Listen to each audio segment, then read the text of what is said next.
A service of KIBMradio.com, the Internet's home for an all old-time radio.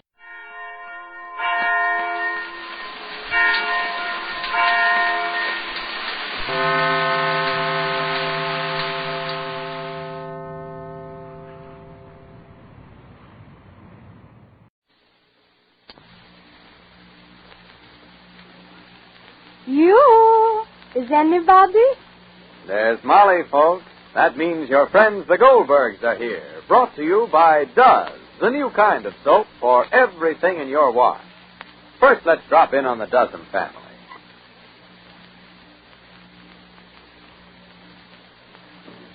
Oh, there's Unky Dozen with his camera again. He's photographing Ma while she's trying to hang her wash on the line. Unky's telling her, Say, Ma, I'm going to send these pictures of you hanging out your Does wash to Procter & Gamble. Now, Unky, they don't want pictures of me. Does is their new soap discovery. They know it does everything in the wash. Well, we'll send them real pictures showing how Does my overalls and work shirts and towels and even Daisy's rayon do funnies. Now, hold still, Ma. I want a picture of you holding that work shirt. Got it?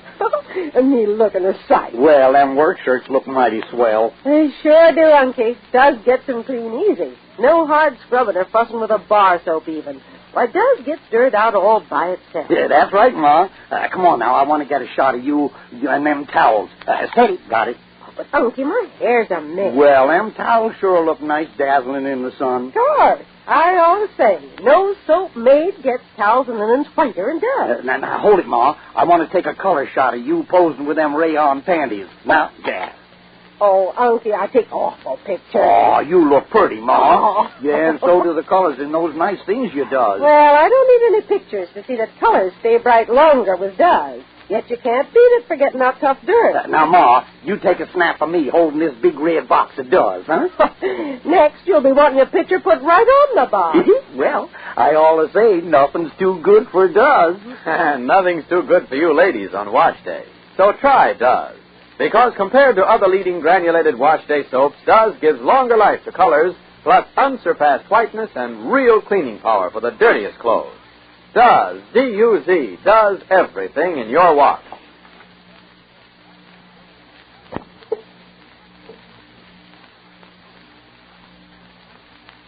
And now the Goldbergs. Molly is still puzzled.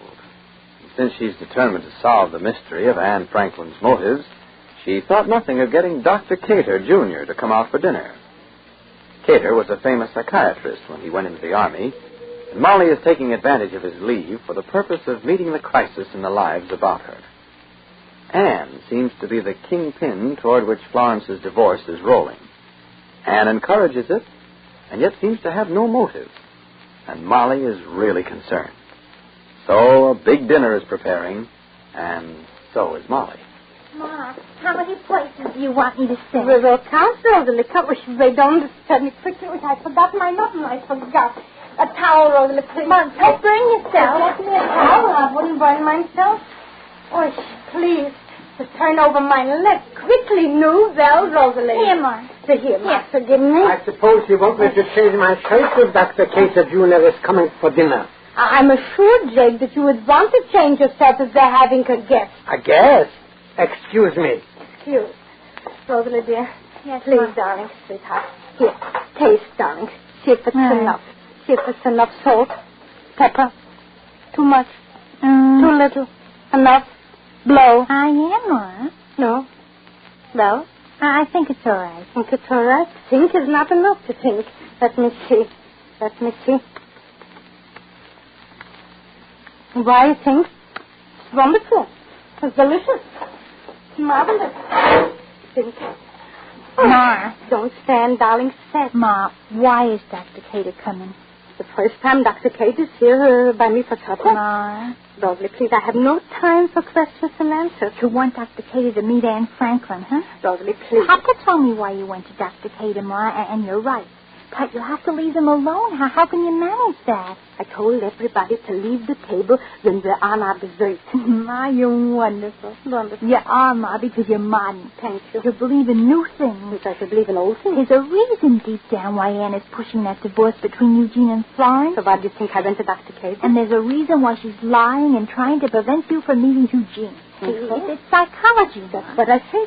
People do things because something inside them makes them. And doctors are the ones who know whether these things are good or bad. Of course. People have complexes, neurosis. Ma, do you think that Anne is a neurotic? All right, Rosalie, please, I'm going to try to find out what is Anne. I'm trying to find out. That's why Dr. Cade is coming. Please, set. Everybody's almost ready to sit on the table. You want me to tell Papa about leaving the table when the dessert's being set? I told everybody to leave the table when the dessert is being set on the table, please. He'll be with her alone, Dr. Cade, and he'll give her a treatment with conversation. Please, mind good napkins, please. I know. And we're not having soup. Huh? No soup. Why no soup? Oh, your slouching robe you're wearing. My smoking jacket, and it's perfectly proper. Very well. Pa. What time will Dr. Cater be here? Did you tell Florence we're having a guest? David told him. She didn't say what or when, Florence? What or when? That is a psychiatrist? So, Well? He didn't say. That's good. That's all I'm asking you. Did David tell Florence that Dr. Cade is coming? All right. And that he's a psychiatrist you don't know. So perfect. And that's all I'm asking. You're setting, Rosalie? Yes, Mom. Where is my newspaper? Inside, dearest. Dear, that's very endearing. Because I love you. That's very enlightening. It's nice to know that you love me. Your paper's inside on the piano, Pa. What you doing in the piano? I just put it there. I hope it's not musta. I folded it. Thank you. So how many did you set, Rosalie? Florence, Uncle David, Anne. And where will Anne sit? Is there any special place that you wanted to I sit? want her to sit right next to Dr. Cade. Of course, it's a special place. Oh, Florence? Is it too early to fix the children's tray? No, darling, Florence. Well, why should it be too early? I had everything ready, the vegetables. I got a baked potato and milk and custard. That's all right, darling? Don't bother, Aunt Molly. I'll fix it. I have the tray all fixed for her. Just to put on the food, dear. Just to put on the food and the tray is ready. Who's Dr. Cater, Aunt Molly? The custard is standing over? Yes, I know, Mom. Dr. Cade? Yes. Oh, he's now a major. My best friend. Did you tell Anne that we're having company? Maybe she wants to change herself. He's a married man, isn't he? Yeah, why? I thought maybe you were trying to make a match. That was your specialty once. Why, if I thought Anne was interested, I would have to know first what type of man Anne is interested in. And then I would I'm only see. joking. No, I don't think Anne will ever marry. She's my age, you know. So? Just one custard. Just one custard, Rosalie. How old are you, Florence, dear? You know how old I am. Well, you was married, 15 years ago. And we was living from 1776. And you was 18 when you was married. 19. 19. So you're 34. You're carrying up the tray, Rosalind? Oh, please, Rosie, I'll take it up. So you're 34 and then 34. 34 or 35. Well, that's young. It's a very sensible age in which to get married. Did she ever have a love affair? Eugene told me about somebody at college. Yeah? Who? Eugene? What? I only mean... Is that what you're thinking? No. Is that why you don't like Anne? Yes, I mean... Here, Rosie, you take the tray up, will you, Yes. dear? Aunt Molly. I'm sorry. No. How did you ever get to think anything like that? I was only joking, Florence. I was only joking. I mean, you said love affair at college, so I knew that Anne and Eugene was at college, so I made a joke. Oh. No, it was a boy at college. He's a writer today. Oh. Henry Clay. Henry Clay. Mm-hmm. He's written a lot of unsuccessful books, except for this last one. That was the boy. Oh, Henry Clay was the boy, and that was the love affair. I don't know how much it meant to Anne. Eugene used to say it was mostly on the boy's side. Oh. Anyway, Anne didn't marry him, and she never was interested in anyone else. Nobody else? No. All she cares about is the business she helped Eugene to build. To publish books and not to write them. Yes, it's been her whole life so far. And she's been very clever and good at it. She's very clever. Why, Eugene offered to turn the whole business over to her. The whole business? Why? Well, I mean, before I found out about Eugene and this woman. Eugene and I had been talking. He always wanted to write. He wanted to express the things he thought in books instead of publishing other people's thoughts. I know. And he was thinking of selling out his firm and just going off someplace with his children and me and writing. And you didn't want it? And Molly, of course I wanted it. He offered to give the business to Anne, at least most of it. And she said, no, she couldn't run it without him. Oh. And, he never did make up his mind, and then this happened. Oh. In college, too, Eugene wanted to be a writer, huh? Mm-hmm. I didn't know that Eugene was on the verge of giving up his business before this happened. I mean, the divorce talk. Yes. I often wondered why he just didn't give up his business. Well, you said Anne. But if he really wanted to, Too bad he didn't, Franz. Maybe this would never happen. Maybe this happened because he wanted to. Wanted to what? I mean, Franz, when water in a brook is rushing down the stream and you dam it up, it finds another way. Not always the right course. Mom, Dr. Cater. Molly, Dr. Cater. All right. Dr. Cater. But Molly seems to be doing quite well for an amateur psychologist, and very well for a chemist creating explosive mixtures in human affairs. What will Dr. Cater find out about Anne?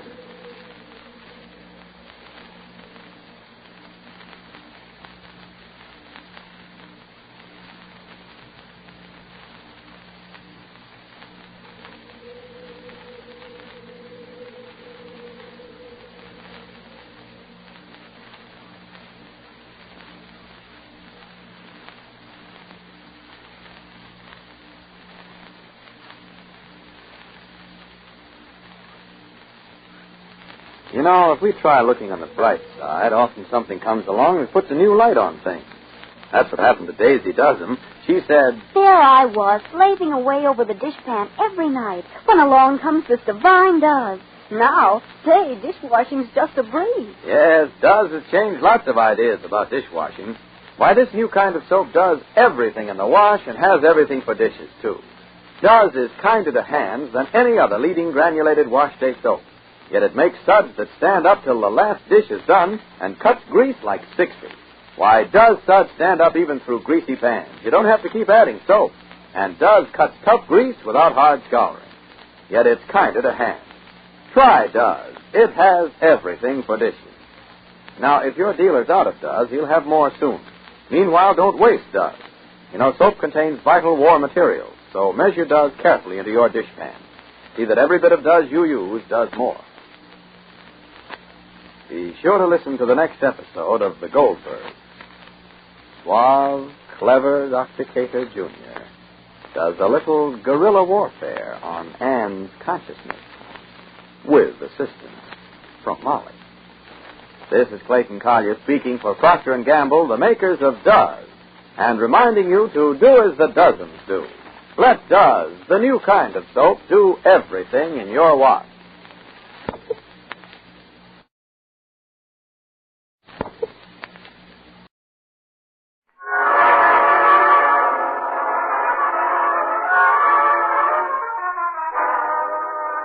Good evening. This is Ken Roberts inviting you to listen to another adventure of Casey, crime photographer. Ace cameraman who covers the crime news of a great city. Our adventure for tonight, wanted a gun.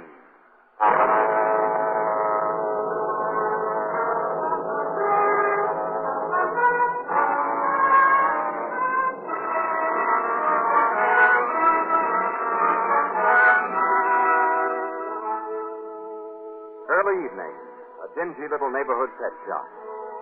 Only a few pert canaries are there, half a dozen drowsy puppies, and the poker-faced fat man who is Paxton, the proprietor. Then the street door opens and... Hello, Paxton. Evening, Mr. Mercer. You're, all alone, I see. Yeah? What's that young bull terrier of yours need tonight, huh? Well, I just dropped in to say hello. Ah, that's good of you. You look as though you had something on your mind, Mr. Mercer. Paxton, I want a gun. A gun? I've been told you can get me one. I sell pet supplies, not guns. Whoever told you I that... got a phone call today from a man who said you knew the right people. He didn't give me his name, but he was obviously somebody who knows the spot I'm in. As you must know it, you hear all the neighborhood gossip. I know Jeff Robbins gets out of city jail tomorrow after serving 60 days for throwing a punch at his wife because of you. I had nothing to do with her. Robbins is just a jealous fool. But you figure Robbins will come out of jail pretty sore at both of you. He's threatened both of us, and I need a gun to protect myself. How about her? Well, she'll be with friends he doesn't know about, but I can't disappear like that. I've got to be at my job. Now, I don't want to go to the police for protection. I see. Will you get me a gun? Well, if I don't, you'll try to get it from somebody else. Yes. Well, Mr. Mercer, then I may as well get your business. And I won't be too hard on your pocketbook. A good handgun, fully loaded, will cost you only $75. 75? Under-the-counter prices usually run from $200 up. Guess you don't know much about guns. No, I don't. I've got 75 on me. Give me the gun. Why, hey, I don't keep those things in stock. You get your rod tomorrow. That's Wednesday. You come to the back door of my shop for it at 6 tomorrow night. But Robbins will be released long before that. Well, he'll have a few things to do besides looking for you. He's half owner of the business, for one thing, and will want to know how his partner's been running it. Besides, you know, Mr. Mercer, 60 days in jail can take the fight out of a fella.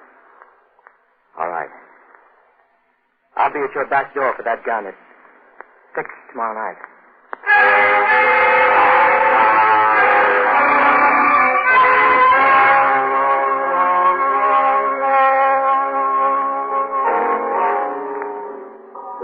You and Miss Williams working the night shift this week, huh, Casey? Yes, Ethelbert. 4 p.m. till midnight. Rick, darn it.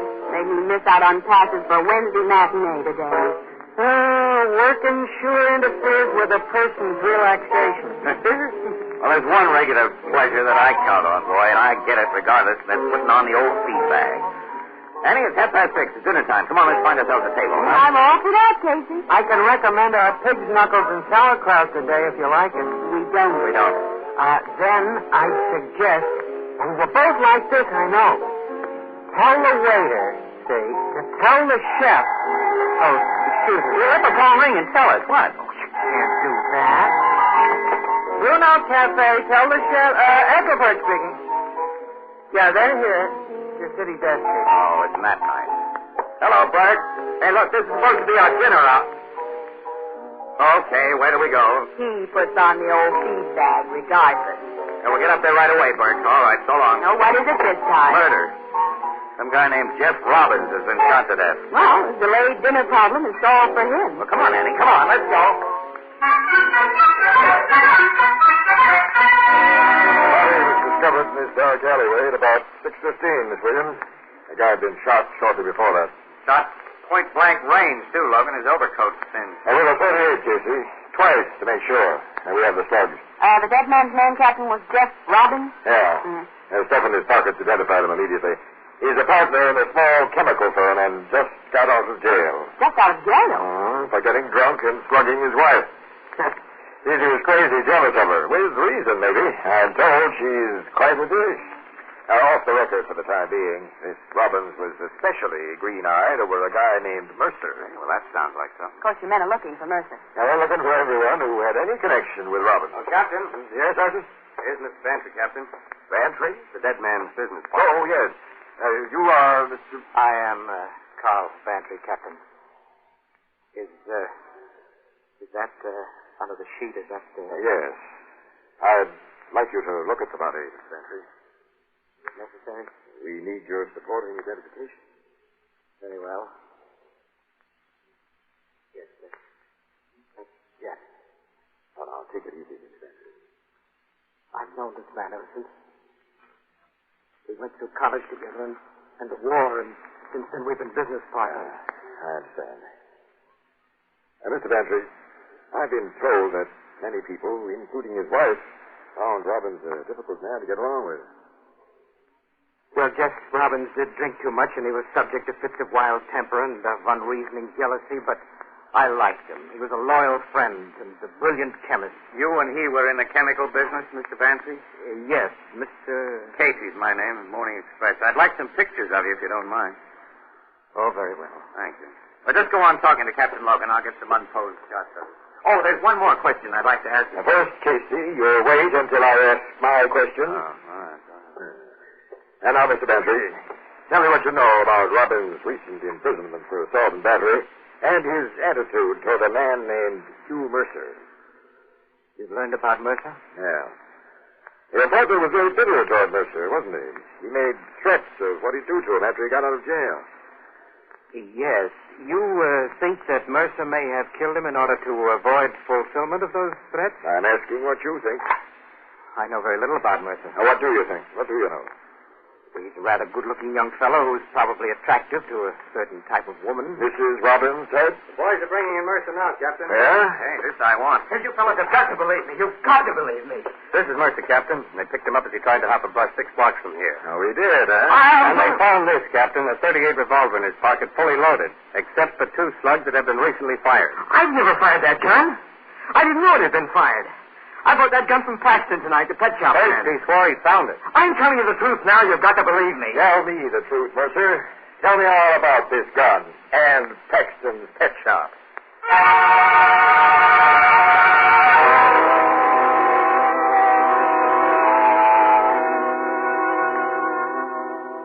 So you freely admit, Paxton, that Hugh Mercer came to your pet shop last night and... Yes, Captain. His statements about last night, as you just read them to me, are substantially true.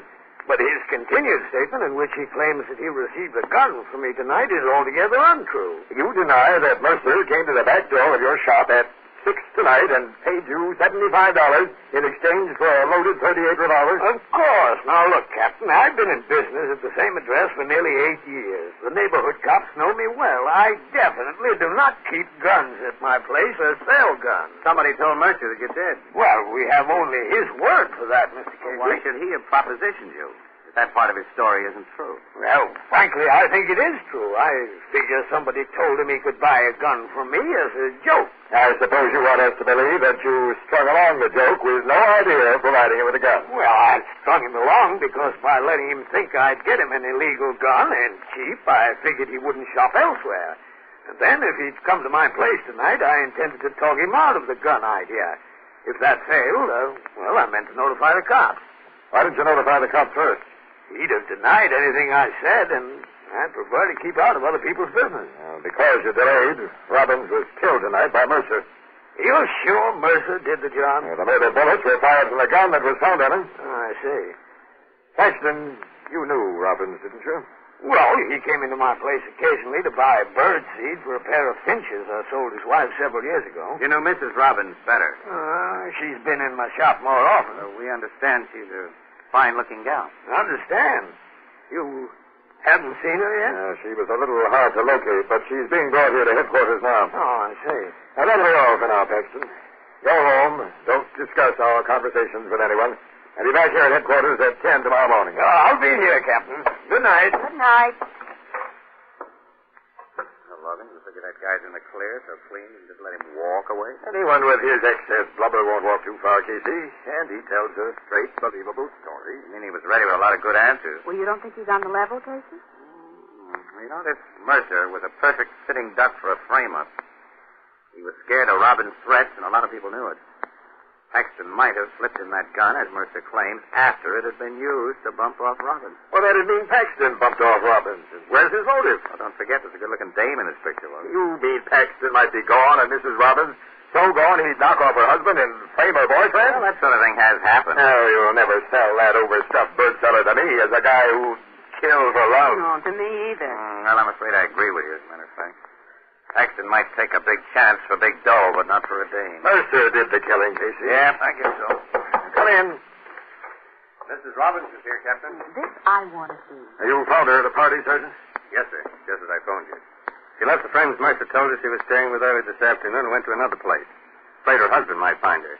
She was at this party when Robbins was killed, so she's in the clear. Yeah, I figured that, since we got Mercer and his gun. Sergeant, do you consider her the heartbreaker we've heard described? Oh, yeah. And she uses beautiful perfume. Perfume? You'll notice it yourself, Captain. Bring her in. Yes, sir. Beautiful perfume. Some of these cops are yours, huh? The captain's ready for you, Mrs. Robbins. Thank you. Captain? I am Captain Logan, Mrs. Robbins. How do you do? Hey, she is good looking. So are gold-plated dumbbells. She doesn't make me think of a dumbbell. Please sit down, Mrs. Robbins. Well, thank you, Captain. So you'll find this chair the best, I think. Thank you, Mr. My name's Casey. Now, just relax, Mrs. Robbins. We realize you've had some very shocking news. And I shan't add to your trouble. Just a few routine questions. And then you can go home. You're so kind.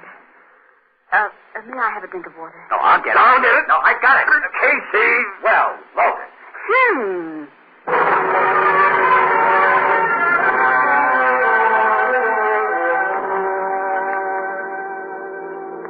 I had never witnessed such a juvenile exhibition as you and Captain Logan put on, Casey. Like a pair of freshman wolves. We didn't do anything of the kind, Ann, and I'm tired of hearing you nag, too. Now, just pipe down so I can watch my driving and try to think. I'm sorry, kid. It's okay. I have been catty. But would you mind giving me a good explanation of why you and Logan treated her so tenderly? She was scared. Logan and I tried to relax her, that's all. Well, even you must admit she loosened up and talked freely before we let her go. She didn't tell you anything about her husband's murder. Well, I think she told us all she knew. I don't. For my money, she put Mercer up to killing her husband. I'm not too sure Mercer did kill her husband. Casey, he was found with the murder gun. I want to learn a lot more about that murder gun.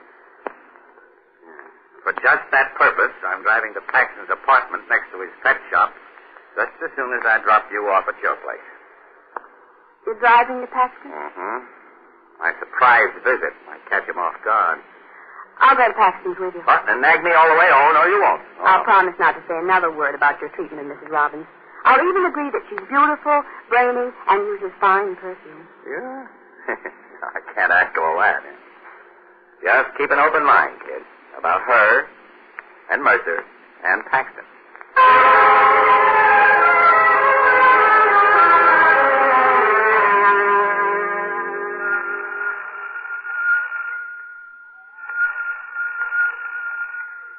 Paxton can't be in, Casey. Oh, try this door. Well, it's locked. Come on in, Annie. Well, we can't walk in. Yes, we can't. Came here to see Paxton, and I'm going Casey, look, there. What? He's lying beside that chair. She's all twisted. Paxton. The guy's dead, Annie. And now those burns around his mouth. He's been poisoned. It's a corrosive acid poison. I can smell it. So can I now. And I smell something else. So do I. Perfume. Mrs. Robbins' perfume, Casey.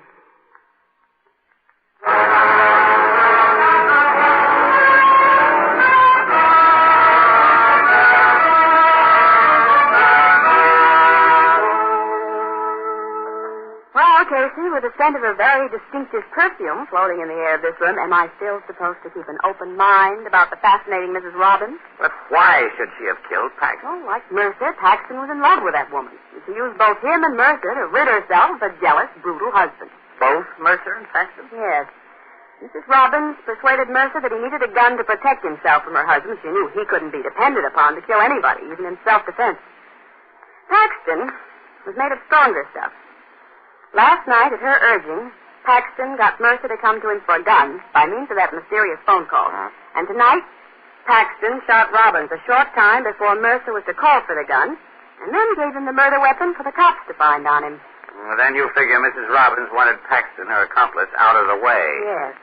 She came here as soon as she was released by Captain Logan, suggested that Paxton set out highball. And there are 2 empty glasses on this table, Casey, and spunked his drink with poison. It's a good theory, Annie, but... Casey? Huh? Something in this dead man's hand. Something that looks like... Let me see it. Yes. It's a piece. An entire corner torn from a $100 bill. Clutched in his finger. Annie, that perfume isn't simply floating in the air. This piece of a $100 bill is soaked with it. Smell it. Yes. Because she had it in her purse. She paid Paxton money for the murder of her husband, Casey, and then killed him to get the money back. And as he was dying, she tore it from his hand. That's the way it looks, kid. Well? Now, wait a minute. You won't bring in the cops on this yet. We're calling on Mrs. Robbins first, and right now.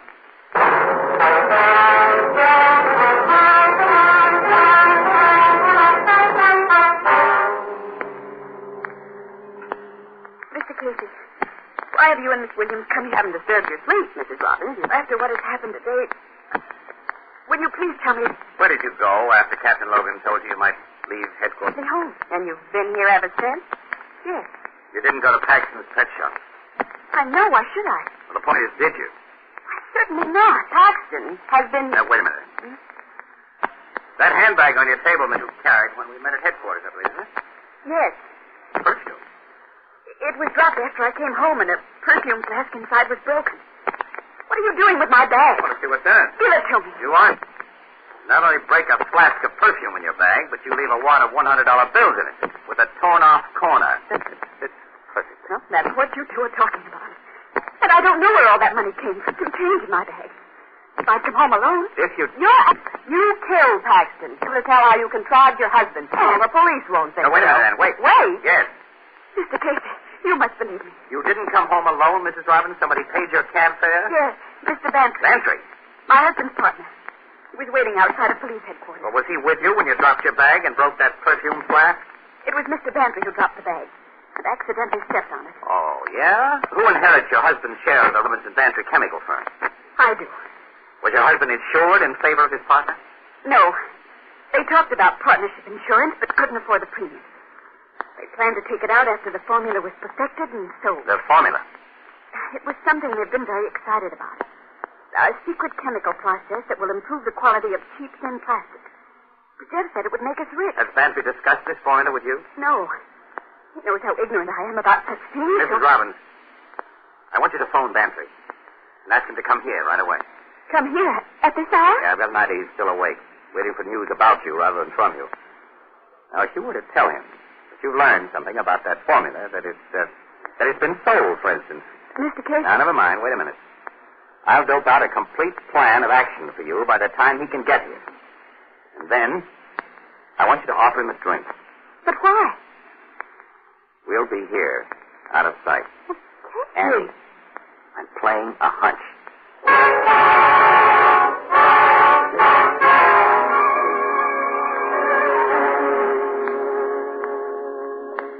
Come in, Mr. Bantry. Mr. Bantry? Why, Ella. Have I stopped being calm? That remains to be seen. Let me close the door. Who's been talking to you about that formula? Carl, we've been friends a long time. Let's stay that way. I need friends now. Of course, Ella, my dear. Now, don't you worry. Why don't we have a drink? Would you like one? Well, yes. Yes, I would. If you'll join me. I will. I have everything right here. You heard nothing more from the police since you left headquarters? No, why should I? I simply wondered. Sorry for you, sucks for me. Yes, thanks. Now, what about that formula? Who's been talking to you? No one. I was fine. I just wanted to make sure that I receive a full half share of the money that formula brings in. Oh, is that all? Well, don't you worry. You get just full share of the profits from that formula. Let's drink to it. All right. But put a little more rye in my glass first, huh? Certainly. Say when. That's fine. Here you are. Jim, now, we'll clink glasses and, bottoms up. She doesn't drink that. What? Take that glass from Mrs. Robbins, Ann, and don't spill it I all. won't. It's the evidence we need. Let me go. I don't want to hold you, Bantry, so I'll use this to keep you here. Oh. Mr. Casey. He poured something into your glass while you were fixing his drink. Smell it, Casey. The same poison used on Paxton. Poison? Yes. But I don't understand. I don't get it all yet. Ann, get the cops here. They'll make this character talk. And we'll all be interested in what he'll have to say.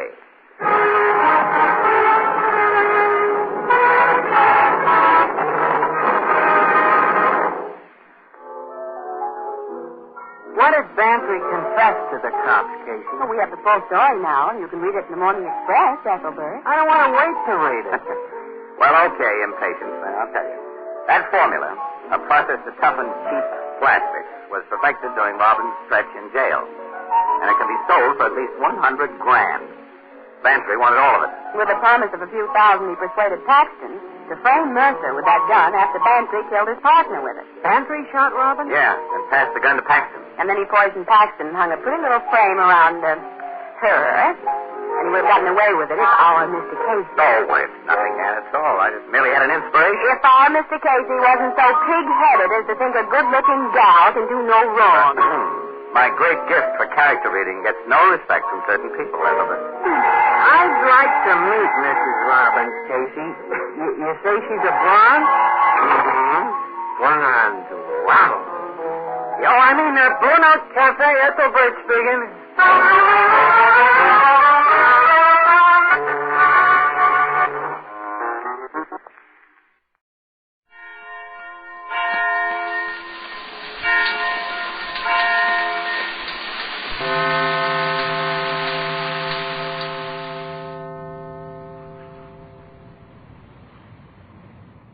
You're with 4 detectives moving in on the home of a suspect wanted for armed robbery.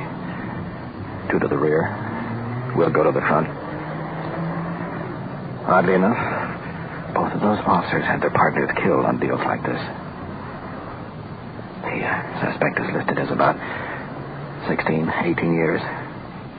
But the victim was hurt in that last holdup. That's not kid's play. We're not taking any chances. The shade's up. Recognize the suspect from a mugshot.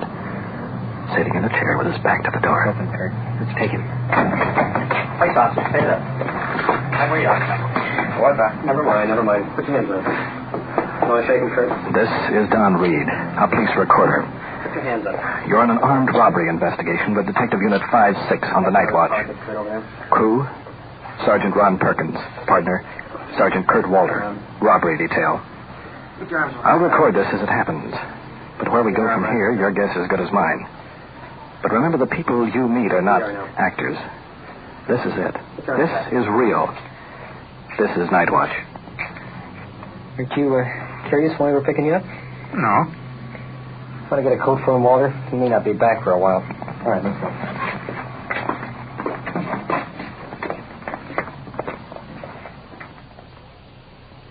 go. Night Watch. The actual on-the-scene report of your police force in action. Every voice, every sound is authentic. Wherever Detective Unit 5-6 is called, you follow as the official police recorder transcribes the investigation. Night Watch, presented with the cooperation of the Police Department of Culver City, California, W.N. Hildebrand, Chief. We transfer you now to Detective Unit 5-6, operating somewhere in the field, and to police recorder Don Reed.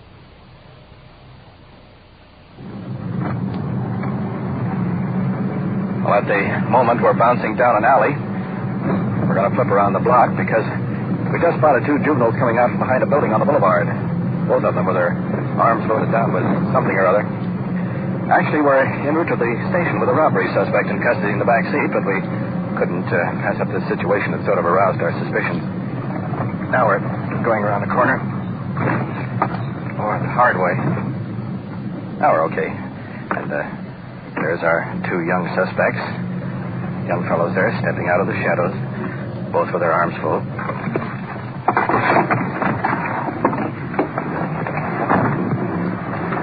Fellow police officers. George, you want to check them out? I'll have a look around the back of the building. Sergeant Walter staying in the car, guarding our robbery suspect. Well, let's have a look at these 2 young fellows. Wide-eyed, just staring. Officers checking packages.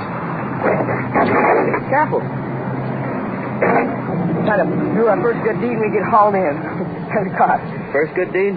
Well, we're trying to build up our name of our club. That's all we're trying to do. What were you collecting all of it for? Needy families. We got to build up our name, and sitting around in our club meeting tonight, we couldn't figure nothing out, so we decided we'd go start helping somebody out. How long did it take you to collect that? About an hour and a half, 2 hours. About 3 hours, because we didn't start till about 9 o'clock. How did you collect it? Went up to knock on the door. So everybody had a porch light on or light on.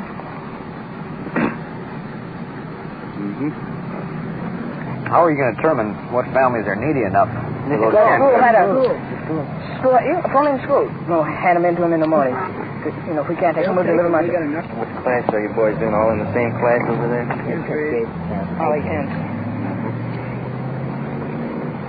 Did you find the people cooperative for the most part? Yeah, we found a few people. We kind of felt like giving a little speech, but then we decided we better not. We're doing all this for, you know. What sort of a speech? How'd you approach them? What'd you say? Good evening, ma'am. Good evening, ma'am. Wait a minute. You give your speech first.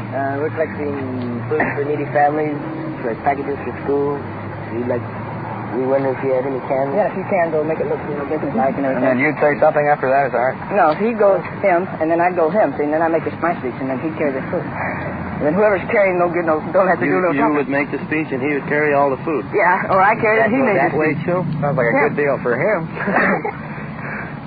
The guy who can talk, the one who gets out of all the work, huh? We got donuts, we got everything. We got candy. What teacher would have told you this Saturday morning earlier from school? He says, here, a couple of beavers, but have something to hold on to. George, they check out okay. Building's all right. Okay, boys. Hey, fellas. Right on home. Nice going. Needy families get all that food now. We decided we were going to take a trip, you know. Yeah. Yeah. Get very far. That takes care of that. Next stop is police headquarters with our young burglary suspect.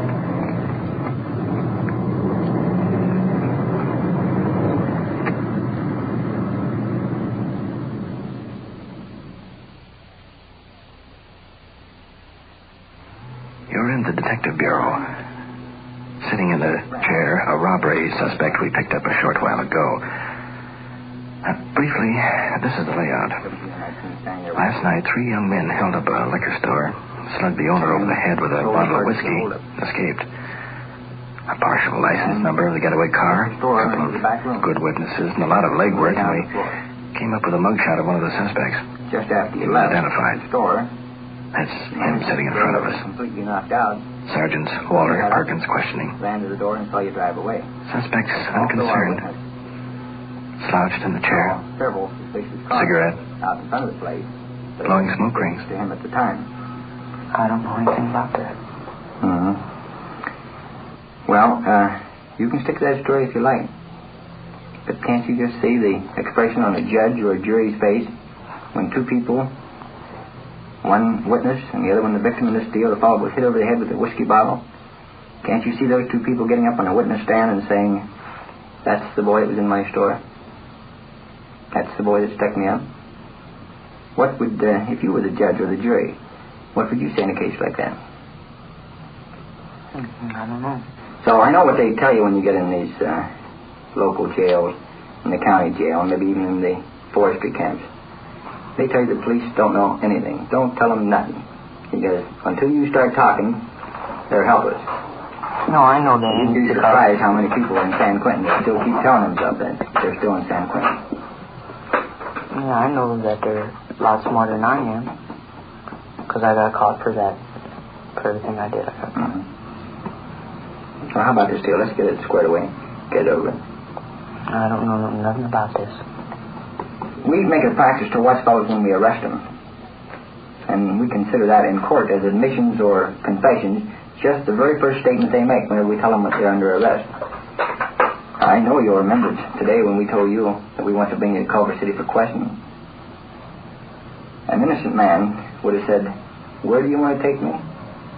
We explained Culver City. Culver City, I've never even been there. What do you want to take me to Culver City for? I said, for questioning.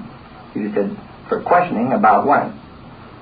And you'd have just insisted on knowing what we were bringing you to Culver City for if you were completely innocent. But you didn't say anything. You didn't say a word. Well, I mean, I'm not going to tell you I did something if I didn't do it, and then maybe I'll get off a little easier. Oh, no, we wouldn't want that. We have never, and I don't think any good police officer would do that. I don't think they'd try to talk a person into admitting something and giving the big pitch about it going to get off easier. Because in the first place, we're not authorized to do that. I can't guarantee you anything about what will happen to you when you get in court. All I can say is that if you make a full statement in regard to the matter. That's just the way I'll put it down in the report. We could probably talk to you all night. We could probably beat you with a rubber hose if that was the method police used. We could probably throw you in a dark room. We could probably set you in a slanted chair. We could turn bright lights in your face. And we could keep grilling you and grilling you. But we have no intention of doing that. We're gonna try to get you to see the light yourself. And if you can't see it, then we'll just take her to court and just let justice take it to court. Take it to court. I don't know anything about that. Just what I told you, that's what I'm going to keep telling. You're going to stick to that story? Yeah. Okay, kiddo. It's your story, and you're stuck with it. Okay, Kurt. If I could have to do this the hard way, you go out and bring in some witnesses and see if he still tells us the same story. Okay. You'll be back in a second. And we'll do it the hard way.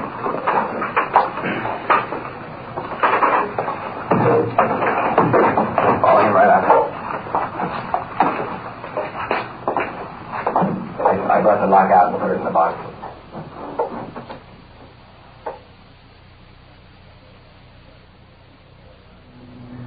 You're sitting in Detective Unit 5-6. Sergeants Perkins, Walter, picking up one of the witnesses of the robbery.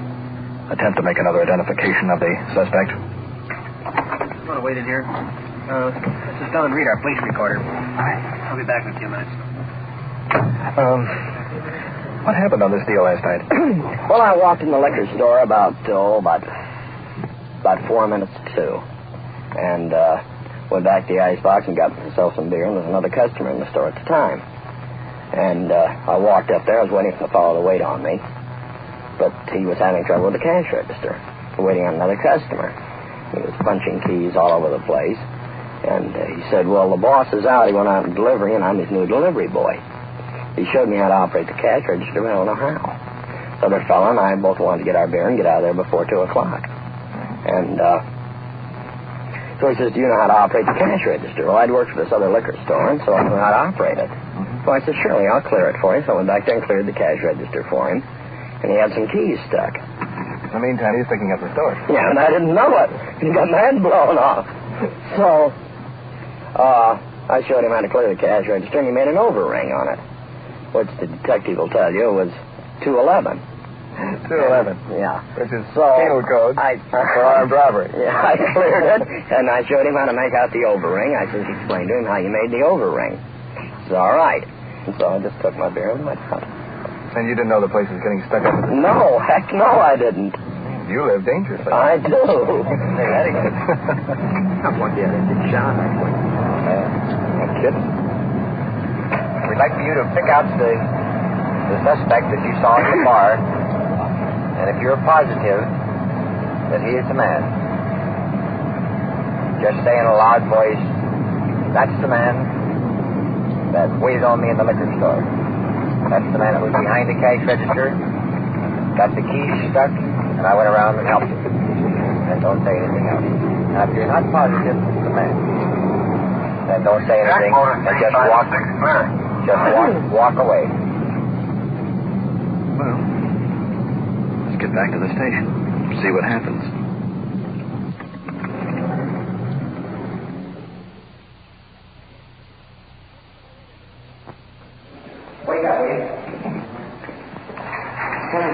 We're in the first floor cell block, arranging a lineup, taking a group of prisoners out to the show-up room, line them up in a row, mix the suspect in with them, see if the witness can pick him out. I just want you to be a member of a show-up. 3 prisoners out now. Here's the 4th. Well, you don't have to forgive me. I'm going to bring you right back. Suspect being brought in. 4 casual prisoners from the juvenile section.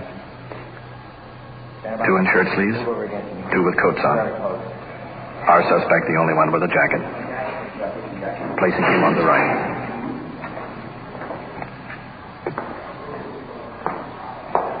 Walk right over alongside him.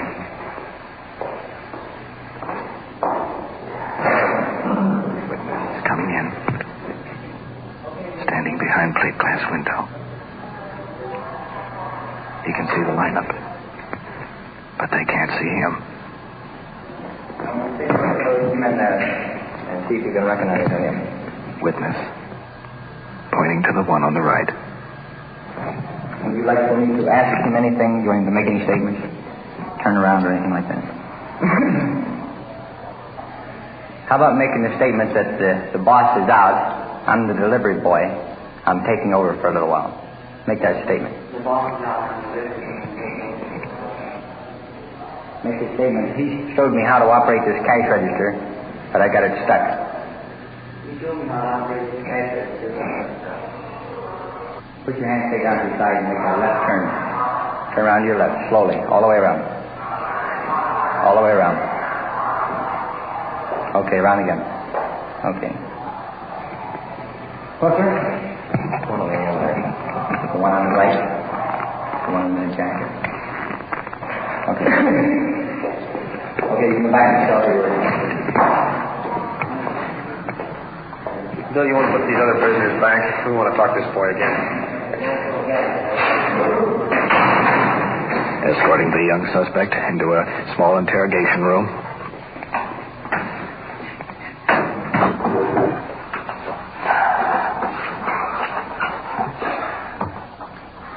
Well, fellow, there's a second witness to identify you. You want to tell us about it now? Suspect still continues to shake his head. Smile. That's good. You took two. It's hotter than a firecracker. If you didn't throw it gun away, eventually you get picked up with that.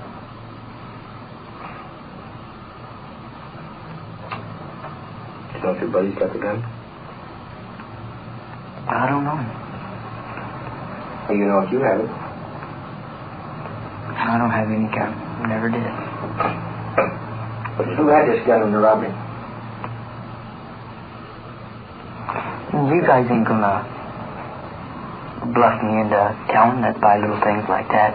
Where's the gun? We're not trying to bluff you into town. We already told you what we got. We don't want to bluff you. We don't want to bluff you into nothing. Well, if you got it, I mean, just put me back in my cell. But I'm not telling you anything. I don't know nothing about it. All right, Kurt. Let's abide by his request. Want to put him back on? Young fellow glancing back. Same smile. We got plenty of time, fellas. This is what we get paid for. We'll be back.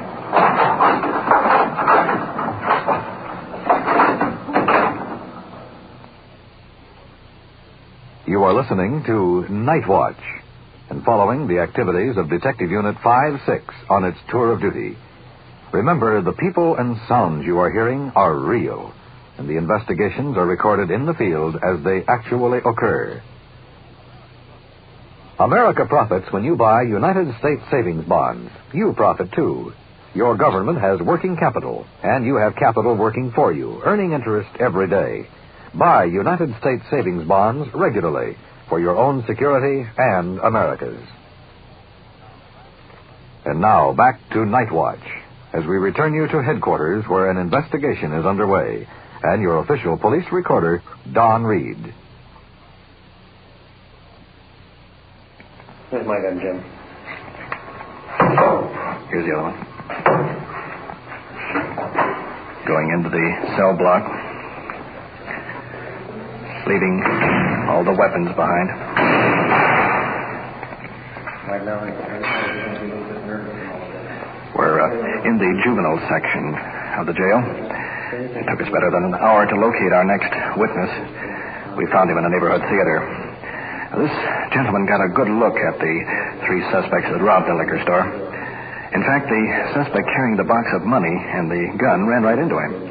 Now, it's our belief that this is the same suspect that we're holding here in the cell.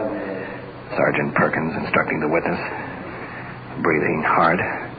Elderly. Very nervous. This is what I want you to do. There are 5 cells in here, each one holding a prisoner. I want you to just walk past the cells normally and look into each cell. And as you see the person, you can recognize him. Why, just don't say anything to him. Just turn around and walk right back. That's all you have to do. Just take it easy, okay? Okay.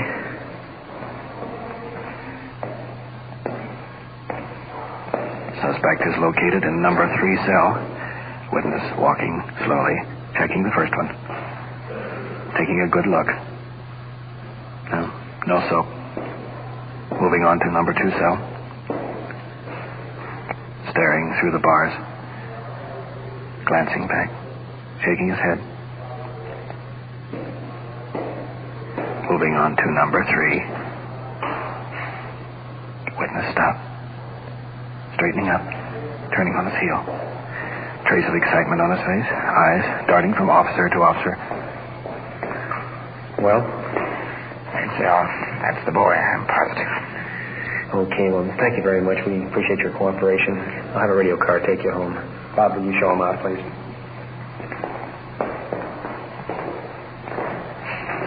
Kurt? Let's see if our boy still has the same opinion. Young suspect still on bunk. Extreme end of cell. You probably recognize that gentleman. He certainly recognized you. That's 3 now that place you right smack at the scene. All right. I'll tell you the whole deal. That's more like it. Jim, will you let us in free? Okay, let's go on upstairs and talk about it. Come on.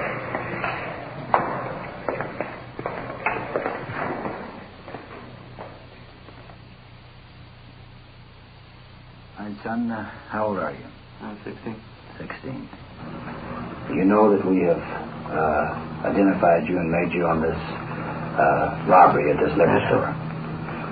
Now, will you tell me in your own words exactly how it happened? Well, I don't exactly know exactly what time it was when we left England. And said that he had the place picked out perfectly for it, So we drove around, looking at all of them. And he saw this one Culver City here. It was about just before closing time. I don't know what time. About 1:30. 1:30 around there. And kept the car running, and we walked in, and the guy looked at us sort of funny, and I got sort of scared, and I kept nudging to go outside, come on, let's leave, I don't like it, And he sort of nudged back to go in the room, so I pulled the gun out, told him to go in the back room. He went in the back room. And I went out and got the money on the cash register. And he went in the back room, and then I heard a crash. And I didn't know what it was, and I just took off with the money out the front door. And I had laid the little gun under the counter when a customer come in. When I heard the crash, I forgot to get it. And just ran outside, and they came out. And I got I don't know what caliber it was. It was an automatic pistol. It was under the counter. They told me to get it. It's like a solid gun. And you got this gun. And when you took the money out of the cash register, son, do you know approximately how much money it was? Was it all in currency, or was it in silver and currency? Well, silver and currency. I see. Put it in a cigar box, but I could hold all the silver money, that much of it in my hand. I wouldn't say there would be $75 worth. Of silver or all together? All together. And all the money. Well, when you heard this crash in the back room where your 2 partners were, did they tell you that they had hit the man over the head with something? When we got out in the car, yes. What did he say? I can't remember the exact words. Well, approximately. I just said, what was all that commotion? He said, just knock him out or something like that. Did he say it hit him with a whiskey bottle or something? No, but when he said he knocked him out, I heard the crash. I just about knew what it was then. I see. This gun now that you used, what caliber gun was that? The one I had? Yes. It was a .22. Whose gun was that? That was my dad's. Was the gun loaded? At the time of the robbery? Yes. Yes, sir. When you pointed the gun at the man, what did you say to him in the liquor store? I said, this is stick-up, get in the back room. What did he say? He didn't say nothing. I guess said, all right, and he walked in the back room. Walked in the back room. And then what did you do after he walked in the back room? Did you stay in the back room with him? No, I told him to lay down on the floor, just like you guys had told me to tell him what to do. Yeah. And I went over to cash register, and I couldn't get it open. He had to hit so many buttons in a certain one, I didn't know how to get it open. So, 2 customers walked in then, and I overrang a certain amount, and then he came behind the counter and wrote down something on a piece of paper about overrang $1 something like that, and he opened it, showed me how to open it. The customer did that? Yes. And did the customer leave? Yes. He walked out. I just took a wave to him and he drove off. Mm-hmm. And then you ran out of the store? Yes, I had the money and the gun in the box. And did they ever tell you anything about other robberies that they had committed? No, they didn't tell me anything like that. They never talked much about that, but I imagine they did, because they knew how to do it. Did you ever use any form of narcotics? Well, try it. But it gave me headaches, cough, and choke, and I didn't like it at all. Comes pretty high. Hmm? Dope comes pretty high. For 2 grams, $40. When did you use it, Dave? Maybe 3. You're 16 years old, and you still got a long time in front of you. I'm just glad I wasn't 18, that's all.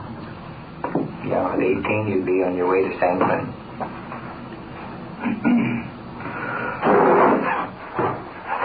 Just one last question. Did you pull these stick-ups to get money to buy narcotics? Yeah. Okay, here you go.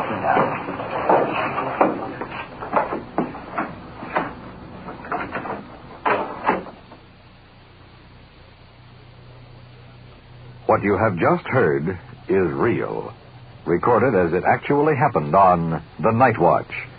We switch you now back to headquarters and the desk of Police Chief W.N. Hildebrand. Tonight you have followed one phase of a robbery investigation. As you may have noted, reference to the 2 other suspects and their descriptions were carefully censored from the broadcast. The reason was they were still at large at the time. The older of the trio was located in jail where he was being held on a narcotic charge. With the information supplied by the young suspect we heard tonight, the last of his accomplices was taken into custody. With the final arrest, 24 armed robberies were cleared throughout Southern California. For a moment, let's determine how the detectives were able to break this case. A witness obtained a partial license number, another gave an accurate description, still another remembered a tattoo mark. Without the assistance of the citizens involved, this young trio of bandits would possibly be committing still another robbery tonight, maybe even more victims injured.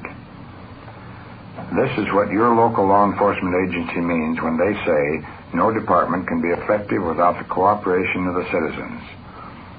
If tonight we have emphasized this point sufficiently, then we have a reason for Night Watch. Thank you, Chief Hildebrand. You have been following Detective Unit 56 on its tour of duty on The Night Watch. Every voice, every sound has been real. Night Watch is brought to you through the cooperation of the Police Department of Culver City, California, with technical advice by Sergeant Ron Perkins, and is described in the field by the official police recorder, Don Reed.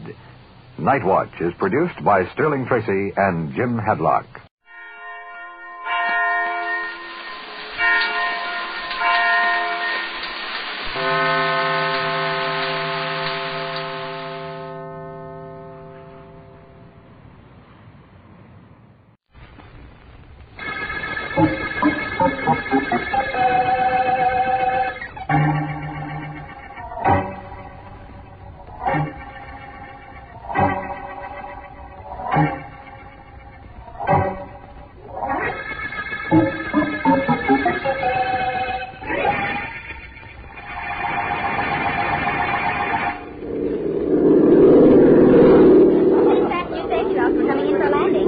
Does you know, Ellen? I know, Vance. If you two to see the gun, Mr. Vance, you'll find you won't mind our coming down quite so much. Oh, thank you, miss. No trouble. We'll be landing in less than a minute now. If there's anything you want, let me know. Thank you, I will. If there's anything I want, whom do I let know? Me, Miss Deering. I'm your employer, escort, and the person responsible for your traveling out to the Southwest, am I not? Mm-hmm. Vance, what is it you're going to write when we get to Marlowe? Write, Ellen? Yes.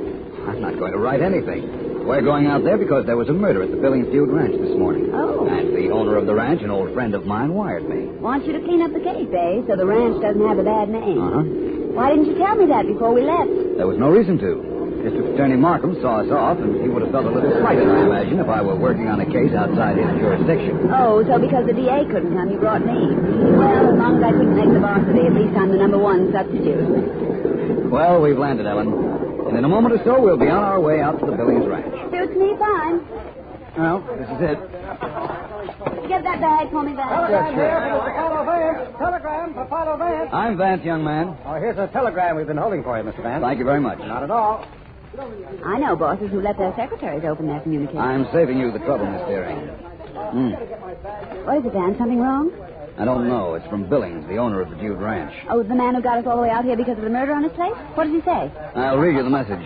It says, Vance, please disregard my request. What? Gladly pay you for your time and trouble, but urge you to take next plane back without coming to the ranch. Wow. What in the world could that mean? I haven't the slightest idea, Ellen, but I guarantee I'm going to find out.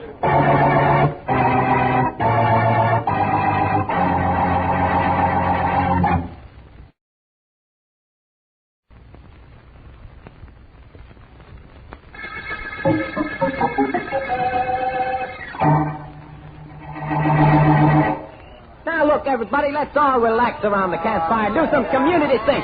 I'll start you off with Home on the Range, okay? Come on. Oh, give me a home, oh, where the buffalo roam, and the deer and the antelope play, where seldom is heard Okay, everybody, if you don't feel like singing, I don't blame you. Now, look, my job is to see that everybody at this Dude Ranch has a good time. So, despite what's happened here this morning, let's forget it and relax, okay? Come on, that's more like it. Now, you know, a funny thing happened to me on the way down to the bunkhouse today. A fella come up to me and said, hey, did you see that cute-looking blonde guest of ours? She's sitting over yonder with a fella on each knee. I said to him, so what?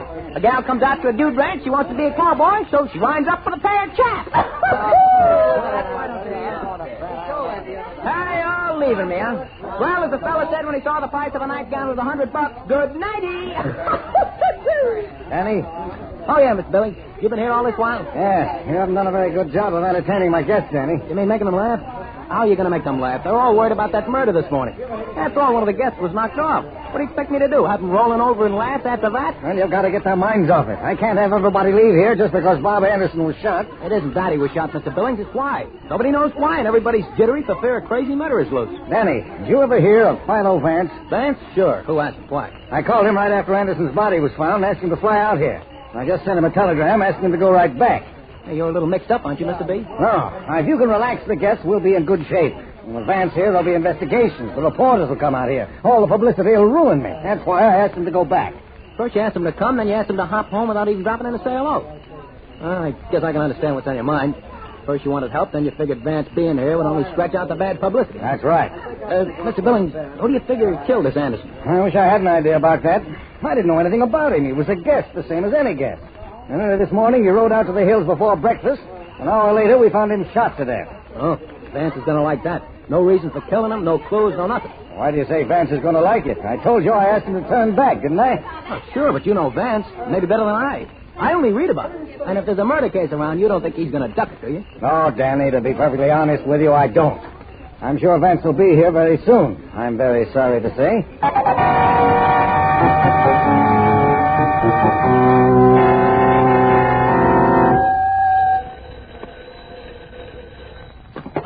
Hello? Mr. Philo Vance? Yes? Our long-distance call has been put through, sir. We're ready with Mr. Markham. Good. Put him on, please. Hello, that's you, Vance? Yes. Good morning, Markham. Morning. How are things in the wide open, you know what? Excellent so far. Ellen and I got here to the Dude Ranch last night, despite the fact that my friend Billings tried to rescind his invitation at the last moment. Have you seen him? Yes, late last night. Had quite a talk with him and thought you might be interested in the details of the murder I'm about to work on. You know I am, Vance. Well, it seems that a young man named Bob Anderson was a guest here at the ranch. Yesterday morning, he rode out into the hills. Yes? His body was found a couple of hours later in a clearing. He'd been shot, and his horse hadn't moved until the body was found. Well, that sounds inviting enough to please even you, Vance. Any clues? I don't know of any yet. The body's not here anymore, of course, and I haven't seen the horse Anderson was riding, nor questioned anyone except Billings and a fellow named Danny Edwards, who acts as a sort of master of ceremonies around here. Learn anything from them? No, except that two young ladies had their sombreros set for the dead man. Oh. I'm going to talk to them right after breakfast. But nice of you to keep me posted, Vance. Call me again, will you? I will if I make any progress. In that case, I expect to hear from you in a couple of hours. Well, thank you, Markham, for your confidence.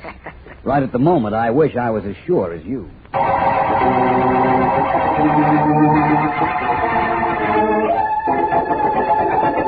Now, Tony, you just sit still and let me fasten this saddle on you like a good little horse.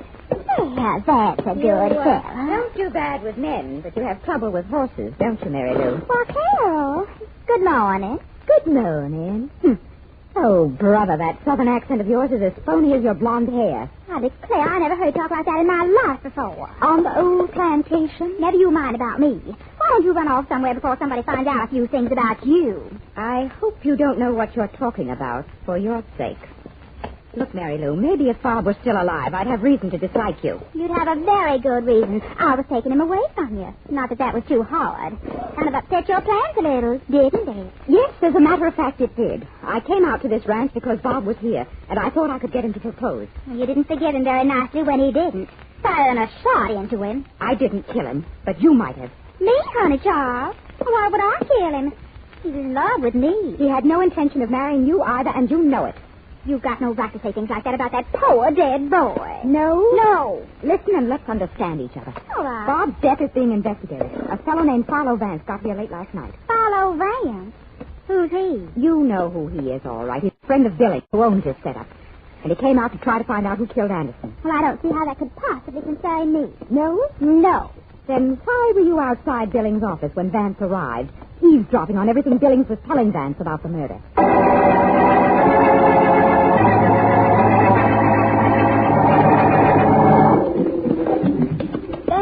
Yes? What good is riding out to the place where Anderson's body was found going to do it? If we don't find out anything, at least the scenery is good and the air is healthy. Well, we didn't have to travel all this distance just to breathe air.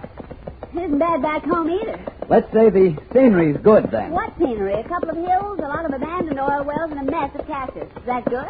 Beats billboards, Ellen. Well, I don't see how. An advertisement, at least, is prettier than that cactus. Personally, Listen, unless the Pony Express is coming this way, we're getting company. It's Billings. I knew he was coming. And if there's anything you don't know is coming. Thank you, my dear. You and Markham ought to get together and form the Vance Admiration Society. Well, that isn't what I admire about you. But you can't say I don't appreciate it. Hi, Mr. Billings. Morning, Miss Deering. Hello, Vance. Hi. I gave you pretty good directions on how to locate the clearing where Anderson's body was found, Vance. I thought I'd come out and make sure you didn't miss it. Vance finds everything he looks for, Mr. Billings. Well, that may be, but the clearing is back about 100 feet or so, and you... Those were shots. They came from just over that ridge. Let's go. Oh, Vance, if ever I complain about the typewriter chair in the office, stug me, will you? It isn't comfortable, but at least it doesn't bounce when I sit on it. Those shots mean another murder, Vance. I'm ruling. If it is murder, Billings, I guarantee that this time the murderer won't get away. We'll know in a second now. Just 1 second. Around for me on the toy. Around for me on the toy. Around for me on the tray.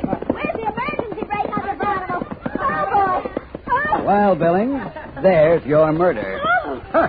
Nothing but my comedian, Danny Edwards, teaching one of the cadets how to shoot. Good morning, everybody. What brought y'all galloping over this way? We heard shots, Danny. We thought maybe There was more trouble? No. Just teaching Mary Lou how to shoot. Mary Lou, have you met Philo Vance? Not the great private investigator, Philo Vance.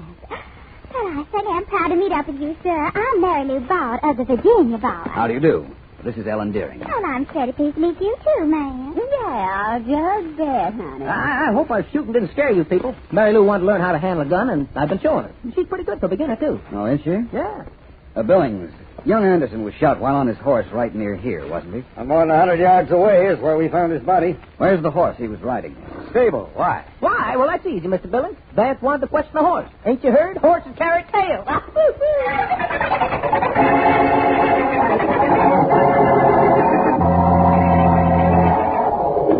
I'm scared of horses. Now, I'm not going near that animal. All right, Ellen. Stay here outside the stable if you like.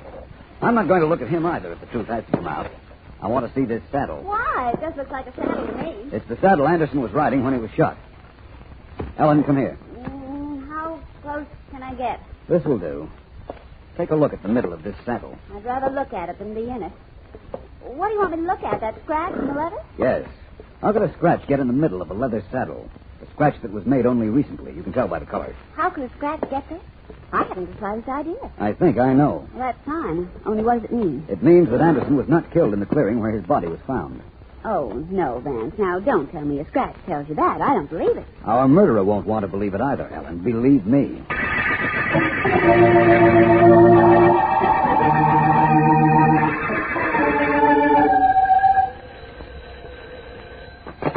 District Attorney Markham speaking. Mr. Markham, Mr. Philo Vance is calling long distance. Oh, please put him on. Markham? Hi, Vance. What's up? A development of the Anderson murder so soon? Definitely. In fact, I think I know almost everything about the case. Where Anderson was killed and why he was killed. If that's true, come on back here, Vance.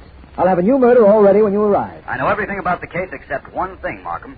I don't know who did the killing, and not only that, I don't even suspect anybody.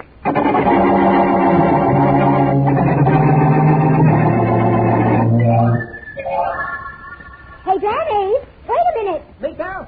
Sure. Always at the service of the guest. What do you want, soft routine or a couple of box gas? Neither. I want to talk to you. I understand you took Mary Lou out riding this morning. Taught her to shoot. So what, Carol? It's part of my job. Entertain the guests. The boss tell me so. I entertain them. Do you want to learn to shoot? I teach you. That phony dame doesn't need any instructions. Hello, you two. May I join you? Oh, hi, Vance. Sure, come on. What's up? Just a couple of questions I want to ask both of you. About Bob Anderson's death? Yes.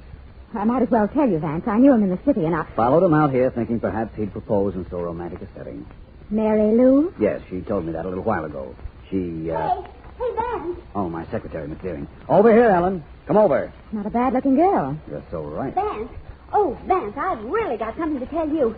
Whew. Well, it can't be that whew, Ellen. It isn't, but I just got to catch my breath. Billings just sent me to find you. Guess what's happened? They found oil in this territory. They found oil. Huh?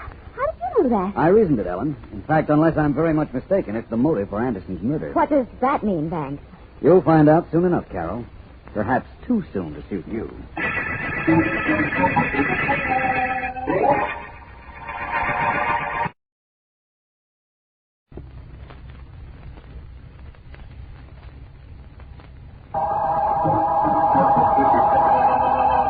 This is District Attorney Markham. The Black Gold murder case, a name given to it by Philo Vance, originated in a dude ranch in the southwest and started when a man named Anderson was shot. Philo Vance, summoned by the owner of the ranch, arrived to find a scratch on the saddle of the horse the murdered man rode, which leads him to believe Anderson was killed at a distance from where he was found. Vance also told me on the phone he knew the murder motive.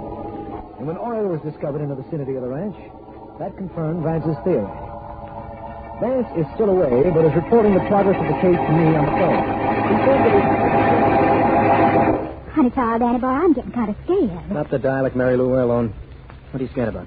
This Vance being here. He'd already figured out why we had to kill Anderson. We? Who's we? You did the killing. You shot him. All right, but why did I do it? Because I couldn't let him find out what we already knew. Couldn't let him, could I? I don't know. All I know is I'm a whole lot sorry I let you in on the oil I discovered out there in the hills. You did it because you like me, Danny. Remember? Sure. You still like me, don't you, Danny? I don't know. That dame that could kill a guy just like... Just like what, Danny? Well, just like... Just like... Well, honey. Don't let go, Danny. Don't ever let go. You're not scared when you're in my arms? Not scared anymore. Won't ever be scared anymore as long as I'm with you. That's the way to talk. Too bad somebody had to stumble over that oil out in the hills. 2 more days, Monday morning, and we'd be way in the dough and way far away from here. If I'd have known somebody else would find what Anderson was looking at when I shot him, I wouldn't have had to kill him. No, it doesn't matter. The way we're set up, we're in the clear, and by Monday we'll be rich. All we got to do is sit tight and kill time till then. Okay. I'm one of the best time killers you ever saw, sugar.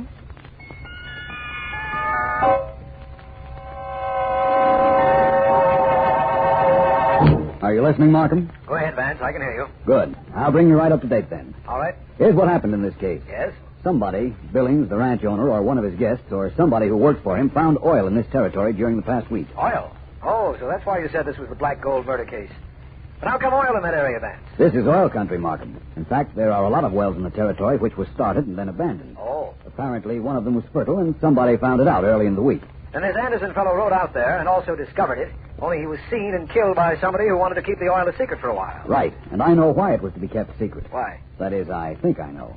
The killer was stalling until he could purchase that property. And he wanted to buy it before the owner knew there was oil on it. Exactly. I see. Vance, how did you know Anderson wasn't killed where his body was found? You never told me that. No, but I will, as soon as I find out who killed him. And Markham, I have a plan that will bring our murderer out into the open. I'm anxious to hear it, Vance. Kindly fire when ready. You didn't know it, Markham, but that's exactly the plan I have in mind.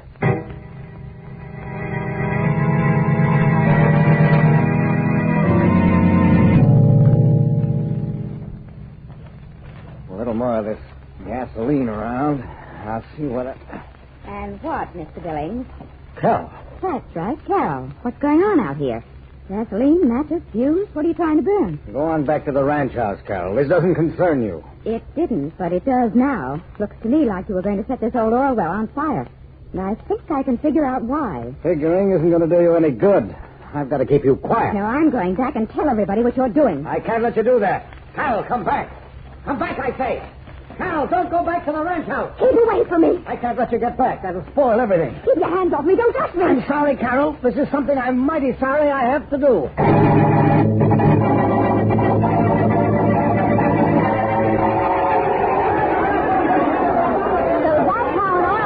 When it's on fire, Vance. Yes, I've never seen anything quite like it except in a newsreel. Too bad it had to go up just after oil was discovered, Mr. Billings. That doesn't bother me. It isn't my land out there. I declare that's the most spectacular fire I ever did see. I'm sure glad we're at a distance from it. Isn't it beautiful, Danny? It sure is. I remember one time I was playing one-nighters me. I got so hot on stage the theater burned down. Daddy, come here a minute, won't you? Sure, Mary Lou. Excuse me, folks. Be right back when I'm talking. Okay, sure. What's up? Chicken service style? Danny, there go $50,000 of mine up in smoke. I know. Only what can we do about it? I mailed a certified check to the farmer who owned the land that oil well was on. He'll get it tomorrow morning. Monday, that is. And if we don't get it out of the mail first...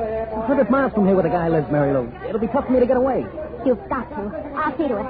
I'm taking every dime I got in the world and spend it for a burned-out oil well. I worked hard for that $50,000. I had to marry 2 guys to get it. I'm getting that check back before that farmer ever gets his mail tomorrow morning. You gonna leave here? You bet I am. Catch me, Danny. I'm pulling the faint. Hey, oh. Help! Help somebody. Mary Lou's faint. What's the matter? I don't know. She started a shake and said something about the murder, and now there's fire, and then she fainted. She seems to be coming out of it now, though. I've got to leave here. All this excitement is just too much for me. I'm going to leave here. It's all right, Mary Lou. You leave if you want to. You can move out tonight if you like. Ellen. Yes, ma'am. She's moving out tonight. But I'm making my move right now.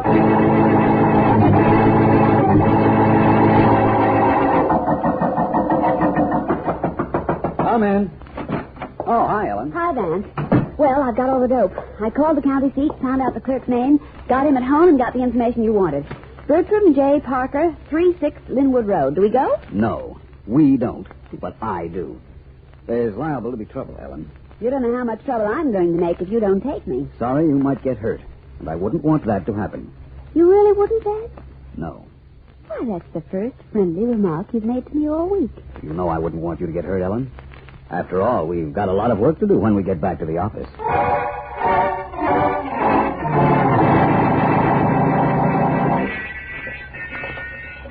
Hurry, Danny, hurry.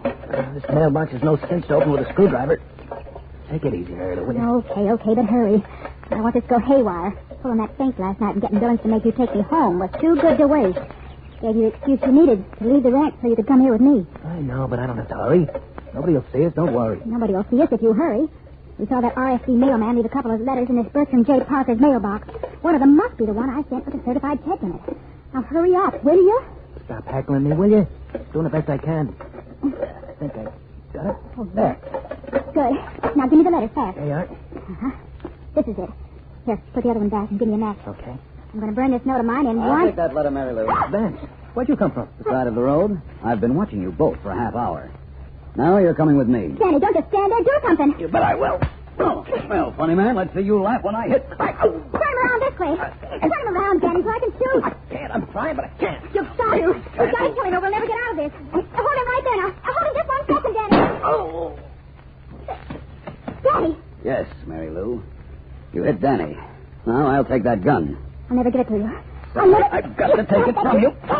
There. Oh, Vance, it was all Danny's fault. He planned the whole thing. He fired Anderson. He did it all.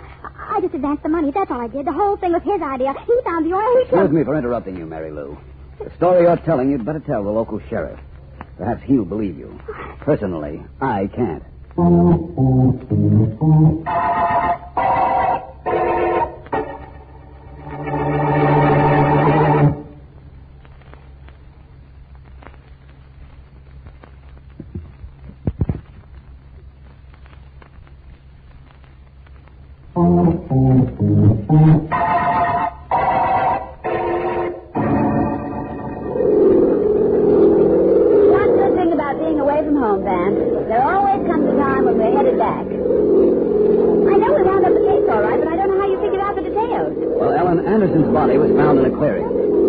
mark, a scratch on the saddle of his horse. Now, what would make a scratch on the saddle? Well, I'm sure I don't know. Something sharp, no doubt. That's right. Something like a belt buckle. Now, everybody on dude ranches wears those huge silver buckles on their belts. Yes, I know. Now, how could a belt buckle scratch a saddle except if a body were thrown face down over the saddle? Oh, I see what you mean. Anderson was shot somewhere else, thrown over the saddle, and a source led to the clearing some distance away. Right. Why? Because somebody didn't want him found where he was shot. There was one explanation for that, and the abandoned oil wells told me that explanation. Yes, I know that. That much I understood. I hope you understand that in trapping Mary Lou and Danny, you did get one lucky break. That oil well fire forced them to try to intercept their check. There was no oil well fire, Ellen. Are you kidding? Vance, I watched it with you, with Mary Lou and Danny and everybody, except Carol. What happened to her? She almost upset the apple cart, Ellen. You see, I sent Billings to start a top fire out in the hills. Fire that would force Mary Lou and Danny out into the open. Yes. But she saw him do it and threatened to announce what he was doing. We couldn't let that happen because then Mary Lou and that comic of hers would have known the fire was a prop. Exactly. Billings just kept her tied up until after the blaze, Ellen. Then he let her go with his apologies and mine. I see. Then because of a plan of yours, it wasn't the oil well that went up in smoke, just the plans of a murderer. Very nicely said, Ellen. Thank you, sir. Excuse me for not tricking you. I'm still a little stiff from riding that horse. How near are we to the city? Oh, about 20 minutes to the end of this plane trip, I'd say. The end of the plane trip and the end of the black gold murder.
Calling all detectives.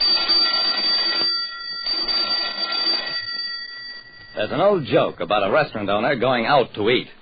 But I once saw that happen because the owner was afraid to eat his own food. That is the situation on this page from my casebook. The casebook of Jerry Browning, private detective. It doesn't take a private detective like me, Jerry Browning, to know that the guy who dishes it out can't always take it. It was after midnight, and I was hungry. So instead of heading home, I decided to stop off at Louie's Hamburger Heaven. Louie was an ex-burglar who'd swapped his Jimmy for a skillet and was doing fine the last time I'd seen him. But tonight, there wasn't a customer in the place. A short-order cook I'd never seen before was dozing over a crossword puzzle, and as for Louie... Hello, Jerry. How are you? I'm fine, Louie. But what's with you? I'm okay, I guess. Sit down. Louie's smile was fixed and a little punchy. Got a lot of improvement since you've been here, Jerry. Hey, Gus, meet an old pal, Jerry Browning. Gus put down his crossword puzzle, waddled over, gave me a flabby hand to shake. Pleased to meet you. He turned to Louie. Guess I'll go on back and clean up, Louie. Yeah, Gus, go ahead. When Gus was out of hearing, Louie whispered, Gus has a record, Jerry, just like me. That's why I hired him. You gave me a break once, so now I'm passing it along. Gus is going straight. He'll never steal no more. I grinned. That's fine. But right now I'm hungry. Every time I come in here, you offer me a fish burger or a chocolate burger or something. Why not tonight? Louie gulped. Oh, Jerry, you make me feel like a heel. Tell you what, I'll take you out and buy you a sandwich. Strictly between the two of us, the food in this joint is buzzing. And I mean buzzing. When I stopped off at Louie's Hamburger Heaven, he told me his food was poison, and he meant it. We went to Louie's competition, Clancy's Chili Parlor. Louie, about time you wised up that your food ain't fit for human consumption. What'll you have, gents? Louie winced, but swallowed the insult. Chili, a steak burger with trimmings, apple pie, a la mode, and coffee for my pal. For me, a glass of water. While I ate, Louie told me his tale of woe. Business was fine, terrific. So good I had to hire a nightman. Gus, the one you met, Jerry. I put in a new stove, a great big deluxe refrigerator. It took 4 guys to lug the thing in this morning. It's so big. And tonight a guy orders a Louie burger, a peanuts and tuna fish, and he gets sick. He says it's the food. Who am I to argue with the guy, so I says it's on the house. Okay, comes the next guy, bacon burger. He gets sick, too. So I try some food. I get sick. Gus tries it. He gets sick. No matter what we try, the stuff makes us sick. So when more customers come in, I tell them we're out of everything. Everything in your place has gone bad? Well, that's impossible, Louie. Yeah, but it happened. And when the word gets around, I'll be out of business. No, you won't. There's ways of tracking down trouble like that. Come on, I'll show you how.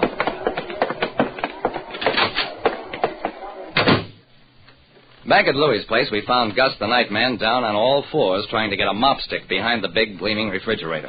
Leave that be, Gus. Thing's too heavy to move. Come on out front. We got work to do. Late as it was, I persuaded an inspector from the Department of Health to come down to the place. Jerry, there's nothing wrong with the food when it comes in here. The bulk meat, staples, and unopened packages all check perfect. And what's been making people sick? Well, that's easy. Somebody has dumped washing soda into all open supplies. The moment the inspector left, Louie, Gus, and I went to work. Threw out all food that wasn't in unopened containers. Dumped salt, pepper, sugar, mustard, ketchup, even ice cubes.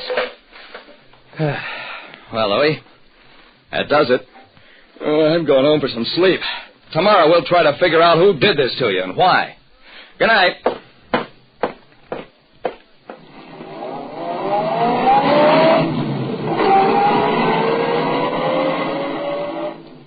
When I got to my office the next morning, I found an urgent message from Louie. Hamburger Heaven was on fire.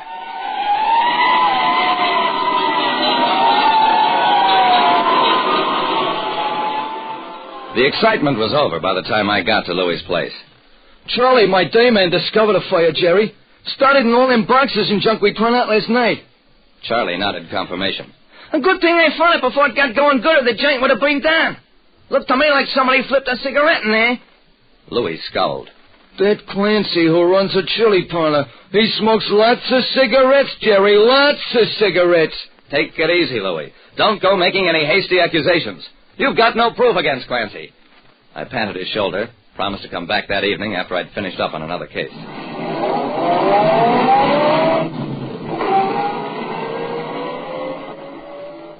But when I arrived at Hamburger Heaven late that afternoon, the place was deserted again, and Louis looked gloomier than ever. It ain't no use, Jerry. There's a hex on me. What's the matter now? Gus, come here, Gus. Let Jerry take a look at you. Gus waddled over to us. His face was a mass of red spots. Measles the guy has got. Now I'll be quarantined for a couple of weeks, and I sure can't blame that on Clancy. Oh, I guess not. Well, better get Gus to a doctor and let's learn the worst. Don't worry about me. I got me own doctor. Gus shouldn't have said that. It broke poor Louie's already battered heart.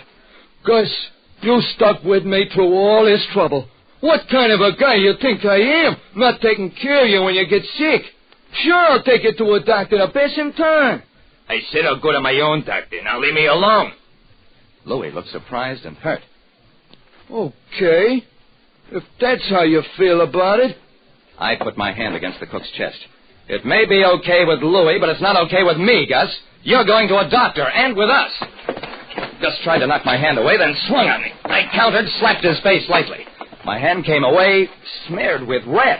After that, I really went to work.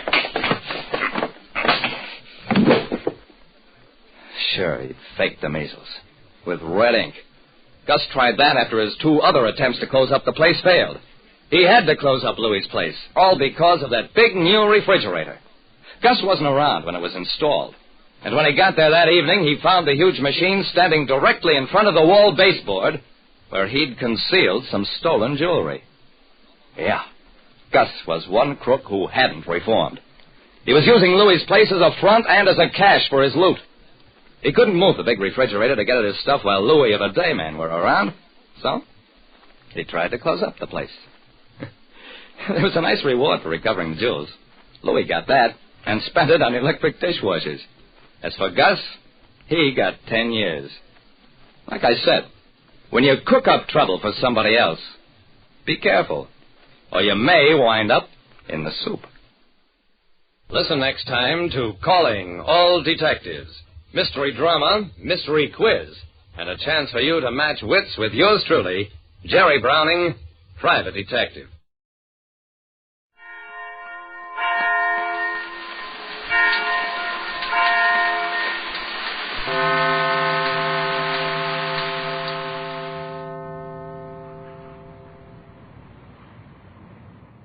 Most Saturdays at this time, we spend an exciting half hour of adventure and action with America's public hero #1, Hopalong Cassidy.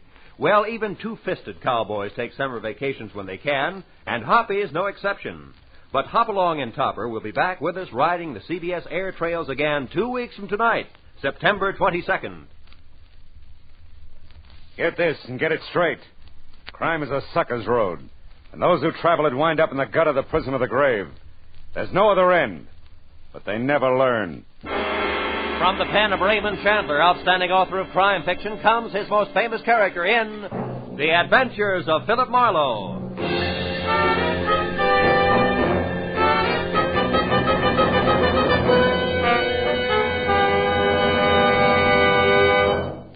Now, with Gerald Moore, starred as Philip Marlowe, we bring you tonight's transcribed story, The Medium Was Rare.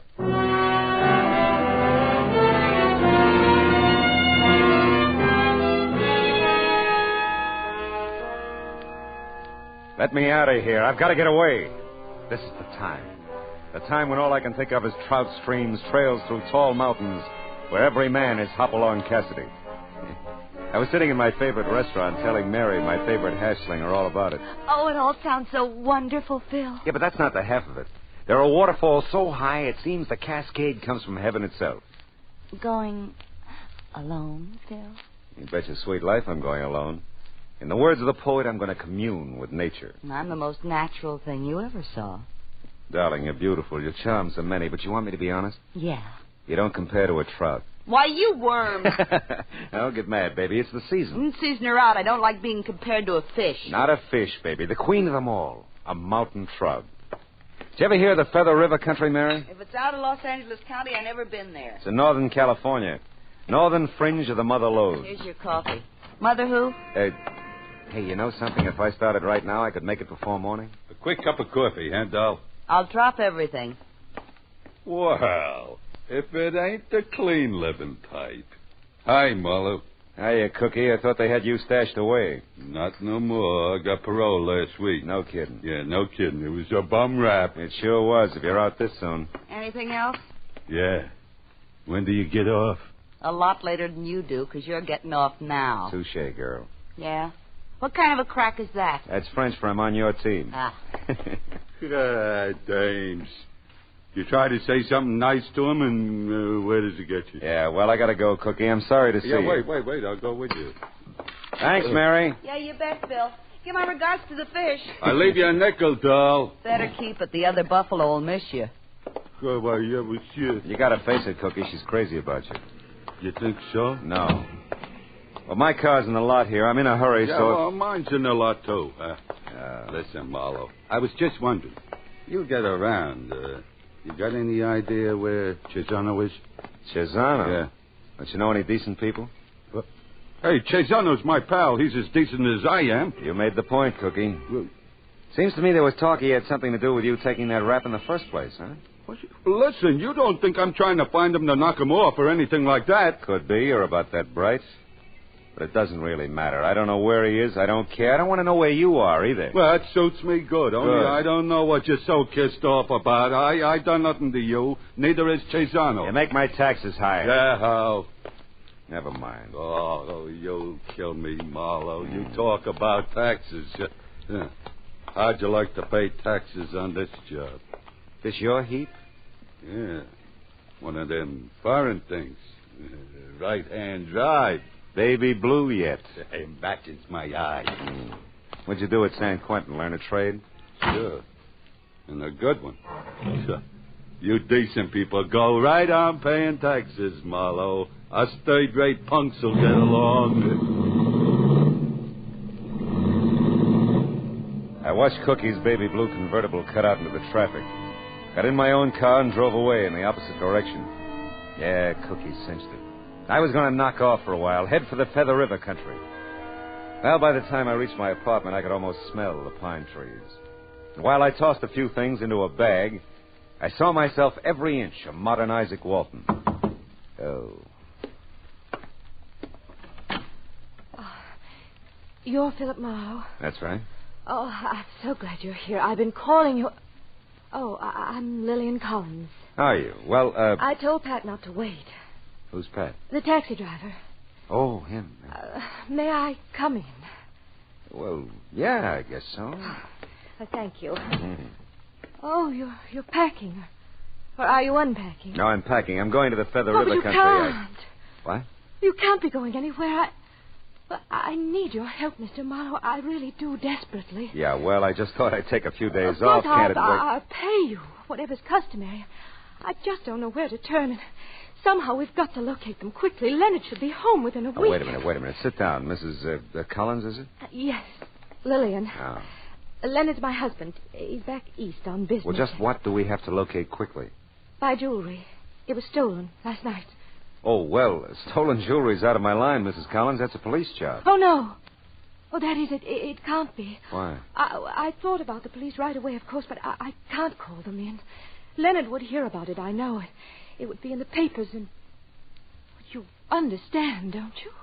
No, I don't understand. Well, I just couldn't, that's all. Mrs. Collins, right now I like fishing poles better than I do people. But you can't go. I mean, you can, of course, but I do need your help so much. Why can't I resist names? All right, but you have to level with me. What jewelry? When did it happen? Who knew you had it? Everything. Well, it was a necklace, diamonds. Yeah. And a diamond bracelet. I had them in my jewel box last night. I'd only just taken them from our safe deposit box in the afternoon. Who knew you took them out? Well, no one knew. Mm-hmm. Well, how did it happen, the robbery, I mean? Well, I was in my bedroom. That's where the jewel box was. Yeah. I was dressing for dinner. The doorbell rang. I had to answer it. Letty's on vacation now that Mr. Collins is in the East. It was Sylvia, a friend of mine. We were to have dinner together. I fixed a drink for us, then went back to my bedroom for my wrap. That's when I noticed the jewelry was missing. You hadn't heard anything? Anyone in the house? No. Of course, the radio was on. Music, you know. Mm-hmm. How would anyone get into the bedroom? Well, the French doors open onto a little terrace right by the bedroom. I rather presumed whoever it was came in that way. Well, how much would you say this jewelry is worth? $10,000. Oh, that's what it's insured for. Anything else taken? No, not a thing. Do you wear this necklace and bracelet often? Oh, no, not really. When Leonard gave them to me, he said they were for state occasions. Last night was a state occasion. Oh, my goodness, no. Oh, that is, If you didn't intend to wear them last night, why did you take them out of the safe deposit box? I suppose you'll have to know. I needed the money, Mr. Marlowe. I have a debt Leonard knows nothing about. If I wrote a check for $10,000, he'd ask questions. I don't blame him. Well, there's just no need worrying him with it, that's all. He doesn't know you gamble, huh? I didn't say... You didn't have to. Have you ever pawned anything before, Mrs. Collins? No. No, I haven't. Well, I got news for you. You probably couldn't get $10,000 for them. Oh, but if they're insured... Doesn't matter. Unless you made a deal to have them stolen so you could get the insurance money. Oh, really, Mr. Marlowe? Really, Mrs. Collins? Okay. Let's drive to your place and look around.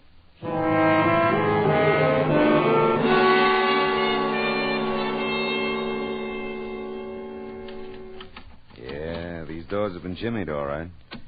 Didn't it bother you to stay here last night after it happened? Oh, I didn't. I stayed with Sylvia in Westwood. Told her about the robbery, huh? Oh, no, I didn't. I started to, but then I was afraid I'd have to tell her too much. Mm. Did you stay there last night and then come over to my apartment by cab this morning? Well, I came here first, then to your apartment. I wanted to be sure nothing else was missing. And then I decided to get in touch with you and had Pat drive me over. That's the taxi driver. He's practically my chauffeur. His stand is right out in front of our building here.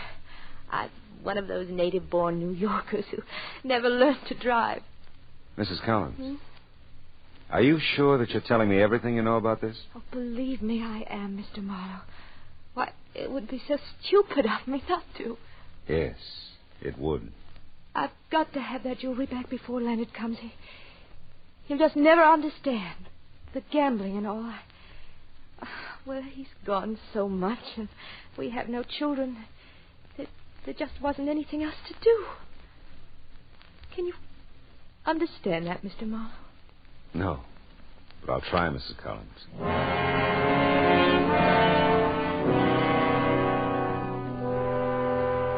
There was something tragic about her. A woman of means and advantage who was husbandless part of the time and childless all of the time. I suppose that isn't an easy life, but surely there must be other ways to fill the emptiness, huh? Well, Lillian packed a small bag and asked me to drive her to Sylvia's. As we walked toward my car, a grinning taxi driver leaned out of his cab. Take you somewhere, Mrs. Collins? Oh, not this time, thanks, Pat. I'm freeloading. Okay, but don't make it a habit. I got to make a living, you know. I know. See you later, Pat. He's awfully nice, Mr. Marlowe. Yeah, he seems to be. Tell me about your friend Sylvia. Oh, well, there isn't much to tell. She's a nice person, a widow. Oh, she just lives a block or so from here. Turn on Wilshire to your left. Okay. Tell me, does Sylvia have money? Well, I guess so. She seems to, anyway. Has a lovely apartment, a nice car. Oh, the symbols, anyway. Why? I just wondered. Oh, by the way, if you don't want her to know you've hired me, maybe you better tell her I'm a business friend of your husband, huh? Just drop by as you were leaving the house, something like that. Oh, yes, that's a good idea. Yeah. It's in this block, the big green apartment building on the right. Okay. That's funny. Is it? Yeah. Oh, here's a parking place. Wonder what Cookie's doing around here. A friend of yours? No, not possibly. That car parked there, foreign job, baby blue. It's Cookie's, all right. Oh. Sylvia's apartment is the first one on this side. You really don't have to come in, Mr. Marlowe. Her name's Murphy, remember? Old friend of your husband. Yes, that's right. I'll come in to carry your bag and to meet Sylvia. I'm very partial to wealthy widows. Really, Mr. Marlowe, do you think you will find my jewelry? Well, I've got one idea so far, Mrs. Collins. If that doesn't work, well, you leave it up to me, huh? Yes, of course. Oh, here we are.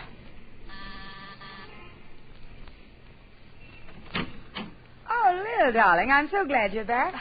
Oh, hello. Hello. Sylvia, this is Mr. Murphy. Oh, yes, of course, Mr. Murphy. Sylvia Jennings. How do you do? How are you? Murphy? Well, come in, both of you. I was just getting ready for a swim. Oh, sounds wonderful. Maybe I could scare up a pair of trunks for you, Mr. Murphy. Oh, thanks. No, I've got to run along. I just stopped by Mrs. Collins looking for a husband. Mr. Murphy's from out of town. Known Leonard for years. I was all packed ready to come over here. So I brought her. Well, all right. You know, you two don't have to explain anything to me. As a matter of fact, I can go down to the pool alone, and you two can stay here and talk about old times. Why, Sylvia. Oh, relax, Bill. And forgive me, Mr. Murphy. I've told stories like that myself so many times, I know them by heart. I'll bet you do at that. You know I do. What? Now, I just won't have you thinking that, Sylvia. Oh, now, don't be silly, darling. It's not important. Oh, but it is. Hey, wait a minute. Hold it. Let's you both go down to the pool and talk it all over. I really have business to tend to. Oh, I'm sorry. I'm really sorry. Yeah, we'll just keep it that way. Huh? Will we be hearing from you about anything or anything? You know. Oh, sure. Sure you will. About anything.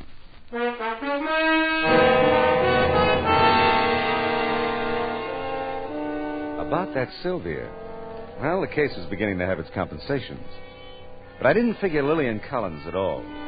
Sometimes I thought she lied in her teeth, and sometimes I knew that she was just a bewildered dame who'd had her jewels lifted.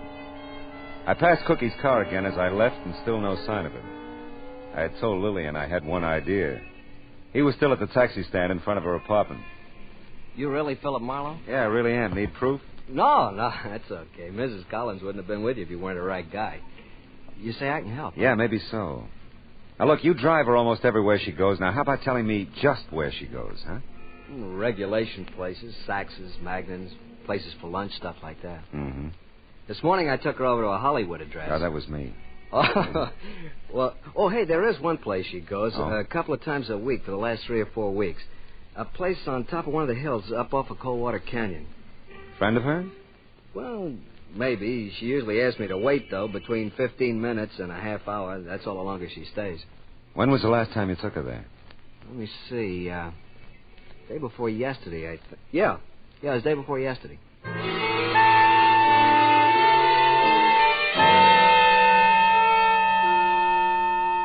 I followed Pat's instructions through every devious curve to the top of Coldwater Canyon. The thing that interested me most was not what was ahead, but what or who was behind me in the big, expensive car. The sun was hitting the windshield just right to obscure the driver. I slowed at the isolated address, noticed another big car parked in front. When I stopped, the car behind me stopped. A well-dressed woman got out and went into the house. As she did, she passed another well-dressed woman coming out. It looked like a change of shifts. As she drove away, I got out of the car and went up to the door. Someone somewhere was watching me. I could feel it.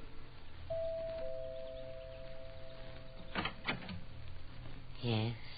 Oh, hello. I do not believe you have an appointment, sir. Well, no, I didn't think to make one. Excuse me, please. One moment. What a creep. And what a joint. You will come in, please. Yeah, thanks. May I inquire, sir, who referred you here? I have to have a reference? Madame must insist on references, sir. Oh, she insists, yeah. Well, I'm a friend of Mrs. Collins. Lillian Collins? Oh, yes. Mrs. Collins. Yeah. Yes. You will follow me, then. Madame will see you now. More to the point, I will see Madame. I followed the Peter Lorre character down a darkened hallway. As far as I could tell, there was no door ahead. It looked like a blind alley. Even in the darkness, I sensed that someone could see me. I didn't have long to think about it. Just when we reached what looked like an impasse, the little man ahead of me pulled some heavy drapes aside and nodded for me to enter. I walked into a room that was heavily draped on all sides, pungent with the smell of incense. And studying me from across the room, a Grecian-robed woman seated beside, so help me, a crystal ball. You will come in, please, and be seated. Yeah, I will. You see, Hush. You will remain silent. It is so necessary, your silence. Bruno, you will go. Yes, madame. Hey, they're very clever, those drapes. When they're closed, you can't tell where the door is. I must insist. Your silence is very important. Ah. You are in need of help, much help, or you would not be here. Yeah, well, you could say that. Yeah. You make it very difficult for me to see what is in store for you. The crystal is cloudy, very cloudy. I'll quit breathing on it. Please. Oh, excuse me. Now, you are seeking something, probing, searching out, and this is not a good thing. Some things one must not pursue. I regret to say, for you I see much trouble. Great trouble and danger. You are in need of rest, my friend. Rest and sleep. A long sleep. Bruno will help you. Bruno will help you to sleep.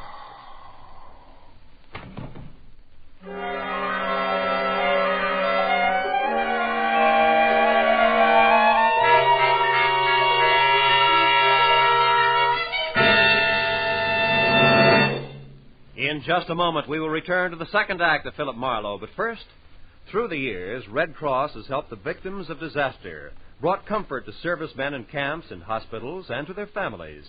Today, with the country rising to meet the challenge of aggression, the Red Cross has been asked by the government to undertake tremendous tasks. By giving generously to the Red Cross, you will help mobilize for the defense of your families, your community, and the nation.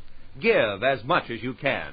And now with our star, Gerald Moore, the second act of Philip Marlowe, and tonight's story, The Medium Was Rare.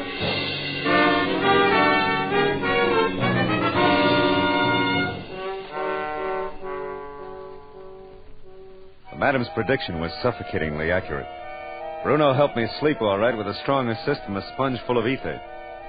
My watch said it was 2 hours later when I came out of the anesthetic a long way from the house on the top of Coldwater Canyon.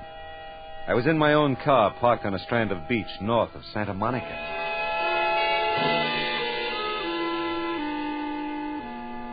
10 minutes and a blast of bourbon later, I entered Sylvia Jennings' apartment again. This time there was no sign of Cookie's baby blue car. I don't think Lillian will be long. She remembered some shopping she had to do. Did she? You don't look as if you felt very well, Mr. Marlowe. Oh, I feel just fine. I just woke up from a long sleep. And by the way, Mrs. Jennings, you really shouldn't call me Mr. Marlowe. Oh, yes. Now, where on earth do you suppose I got the name Marlowe? I really wouldn't know. Okay, where's Lillian, huh? I told you she went shopping. Without a purse?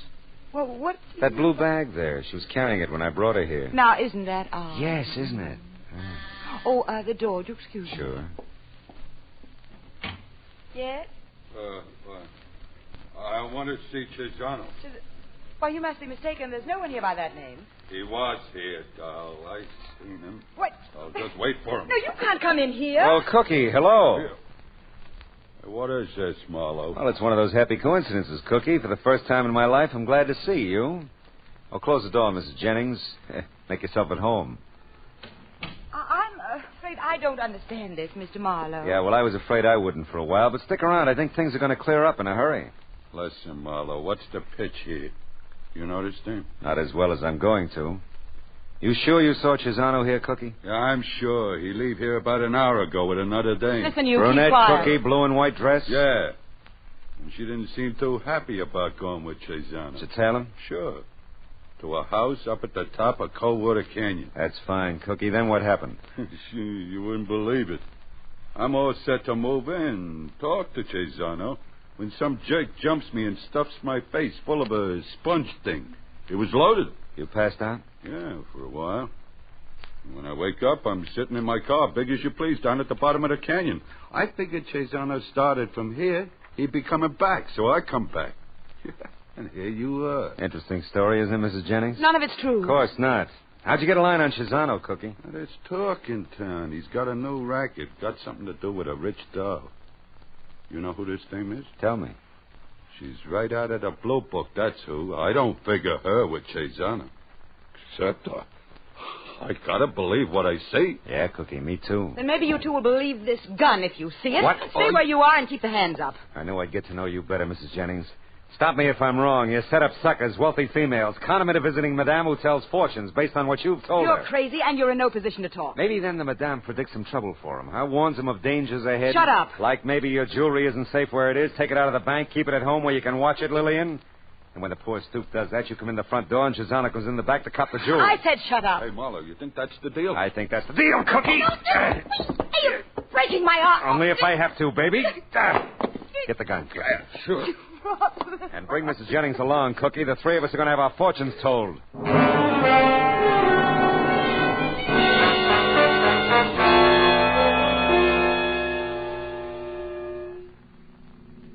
How about that Cesano? What a sweet deal he's got. I didn't figure him for so smart. He's a big brain, all right. And wait till he hears we're cutting in on him, sharing the take. Huh? This way, everybody makes dough. Me, you, Cesano, even the little doll here, huh? Leave me alone. Easy does it, Cookie. You're pretty smart yourself. How'd you figure I was going to make a business deal with Cesano? Yeah, no chump, Marlowe. I got every Seamus figured. You're all looking for that one big, sweet deal like Cesano's got to move in on. It's a natural. Yeah, you're right. Cesano will never go for it. He's got no choice, doll. Oh, hey, watch it, Marlowe. There's a geek in a prowl car ahead of you. Yeah, I've been watching him. Where's Mrs. Jennings' gun, Cookie? We're right here. Why? Give it to me a minute, huh? You ain't gonna plug it. Come on, give it to me. Okay, but I don't get you. Thanks. You hit him. Yeah, and that's not all. What did you do? You ran right into that police car. That's the way I played it, honey. Hey, that wasn't very bright. Oh, Mr. Marlowe. Got a couple of customers for you, officer. I had to move quick. Why, sure, but... Oh, yes, we do. The lively one's got a great racket. I'll tell you about it later. Cookie over there wants to see his parole officer. You want me to take them in? I sure do. And tell your brethren to come to 6956 Canyon Rim, top of Coldwater Canyon, right away, with their muskets loaded.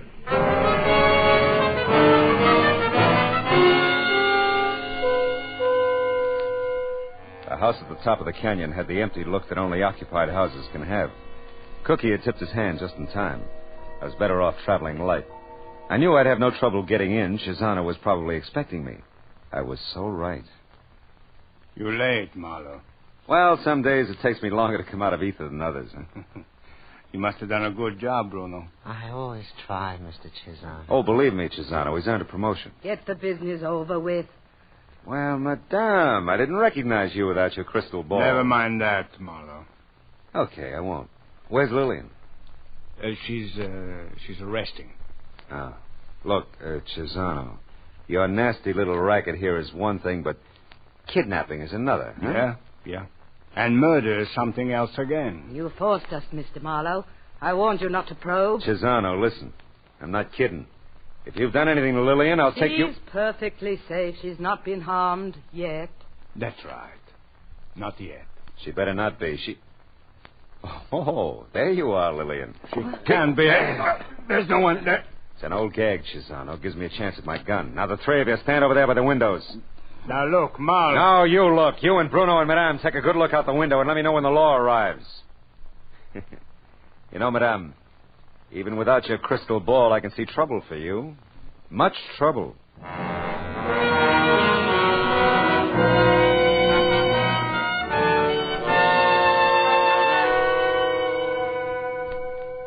Lillian had been given the ether treatment, too.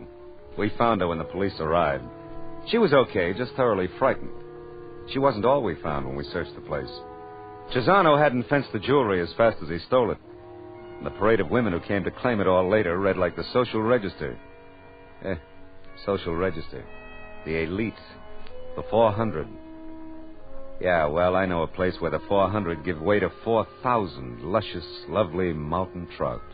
Oh, the forest primeval, the murmuring pines and the... Yeah. You know what? I don't think I'm going to make it.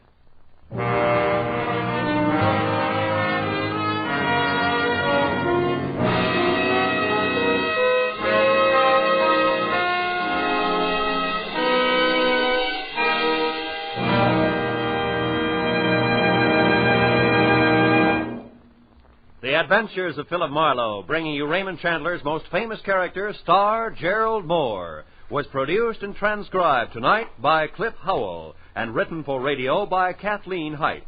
The cast included Gloria Blondell, Ed Max, Gene Bates, Harry Bartell, Betty Lou Gerson, Lou Krugman, Ida Reese Marin, and Jay Novello. Gerald Moore may currently be seen in the Santana production, Sirocco. The special music for Philip Marlowe is composed by Pierre Garrigank and conducted by Wilbur Hatch.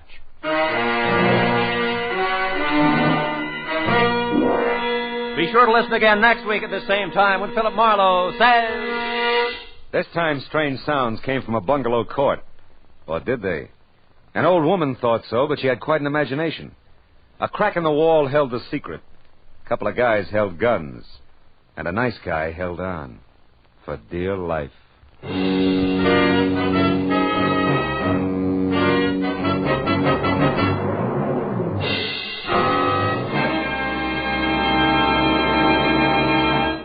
Just as systematic exercise builds a strong body, so does systematic saving build a strong future.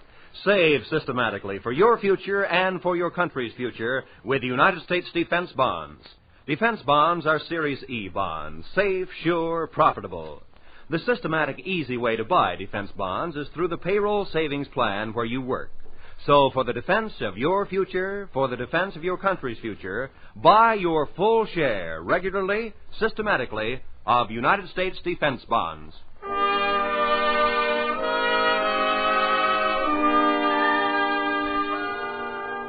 Roy Rowan speaking.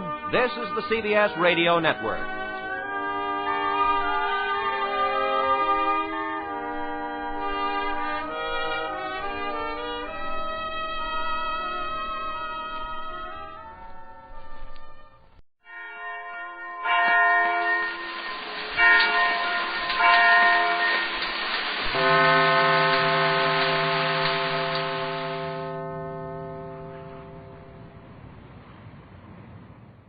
And now, the Gulf Oil Companies and your neighborhood good Gulf dealer present Counterspy.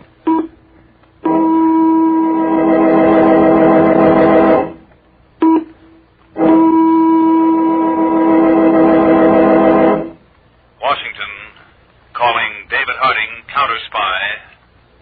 Washington, calling David Harding, Counterspy.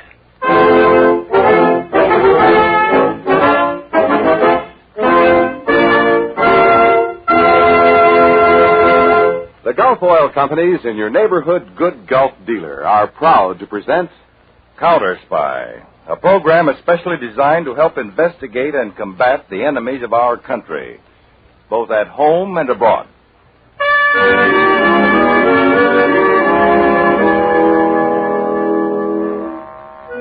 This is David Harding. Last November, Congress passed the Boggs Act, an amendment to the federal narcotics law, providing for stiff mandatory sentences for offenders.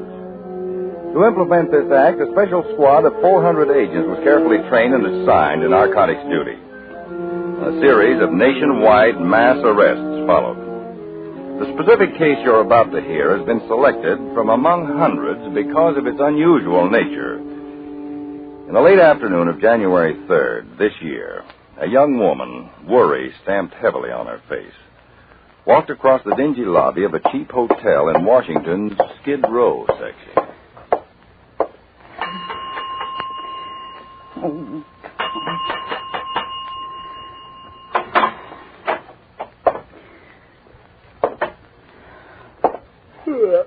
No rooms, girlie. All taken. I don't want a room. I'm looking for someone who registered here. His name is Frank Stewart. Hey, girlie. Never heard of him. I know he's here. What room is he in? Well, girlie, I told Will you. Will this help? Well, why did you tell me that? What room? 2A. Just up those stairs there. First flight. Last room to the right.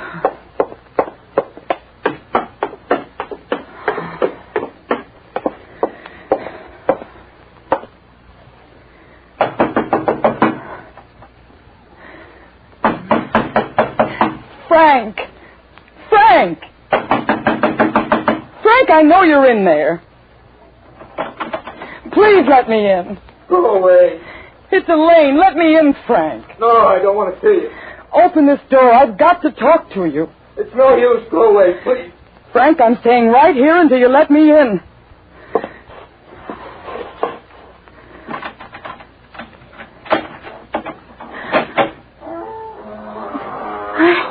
Why'd you have to come here? I've been looking for you for 2 days, worried half out of my mind. Why'd you have to come? Why'd you have to see me like this? It would have been better if you'd never found me. Sit down here on the bed. I want to talk to you. Oh, leave me alone. Just leave me alone, will you? Please sit down. Let me go. Can't you understand, Frank? I only want to help you. Can't you understand I'm beyond help? Can't you see you're blind? Go on, get out. Let me alone. Frank. Frank.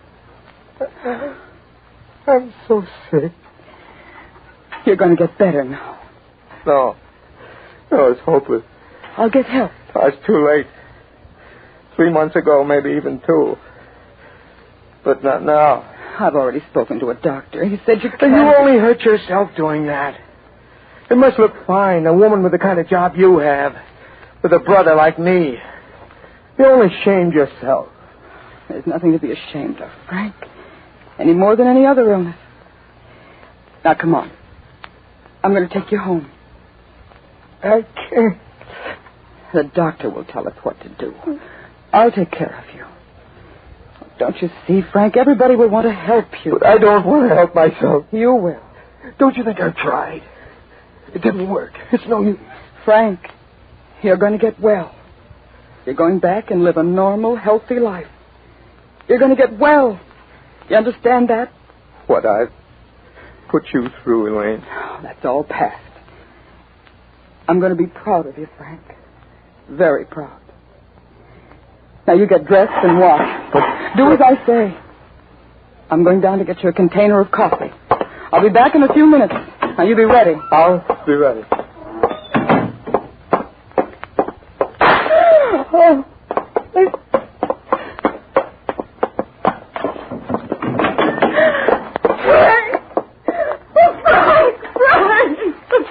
It's all right.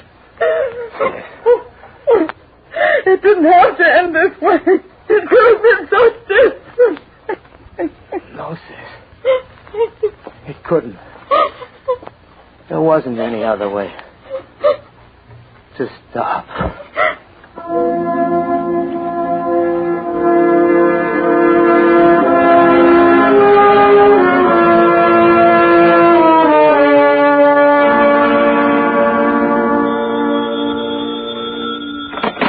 Harding speaking. Mr. Harding, I asked to be put through directly to you. This is Agent Elaine Stewart. Yes, Miss Stewart. What is it? I must see you right away. May I come to your office? Why, of course, but what's this about? Murder. What? One just committed. And if I don't see you right away, I'm afraid another one will be committed. This time by me.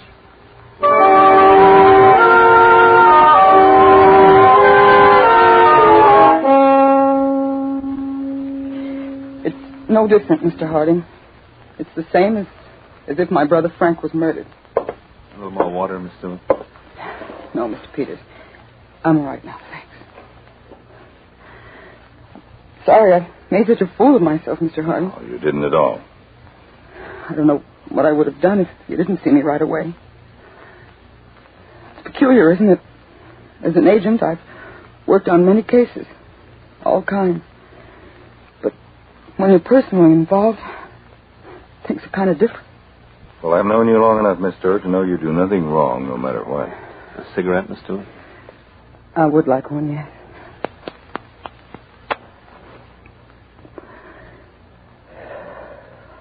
Thank you. You'd never know it, but I'm supposed to be the unemotional one in the family. Now, look, you've been under a terrific strain. I think you're doing just fine. Miss Stewart, is there anything else you could tell us about this? I don't know. I may have forgotten something. When did you first discover that your brother had become addicted? For sure? Only a few weeks ago. You didn't notice any symptoms before that? I knew something was wrong, but I just thought he was tired, nervous, maybe overworked. Mr. Harding, I'd give anything to get the people responsible for Frank's death. You didn't live with your brother, huh? No, we had separate apartments. You knew his friends? All of them, I think, with one exception. Who's that? Well, a man who came to Frank's apartment once while I was there. My brother got rid of him very hurriedly. It could be the peddler, Chief. Yes, it could be. Do you remember what this man looked like? Short, thin, cheaply dressed. Oh, and one other thing. Yeah? He had a twitch in his right eye. I see.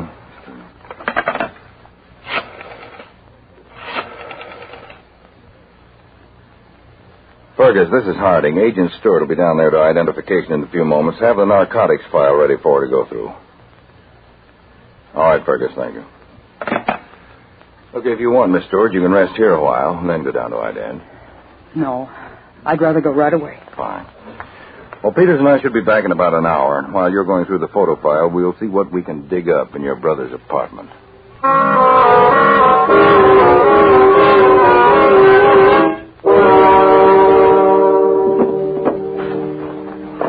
Anything in that chest of drawers, Chief?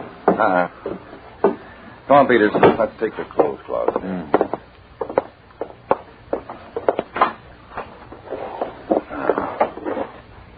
I'll see what's in the box up here on the shelf. You go through that suit, then. All right.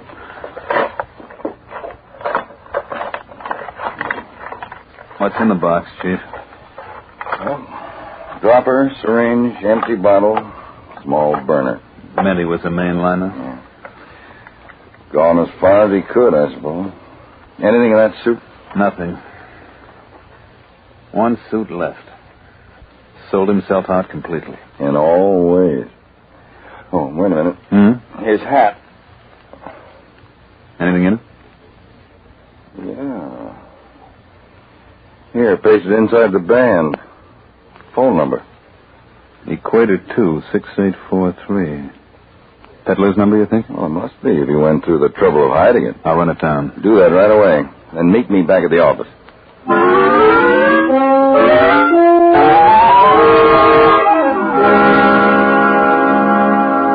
This is his photograph, Mr. Harding. Are you sure, Miss Stewart? Yes. This is the man I saw visit Frank's apartment. You have a look at him, Peter, again, will you? Now, there's no doubt about it, Chief. That's the guy. After I checked on that phone number, I went to the address. I saw him go in. What name's he using? Arthur Dodge. What have we got on him? Real name's Arthur Dayton, known also as Blinky Dayton. Any record? 4 arrests on narcotics charges. 2 convictions. Worked the East here, No, the West Coast. Last known whereabouts, Delray, California. Got too hot for him out there, I guess. Well, we're going to make it even hotter here for Mr. Blinky Dayton.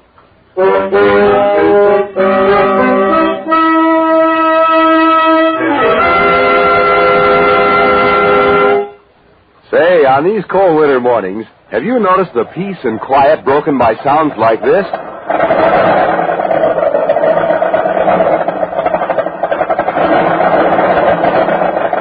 Bucking and sputtering like that is a pretty unpleasant way to start off the day, and unnecessary, too.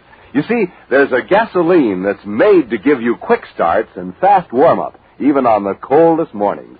That gas is Gulf No-Nox. Gulf No-Nox gets your car going quickly and keeps it going, without the stalling you get with so many other gasolines. It gives you full power at all times for fast pickup, smooth, safe passing. And you can count on Gulf No-Nox to live up to its name. Yes, No-Nox gives you quiet power without annoying engine knocks and pings. So drive in at your good Gulf dealers tomorrow. Switch to Gulf No-Nox for quick starts, fast warm-up, and full quiet power. Gulf No-Nox, the gas that makes driving a pleasure.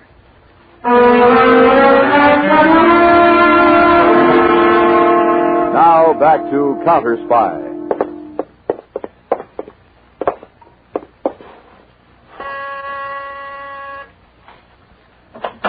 Yeah, what is it? This the man, Miss Stewart? Yes, he's the one, Mr. Harding. Harding. Will you wait down in the car, please, Miss Stewart? Yes, sir. Hey, what is this? We'll give you just one guess, Dayton. That ain't my name. You got the wrong party. Don't you wish it, Blinky? What do you want with me?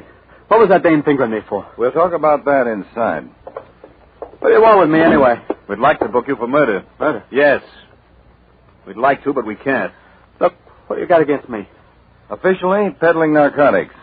Unofficially, the death of Frank Stewart. Stewart? An ex-customer of yours. Never heard of him.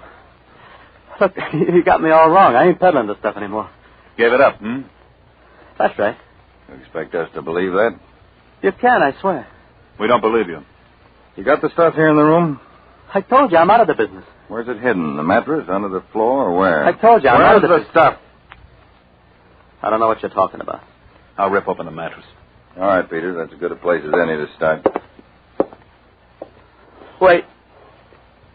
The mattress turned out to be the best place to start, Chief. Where'd you buy it, Dayton? What difference does it make? A lot. Now answer, Mr. Harding, where? I don't remember.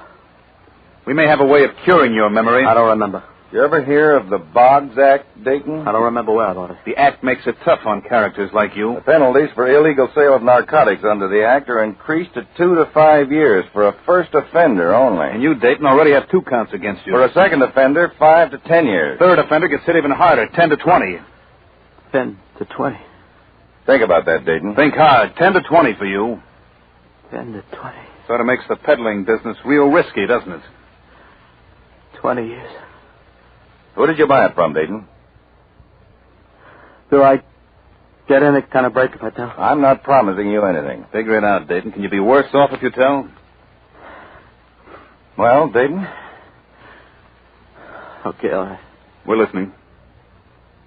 I got the stuff over in Maryland. Where in Maryland? Glenton. Where in Glenton? Bowling Alley.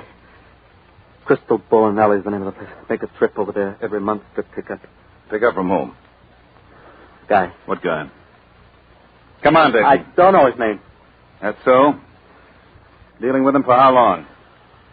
About 6 months. About 6 months, and you don't even know his name, Never formally introduced, is that it? I'm not kidding. That's the way the operation was worked. He knows the peddlers, but the peddlers don't know him. What do you think, Chief? Well, it's possible. The truth, huh? I'll tell you the whole layout, and then you can check. You'll find out I'm not giving you the business. You don't have to worry, Dayton. We'll find out. Come on.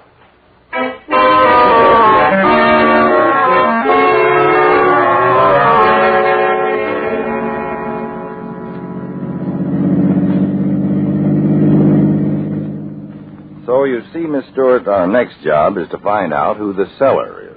You didn't get his name from Blinky Dayton? No, he said he didn't know it. Believe him? Well, I'm inclined to. Many times sellers play it that cozy. But you know where the seller can be located.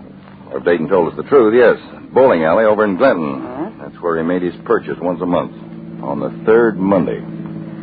I wish I could see this thing through. Well, you're going to. I'm going to put you on the case.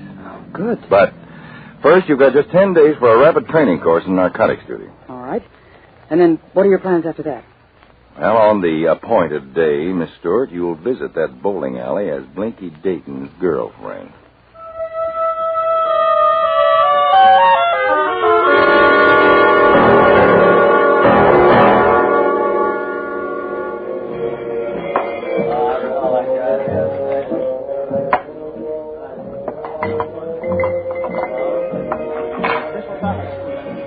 What'll it be, miss?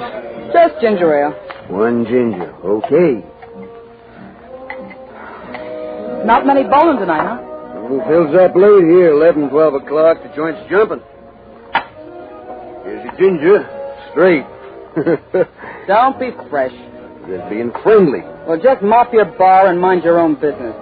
Okay, girlie, if that's the way you want it. That's the way. Pardon me for breathing. What's yours, mister? Beer. Beer. Coming right up. I didn't expect you here, Mr. Peters. Chief wanted me to check, Miss Stewart, to be sure you're all set. I'm all right. You let it be known around yet that you're Blinky's girlfriend? Yes, sir. Watch it. One beer. How much? 15. Keep the change. Thanks. Know your stuff, Miss Stewart? Yes, everything. Blinky Dayton's record, Back to his first arrest. the narcotics stones. Down to the last powder. You've got the number to call. Uh-huh. If it gets rough, use it. I will. You'll be covered by agents anyway, just in case. I hope I won't need them. You never can tell. You scared? Pretty much. Remember what the chief said. You can back out anytime you want. After what happened to my brother, what kind of a person do you think I am? Me? I think you're swell.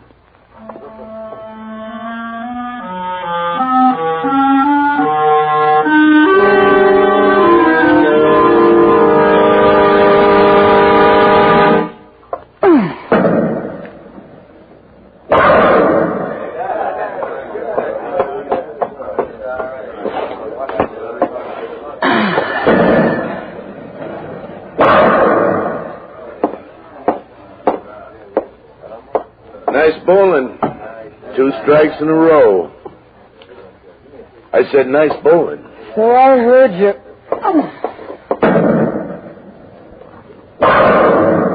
Oh, another strike. Regular champ, huh? You're in my way. Oh, unfriendly type, huh? Lots of friends. Maybe I'm not such a stranger. What's your name? Why? Maybe we got a mutual friend. Yeah? Who would that be? That would be Blinky Dayton. I've been waiting for you. Took my time looking you over. What's your name? Elaine Stewart. Blinky calls me Ellie. What do I care what he calls you? I only care why you're here. I'm making a pickup for Blinky. What pickup? You know. Maybe I don't. Why didn't Blinky come himself? Sick. Sick from what? Same thing that always troubles him. His ulcers. Ulcers, huh? You know he complains about it to everybody. So he's sick again, huh? Don't believe me? Call him. You got his number. He'll be there to get my call? He's sick in bed. Where else would he be? Okay, I'll call him. He'll be there. Take it from me. He better be.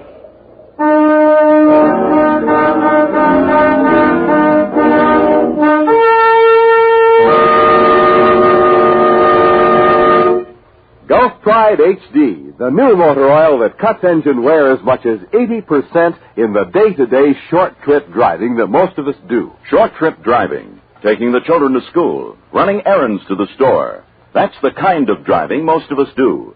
And it's the kind responsible for most engine wear. You see, short trip driving can dirty up engine parts more than any other kind of driving. But now there's a new motor oil that keeps engines clean under all driving conditions. It's Gulf Pride HD, the new high detergency motor oil from Gulf. Gulf Pride HD reduces harmful sludge to a degree never before thought possible. Keeps pistons and piston rings amazingly clean. And since a clean engine wears less, Gulf Pride HD cuts engine wear way down, as much as 80% in day-to-day short trip driving. This extra protection can save you money by heading off motor troubles and avoiding repair bills. So don't wait another day to start using Gulf Pride HD in your car. Drive in tomorrow at your neighborhood Good Gulf dealers. Change to high detergency Gulf Pride. New Gulf Pride HD.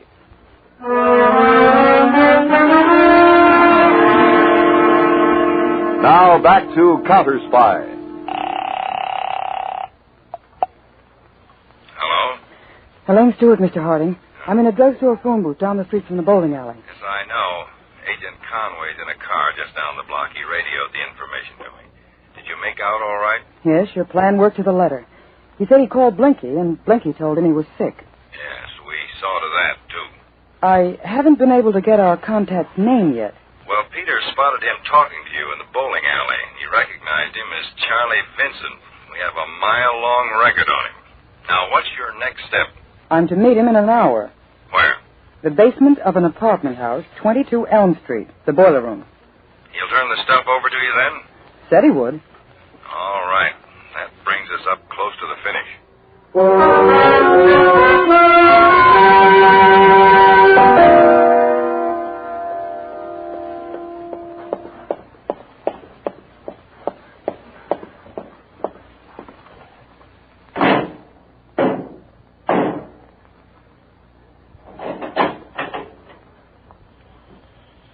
Come in.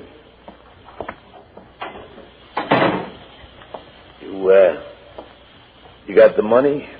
Uh-huh. You got the stuff? You know, I like doing business with you.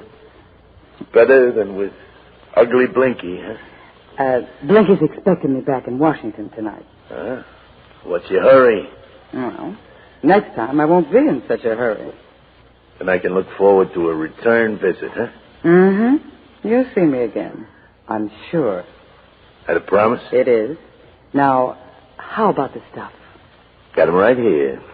2 capsules of H. Take them.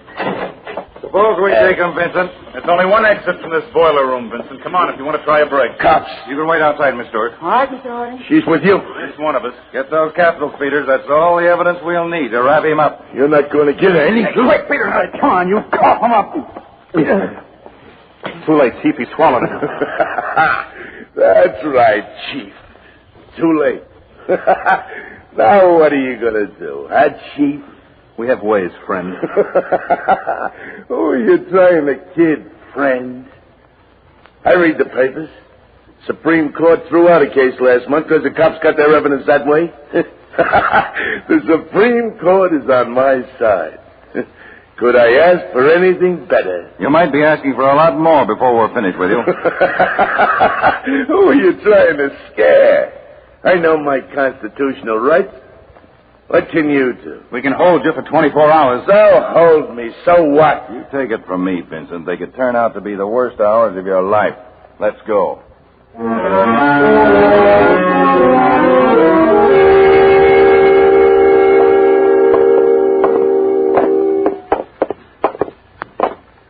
That door. I can see it.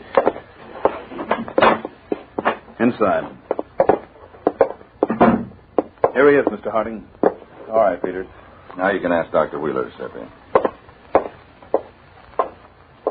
Hey, listen, what's this all about, huh? Doctor, this is the man. Vincent, this is Dr. Wheeler of the Narcotics Division. Who needs a doctor? I never felt better.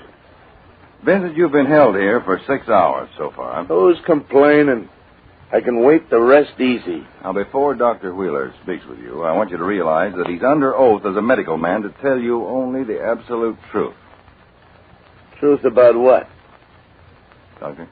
You swallowed 2 capsules of heroin. That correct, Vincent? So? Now, I presume the capsule covering is composed of gelatin. So? The digestive juices are potent enough to dissolve even the strongest gelatins within 12 to 18 hours. Hey, what's he getting at? Your funeral, Vincent, maybe. What? Please go on, Doctor.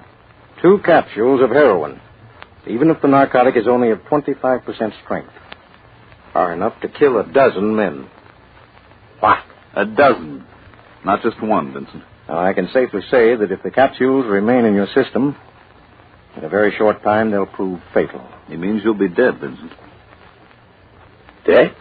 I repeat, if the capsules remain in your system, in a very short time, they'll prove fatal.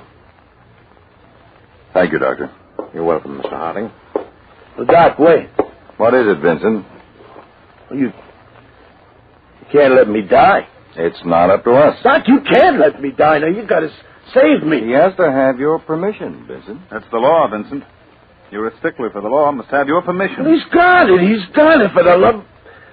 He's got to help me. Well, the doctor is quite willing to cooperate. And he's ready to go to work. And okay, let him do it. We're wasting time. The doctor will work on you right after we get from you names and locations.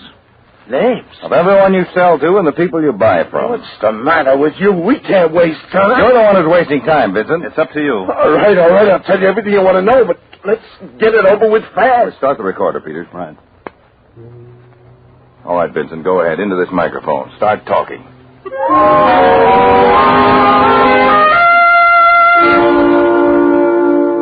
You've got it all, Mr. Harding? Everything, Miss Stewart. Agents are now rounding up the people involved with Vincent. Well, I guess you don't need me on this assignment anymore. No, but I just stopped by to thank you. It's all in the line of duty. Well, a bit above and beyond. You know how I wanted to help, Chief. Yes, I know. Of course, it doesn't bring your brother back. Well, if what I've done has helped others like Frank, then that's something. Well, it's a great deal more. Although they'll never know who you are or what you've done, I assure you, Miss Stewart, many people are very much in debt to you.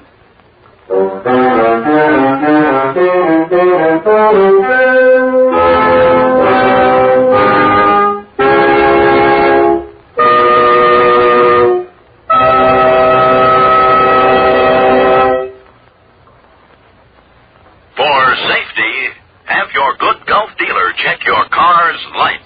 You know, just about half the cars on the road today have one or more burned out auto bulbs. That can mean real danger. But you can be sure your lights are working, even those you don't ordinarily see from the driver's seat, if you let your good Gulf dealer check every light on your car and replace any that may be burned out. This auto bulb check is a service your good Gulf dealer will be glad to perform. So drive in tomorrow, and for the life of your car, go Gulf.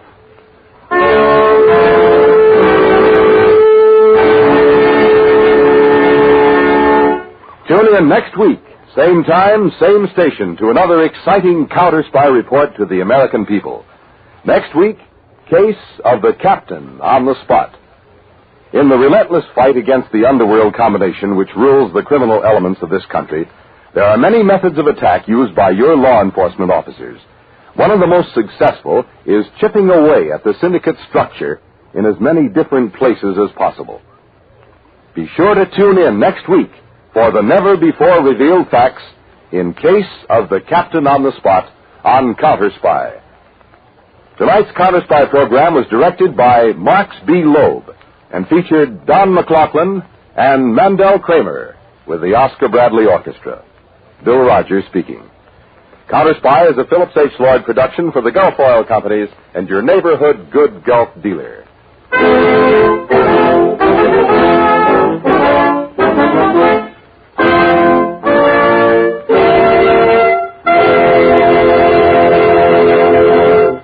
Be sure to see We the People on NBC television every Friday night. Consult your newspaper for time.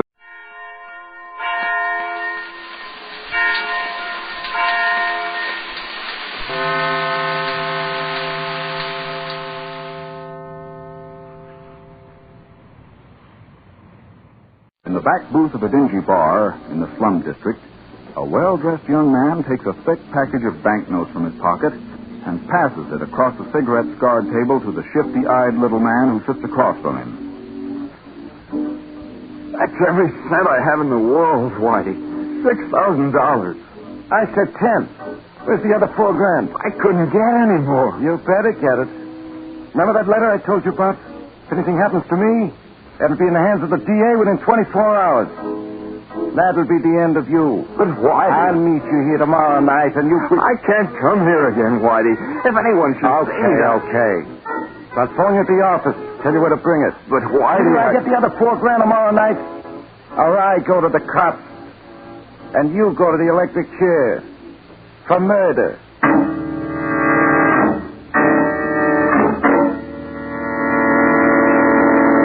Don, if there were any way I could raise the money for you, I would. You know that. Oh, I know, Chris. I wouldn't have asked you, except I've tried everything else.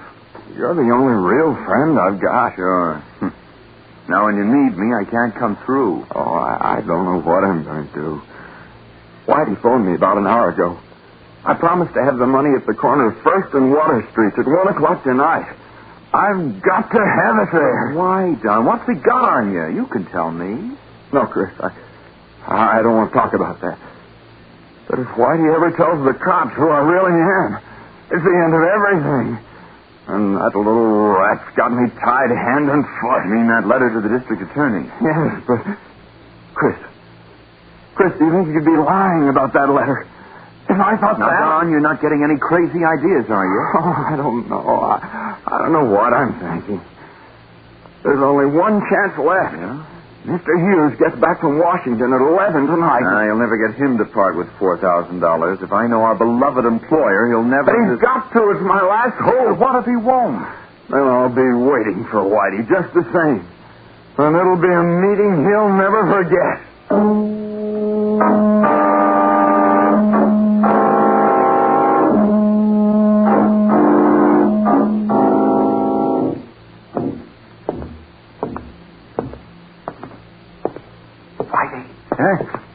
Oh, it's you, sonny boy. So dark in that doorway, couldn't see you. Okay, where's the $4,000? It's right here. Oh, no, you don't. Let go of that gun. Try and get the trap.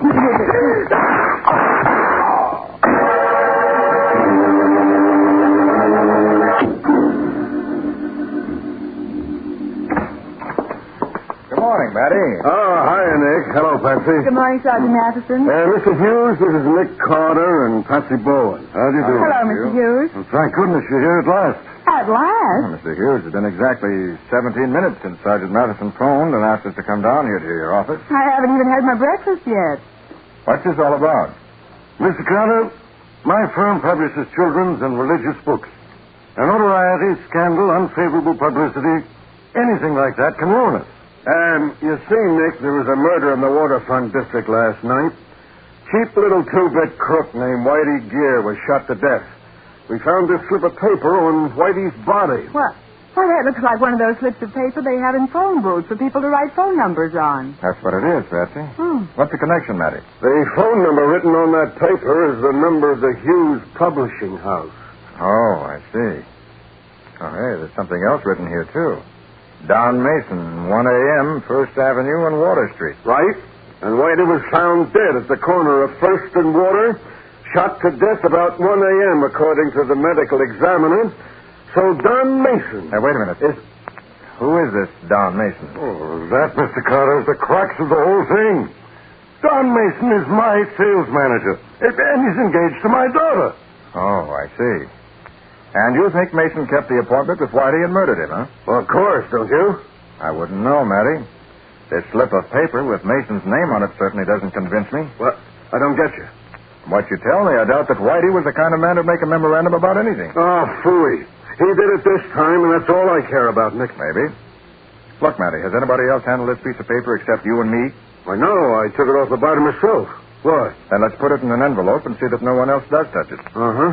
Okay, if you want to. But there's another thing, Nick. Yeah? Whitey was a skinny little runt, but from the looks of things, he must have put up a whale of a fight before he was killed. We found a couple of gray wool threads under his fingernails, like from a gray tweed coat. And Whitey's coat was brown. Oh. Then you think those threads came from the killer's coat during the struggle? Sure, Patsy. What else? Uh-huh. And Mr. Hughes here tells me Don Mason wears a gray tweed coat. And so do lots of other people, Matty. You must understand, Mr. Carter, this company simply cannot afford to have one of its executives accused of murder. Now, I want you to prove that Don had nothing to do with this Whitey person. But what if he did have? Well, then we'll publicize the fact that Hughes Publishing hired the best detective it could get to see justice done, even though the culprit is one of our own executives. That may help some. Well, how about it, Carter? Before I give you an answer, Mr. Hughes, I'd like to talk this over with Don Mason. He hasn't come down to the office yet, Nick. I was just waiting for you to get here before going over to his apartment after him. A good idea, Matty, except that he may leave for the office before we get to his place. Oh, I have an idea. Don shares an apartment with my star salesman, Chris Bentley. I could phone Chris, tell him to keep Don there until you arrive. Yeah, suppose you do that, Mr. Hughes. And unless he's got a mighty good alibi, that young fella's going to move to another apartment. A small one. In the city jail. Don. Don, wake up. Oh, you're away. Wake up, you dope. Snap out of it. Oh, good morning, Chris. What's the matter? Old man Hughes just phoned that some people are coming to see you. He says to tell you to wait here until they arrive. Okay. Oh, I feel terrible. Don, where were you last night? Huh? Get with it, Don. You didn't get in until after I went to bed, and that was 3 o'clock. Where were you? What? Oh, I don't know. I can't remember. Did you get the money from old man Hughes? Money? What money? The money to pay off that blackmailer. Did you get it? Good grief, Whitey. Yes, Whitey. Did you see him? I can't remember whether I did or not. You mean you had another one of those blackouts? I guess I must have. Now, let's see. I remember eating dinner here at the apartment with you. Yes, and afterwards I went out for a pack of cigarettes. But when I came back, you were gone. And so was that gun you keep in your dresser drawer. What? Oh, Chris, no. What did you do, Don? Why'd you take the gun? You've got to remember. Oh, I can't. I can't remember anything. I went all over town looking for you, but you just disappeared. Oh, from the way my head feels, I think I must have been in some bar, but I don't drink. Wait a minute. What are you doing? Looking for your gun. Yeah, here it is in the pocket of your top coat. And Don, 3 bullets have been fired from it. What do you mean, 3 bullets? It wasn't even loaded last time I saw it. Well, it is now. John, are you sure you didn't meet that Whitey fella? I don't know. I can't remember. Hey, maybe it's the police who are coming here. Maybe Whitey turned me in. Now, get hold of yourself. We haven't much time. What are you doing now? I'm putting the gun on this little shelf over the door in the coat closet. Not much of a hiding place, but it'll have to do until we can get rid of it. Chris, I won't let you get mixed up in it. Don't be silly. Now get this. You never even heard of this Whitey person. You were here all last night. You never left the apartment, understand? Yeah. I never left the apartment. After dinner, you and I played gin rummy and listened to the radio until 3 a.m., and then we went to bed. You were here all last night. And I'll swear to it.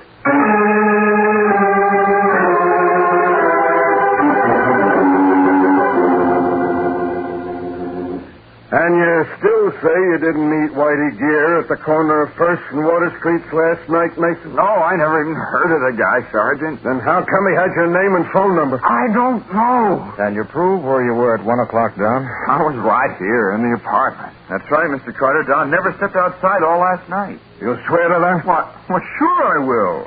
We played gin rummy till 3 a.m. Well, that sounds like a pretty good alibi, Sergeant. Yeah, if it holds up. Frankly, Don, you don't look as though you'd spent a quiet evening at home. I'd say you were suffering from a pretty bad hangover. Well, Mason, Whitey Gear was killed with a .38 revolver. You own such a gun? No. You own a gray tweed coat? Yeah. Why? Where is it? Oh, it's in the closet, but... All right. Don! Oh, darling, Daddy said you were in some kind of trouble. Don isn't in any trouble, Betty. No, honey, it's all right. Hey, wait a minute. Who's this? Betty Hughes, Don's fiancée. Say, you're looking fine, Betty. That's a new hairdo, isn't it? Of course not, Chris. But what did Daddy mean I by... guess it's just because I haven't seen you for so long. What are you talking about? You saw me only last night. But what was that? Chris came over to my house last night looking for Don. He said Don had disappeared, and he thought... Well... Don, something is wrong. Oh, you are in trouble, aren't you? You bet he is, Miss Hughes. So he was with you every minute last night, was he, Chris? Well, Now, look, Sergeant. I'll talk to you later. Get your hat down. I'm taking you in for the murder of Whitey Gear. Now, Matty, are you sure you have enough of a case to justify an arrest? You bet I have, Nick. Why would he frame a phony alibi if he wasn't guilty? Oh, Chris, if I'd only known. I tried to tip you off, Betty, but I guess I was pretty clumsy about it. You ready, Don? Yeah. I got my hat. And I got this. Where'd you get that gun? Never mind. Just don't make me use it. Because if I do, somebody's going to get hurt. Mindful of the fact that his action is practically a confession of guilt, Don stands near the door, holding Nick, Matty, and the others at the point of his gun. In just a moment, we'll back to the case of the Forgetful Killer. Today's adventure with Nick Carter, brought to you by new post-war Old Dutch Cleanser. Holding Nick, Matty, and the others at the point of his gun, Don stands beside the door to the inner room of the two-room apartment he shares with Chris. Now, get into the bedroom, all of you. Let's do as he says, Matty. No use anyone getting shot. Thanks, Mr. Carter. I want to be sure nobody's going to... Don't be too sure. Hey! Keep your hand away from your gun, Sergeant. Okay. You hurt, Nick? No. Just got the wind knocked out of me. Went down through me. That was quite a stunt, Don. I was a commando in the war. Now, anyone else want to try any smart tricks before I leave? You're playing this awful dumb, kid. I'm playing it the only way I can. Now I'm going to lock this bedroom door. And then I'm getting out of here. And heaven help anyone who tries to follow me.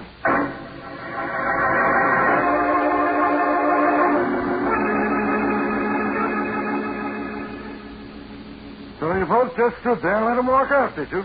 A fine pair of detectives you turned out to be. They didn't just stand there. As soon as they heard the outside door close, Nick and Sergeant Matheson were after him. Yeah, but by the time we got the door unlocked, he was out of sight. He left his wallet in the dresser, along with some small change, keys, and so on. He won't get far without a cent in his pocket. Yeah, he left that gray tweed coat, too. I sent it down to the police lab. And if those threads under Whitey Gear's fingernails came from that coat, we'll know it in a couple of hours, Nick. That young scoundrel. When I think of all I did for him. What did you do for Don, Mr. Hughes? Why, I gave him a job, didn't I? You even promoted him to be sales manager when he wasn't in line for the job, simply because Betty was in love with him. Well, I guess she sees a mistake now. I doubt it. When a girl's in love... Oh, love fiddlesticks. Before he came along, it was Chris. For him, somebody else. How long has Don worked for you? Ever since he came here from Toronto, 1942. He was just out of the Canadian Army. I thought I was being patriotic by helping a disabled veteran. Disabled? Yeah. There wasn't anything disabled about the way he threw me clear across that room. It was a head wound. That's why they discharged him from the Army. He used to have periods when he'd black out completely. He couldn't remember where he'd been or what he'd done for hours at a time, even days. That hasn't happened for a year or so now. Well, according to Chris, it happened last night. That's why Chris tried to give him an alibi. He said whatever Don did, he wasn't responsible. Oh, the guy's just getting ready for a plea of temporary insanity, Nick. But he won't get away with it. Maybe he will, Matty. Unless you can prove a motive. I'll prove the motive. Don't you worry about that. It seems to me the first thing you've got to do is catch him. Yeah, well, I'll do that, too. Every cop in town is on the lookout for him, and 5 will get you 10. We have him rounded up inside of 24 hours.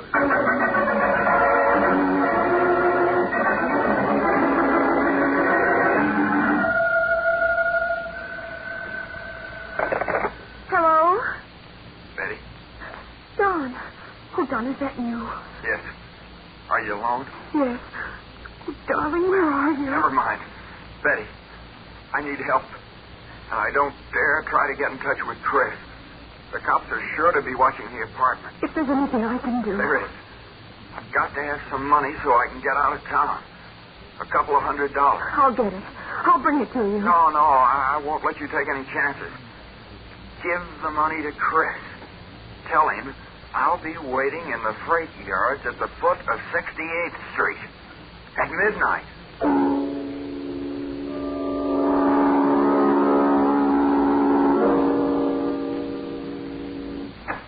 Hey, Nick. Nick, we've got it. Got what, Matty? The only thing that was missing in this case. The motive. Look at this letter. Who's it from, Sergeant? From Whitey Gear, that's who. Whitey? And let's see. There you are. He was afraid Don might try to knock him off, so he left this with a friend to be mailed to the district attorney in case anything happened to him. DA got it in the mail about an hour ago. What are those newspaper clippings, Nick? I don't know yet. Dated Portland, Oregon, 1939. It's all there, even a picture of Don Mason. His real name is Jimmy Burke, and he's wanted for murder. Murder? Yeah, Patsy. He was mixed up with a juvenile gang in Portland that robbed a warehouse and shot the night watchman. And Don was the one who killed him? That's what this clipping says. Oh. The gun that killed the watchman was positively identified as belonging to John. He must have escaped into Canada and joined the army there under the name of Mason, huh? You wire Portland for confirmation, Matty? Sure I did. No answer yet, Nick. Hey. Look at the handwriting on this note that was with the clipping. What about it? Well, that's Whitey Gear's handwriting. At least his name is signed to it. So what? Well, it's nothing like the handwriting on that memo you found in his pocket. Why, Nick, you're right. Hey. Maybe Don wrote down the time and place he wanted to meet Whitey and then gave it to him. No, I don't think so, Matty. I have a hunch that memo was planted. Yeah? Well, the laboratory boys tested those gray threads under Whitey's fingernails, Nick. And they're definitely from Don Mason's coat. It's an airtight case. Yeah, sure. You seem to have everything except a prisoner. You haven't found any trace of Don yet, have you? No. He won't make a move until after dark. But like you said, he's got to have money. Probably he'll try to get it from Chris. And I've got all my men around that apartment. I don't think he'll go back to the apartment, Matty. What? My hunch is he'll try to contact Betty Hughes. Hey, maybe you're right. Well, I'll just plant some of the boys around the Hughes house, too. You won't have to, Matty. I phoned Walter McGlynn. He's watching the place now. Oh, well, okay. Then we got him, no matter which way he jumped.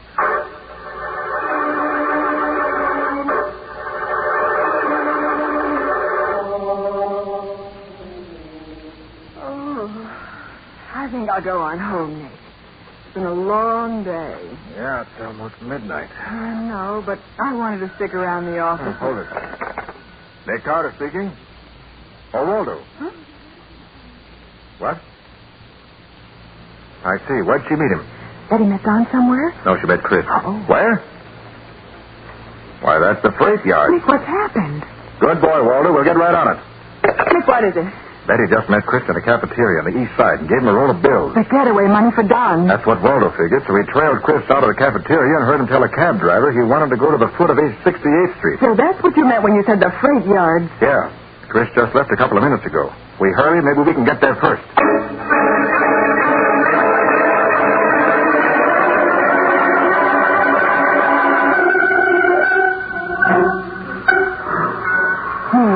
That was Chris ahead of us. I know it was. Yeah, I got a good look at him when he passed under the light. Where'd he go to? Maybe he went around the other side of this boxcar. There are a couple of 100 boxcars in this part of the yard. You can stop right where you are, Carter. Don! Thank heaven we found you, Don. I was afraid you'd... David. Chris? Yeah, Don? Getting done. Okay. Now, wait a minute, Chris. You're in trouble already. You help him now, that's going to make you equally guilty. Well, what can I do, Mr. Carter? Don's making me do this at the point of a gun. Aren't you, Don? Sure I am. You got it? You bet. Don, listen to me. Don't be a fool. You give yourself up, I think I can prove you're innocent. Innocent? But I'm not. I killed Whitey because he was blackmailing me. I must have. Do you remember killing him? Oh, no, I don't remember anything that happened last night. But I don't think you did kill him, Don. In fact, I'm positive you did. Don't listen to him, Don. It's a trick. Look, Don, there's only one person who knew where and when you were going to meet Whitey. Only one person who could have drugged you. Drugged me? Yes, drugged you. That's why you thought you had a hangover this morning. So that's it. This person drugged you, then kept your appointment with Whitey wearing your gray tweed coat. Chris, it was you. Okay, let's quit playing games. You met Whitey. You met Whitey and you killed If you him. don't drop your gun, stupid, I'm going to use this gun I took from Carter. Okay. Now you're being sensible.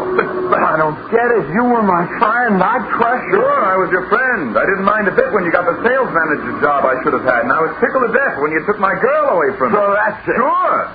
With you out of the way, I'll be the new sales manager. And I'll be the boss's son-in-law, too. Someday I'll own the whole business. You're going to have to work awfully fast to do all that before you go to the chair for killing Whitey, aren't you, Chris? Who's going to send me to the chair? Not any of you three. Because when Carter and Don get through fighting it out, I'm afraid there won't be any survivors. What are you talking about? It'll be easy, Carter. I've got your gun to shoot Don with, and then I'll take his gun to finish off you and Miss Bowen. Chris, you're crazy. The cops will think Carter tried to arrest you, and you shot it out. Why, that's ridiculous. Someone will hear the shot. That freight engine is going to pass on the other side of this boxcar in a few seconds. It'll make enough noise to cover anything, even gunshots.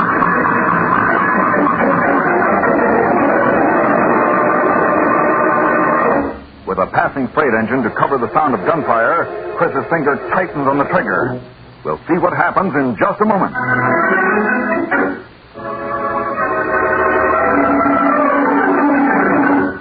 Now for the conclusion of the case of the Forgetful Killer. Today's adventure with Nick Carter. Brought to you by new post-war Old Dutch Cleanser. In the freight yards at the foot of 68th Street, Chris Bentley is holding Nick, Patsy, and Don Mason at the point of a gun, waiting only for the noise of an approaching engine to cover the sound of his shot before he fires. Here's the engine. So get ready. You first, Don, old pal. Sergeant Matheson. Yes, you want me to punch this Tommy gun lower than this time. About time you got here, Matty. I started as soon as I got your phone call, Nick. You're not going to take me in? Nick, he's getting away. Not so fast, chum. There. That'll hold you for a while. Good work, Don. Holy mackerel, Don. What did you do to him? Didn't you recognize that stunt, Matty? It's the same one he used on me. And I can tell you from experience that Chris isn't going to do any more running away. Not for a minute or two.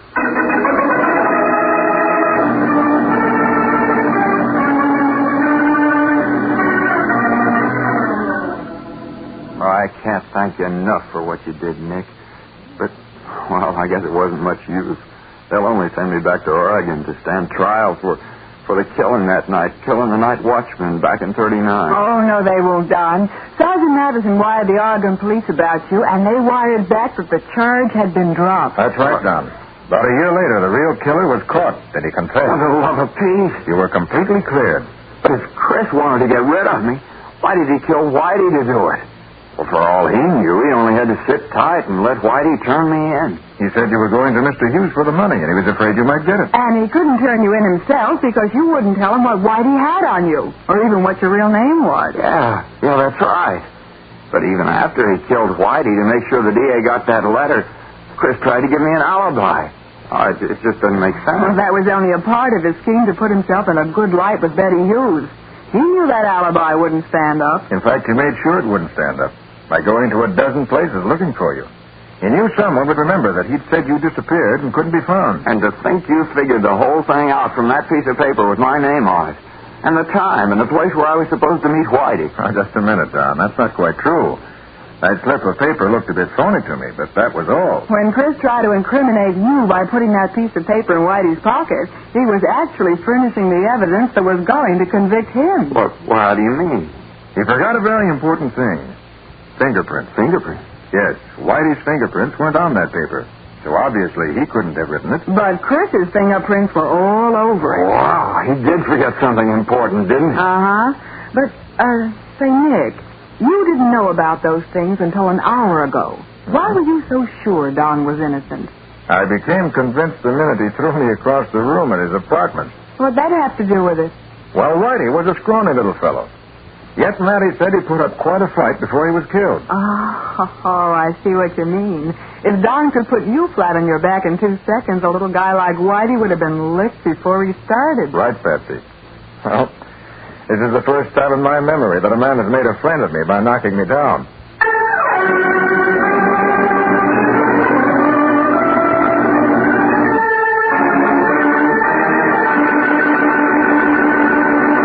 How about the adventure new post?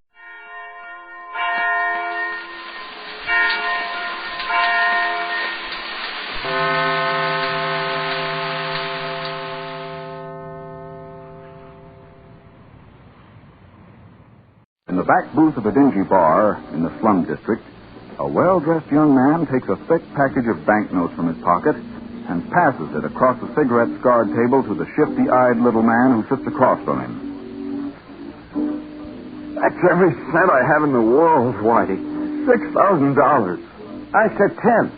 Where's the other $4,000? I couldn't get any more. You better get it.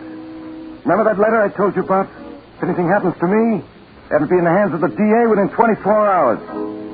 That'll be the end of you. But Whitey... I'll meet you here tomorrow night, and you... I can't come here again, Whitey. If anyone should see me... Okay. I'll phone you at the office. Tell you where to bring it. But Whitey... I get the other $4,000 tomorrow night, or I go to the cops, and you go to the electric chair for murder.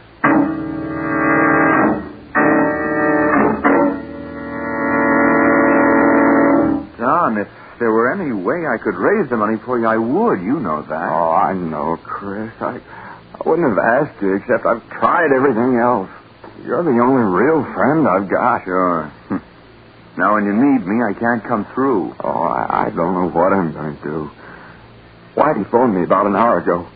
I promised to have the money at the corner of 1st and Water Streets at 1 o'clock tonight.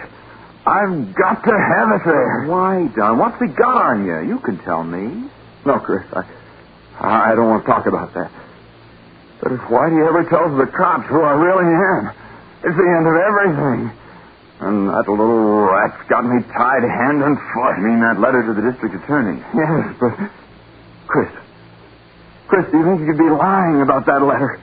If I thought now, that... Don, you're not getting any crazy ideas, are you? Oh, I don't know. I don't know what I'm thinking. There's only one chance left. Yeah? Mr. Hughes gets back from Washington at 11 tonight. You'll never get him to part with $4,000.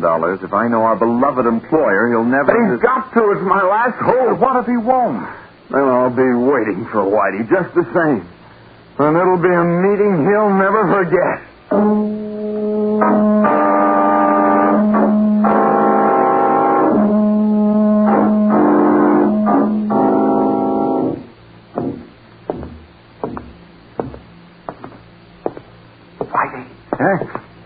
Oh, it's you, sonny boy. So dark in that doorway, couldn't see you. Okay, where's the $4,000? It's right here. Oh, no, you don't. Let go of that gun. Trying to trap me with it.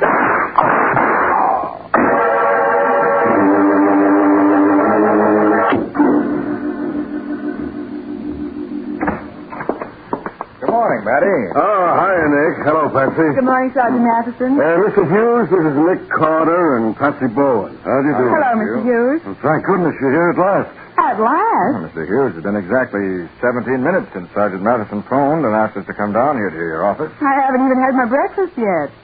What's this all about? Mr. Carter, my firm publishes children's and religious books.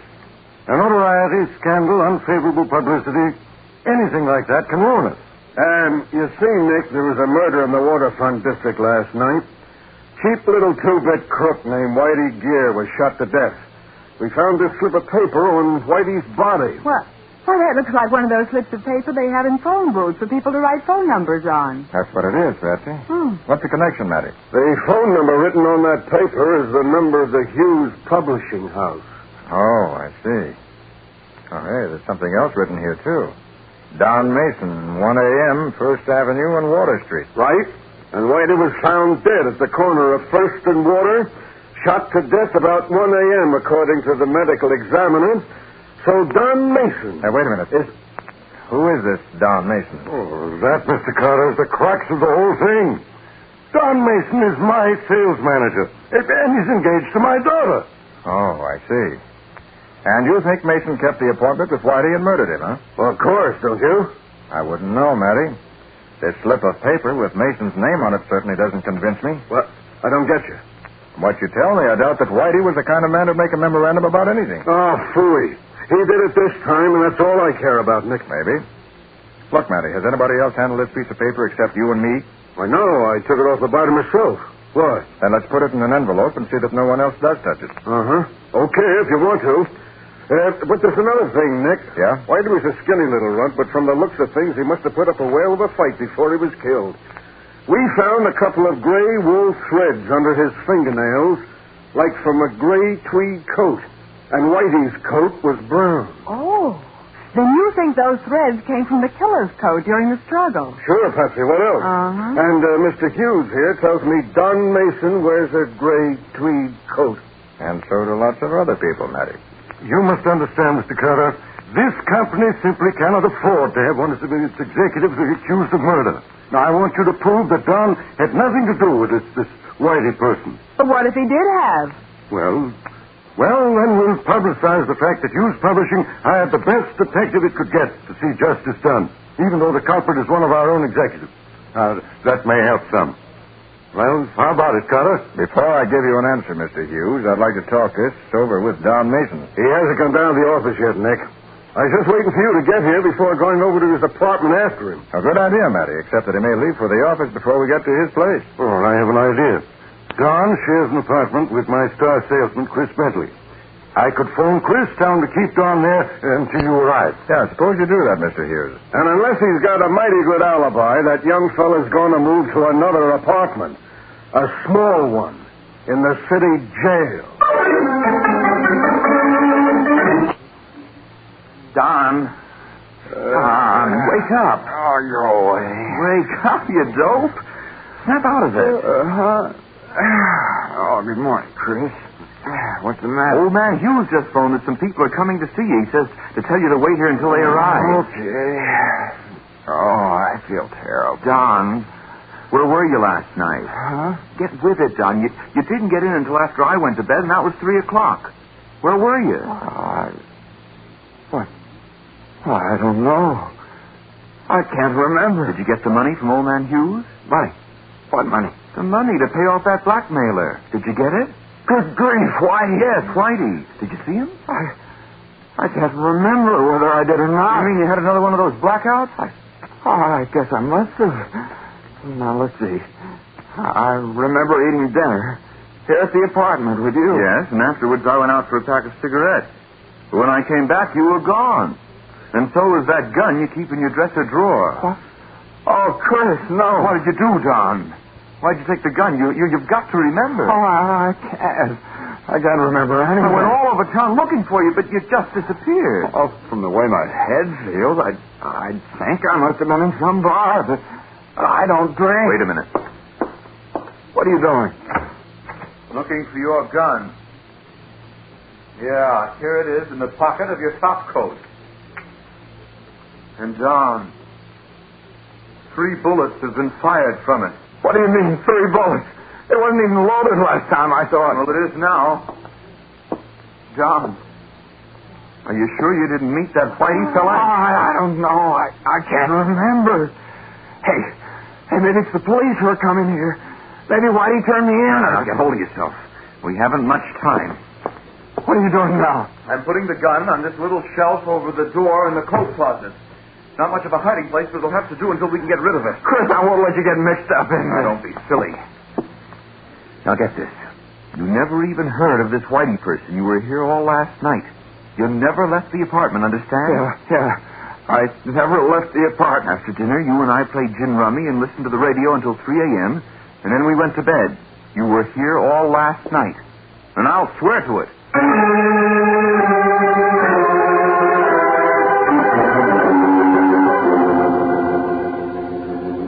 And you still You say you didn't meet Whitey Gear at the corner of First and Water Streets last night, Mason? No, I never even heard of the guy, Sergeant. Then how come he had your name and phone number? I don't know. Can you prove where you were at 1 o'clock, Don? I was right here in the apartment. That's right, Mr. Carter. Don never stepped outside all last night. You'll swear to that? What? Well, sure I will. We played gin rummy till 3 a.m. Well, that sounds like a pretty good alibi, Sergeant. Yeah, if it holds up. Frankly, Don, you don't look as though you'd spent a quiet evening at home. I'd say you were suffering from a pretty bad hangover. Well, Mason, Whitey Gear was killed with a .38 revolver. You own such a gun? No. You own a gray tweed coat? Yeah. Why? Where is it? Oh, it's in the closet, but... Don! Oh, darling, Daddy said you were in some kind of trouble. Don isn't in any trouble, Betty. No, honey, it's all right. Hey, wait a minute. Who's this? Betty Hughes, Don's fiancée. Say, you're looking fine, Betty. That's a new hairdo, isn't it? Of course not, Chris. But what did Daddy mean I by... guess it's just because I haven't seen you for so long. What are you talking about? You saw me only last night. But what was that? Chris came over to my house last night looking for Don.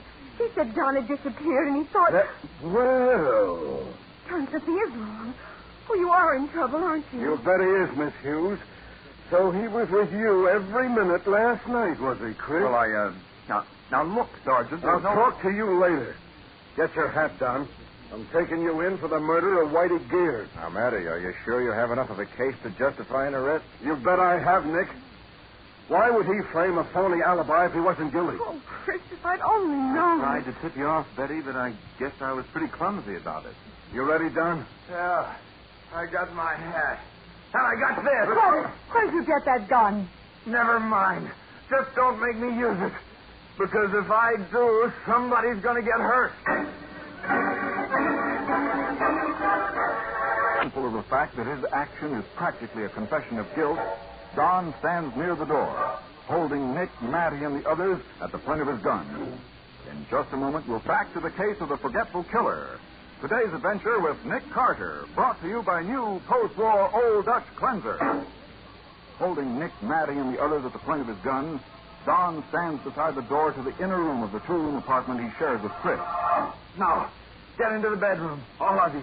Let's do as he says, Matty. No use anyone getting shot. Thanks, Mr. Carter. I want to be sure nobody's going to... don't be too sure.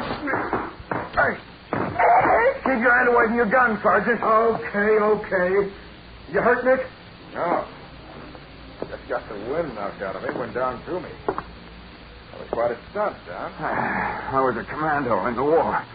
Now, anyone else want to try any smart tricks before I leave? You're playing this awful dumb, kid. I'm playing it the only way I can. Now I'm going to lock this bedroom door. And then I'm getting out of here. And heaven help anyone who tries to follow me.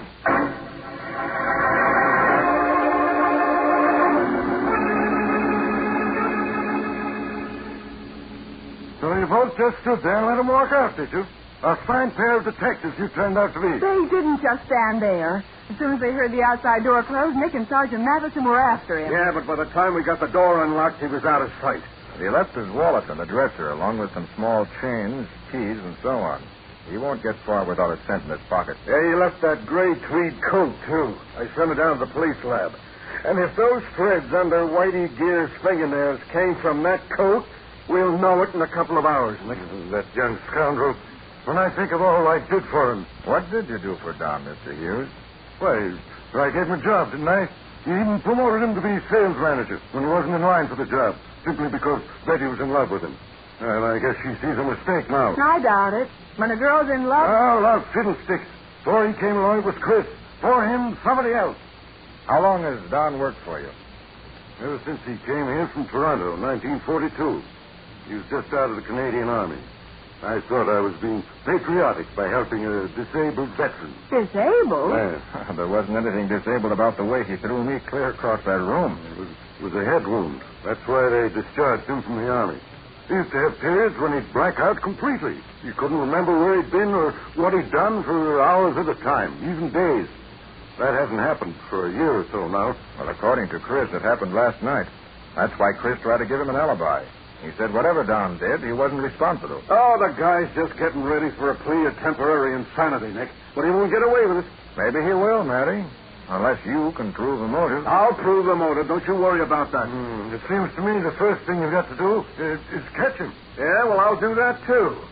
Every cop in town is on the lookout for him, and 5 will get you 10. We have him rounded up inside of 24 hours.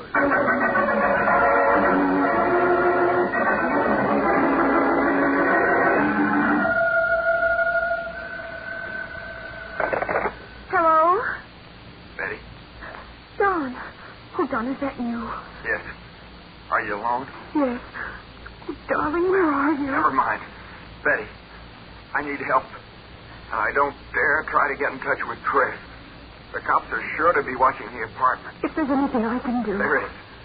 I've got to have some money so I can get out of town. $200. I'll get it. I'll bring it to you. No, I won't let you take any chances. Give the money to Chris.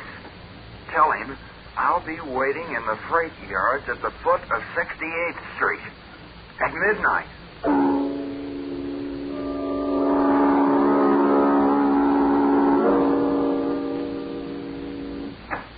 Hey, Nick, we've got it. Got what, Matty? The only thing that was missing in this case. The motive. Look at this letter. Who's it from, Sergeant? From Whitey Gear, that's who. Whitey. And let's see. There you are. He was afraid Don might try to knock him off, so he left this with a friend to be mailed to the district attorney in case anything happened to him. VA got it in the mail about an hour ago. What are those newspaper clippings, Nick?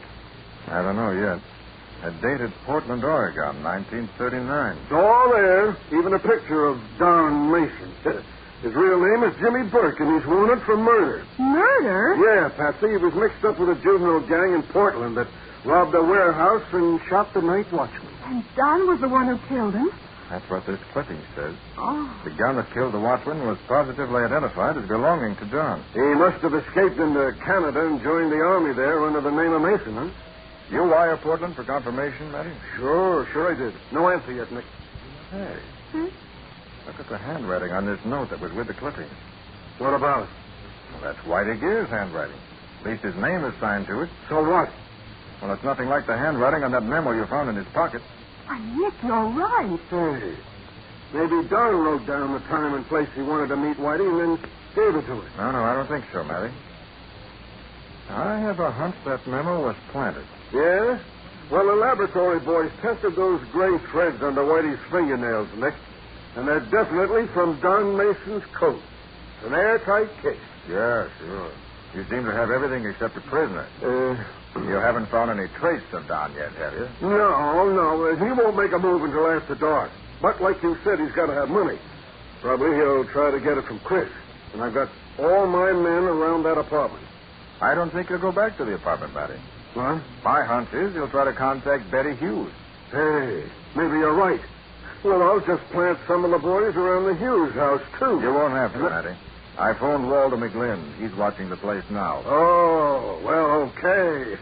Then we got him, no matter which way he jumped.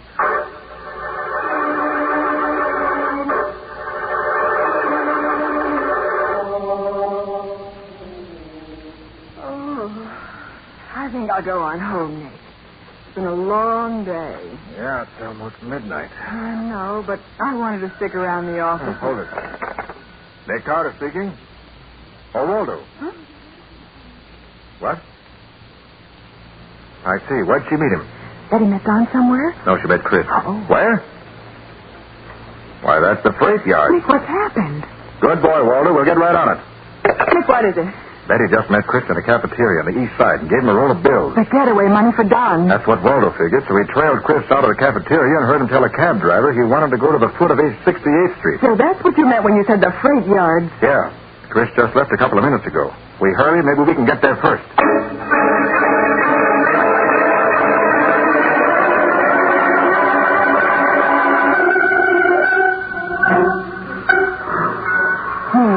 That was Chris ahead of us. I know it was. Yeah, I got a good look at him when he passed under the light. Where'd he go to? Maybe he went around the other side of this boxcar. There are a couple of 100 boxcars in this part of the yard. You can stop right where you are, Carter. Don! Thank heaven we found you, Don. I was afraid you did. Chris? Yeah, Don? Get him done. Okay. Now, wait a minute, Chris. You're in trouble already. You help him now, that's going to make you equally guilty. Well, what can I do, Mr. Carter? Don's making me do this at the point of a gun. Aren't you, Don? Sure I am. You got it? You bet. Don, listen to me. Don't be a fool. You give yourself up, I think I can prove you're innocent. Innocent? But I'm not. I killed Whitey because he was blackmailing me. I must have. Do you remember killing him? Oh, no, I don't remember anything that happened last night. But I don't think you did kill him, Don. In fact, I'm positive you didn't. Don't listen to him, Don. It's a trick. Look, Don, there's only one person who knew where and when you were going to meet Whitey. Only one person who could have drugged you. Drugged me? Yes, drugged you. That's why you thought you had a hangover this morning. So that's it. This person drugged you, then kept your appointment with Whitey wearing your gray tweed coat. Chris, it was you. Okay, let's quit playing games. You met Whitey. You met Whitey and you killed him. If you him. don't drop your gun, stupid, I'm going to use this gun I took from Carter. Okay. Now you're being sensible. But I don't get it. You were my friend. I trust you. Sure, I was your friend. I didn't mind a bit when you got the sales manager's job I should have had, and I was tickled to death when you took my girl away from me. So that's it. Sure. With you out of the way, I'll be the new sales manager. And I'll be the boss's son-in-law, too. Someday I'll own the whole business. You're going to have to work awfully fast to do all that before you go to the chair for killing Whitey, aren't you, Chris? Who's going to send me to the chair? Not any of you three. Because when Carter and Don get through fighting it out, I'm afraid there won't be any survivors. What are you talking about? It'll be easy, Carter. I've got your gun to shoot Don with, and then I'll take his gun to finish off you and Miss Bowen. Chris, you're crazy. The cops will think Carter tried to arrest you, and you shot it out. Why, that's ridiculous. Someone will hear the shot. That freight engine is going to pass on the other side of this boxcar in a few seconds. It'll make enough noise to cover anything, even gunshots.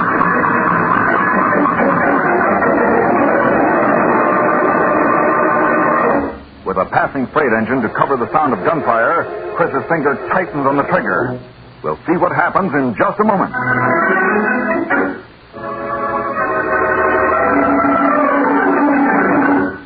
Now for the conclusion of the case of the Forgetful Killer. Today's adventure with Nick Carter. Brought to you by new post-war Old Dutch Cleanser.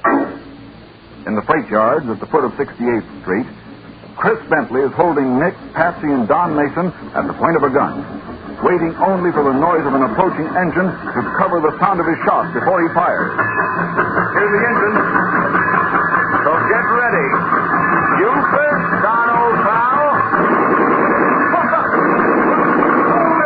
Sergeant Matheson. Yes, you want me to punch this Tommy gun lower than this time. About time you got here, Matty. I started as soon as I got your phone call, Nick. You're not going to take me in? Nick, he's getting away. Not so fast, chum.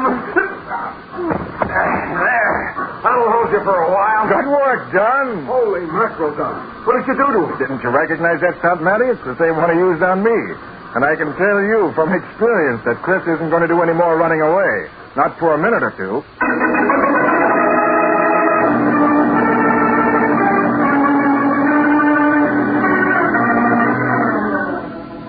I can't thank you enough for what you did, Nick.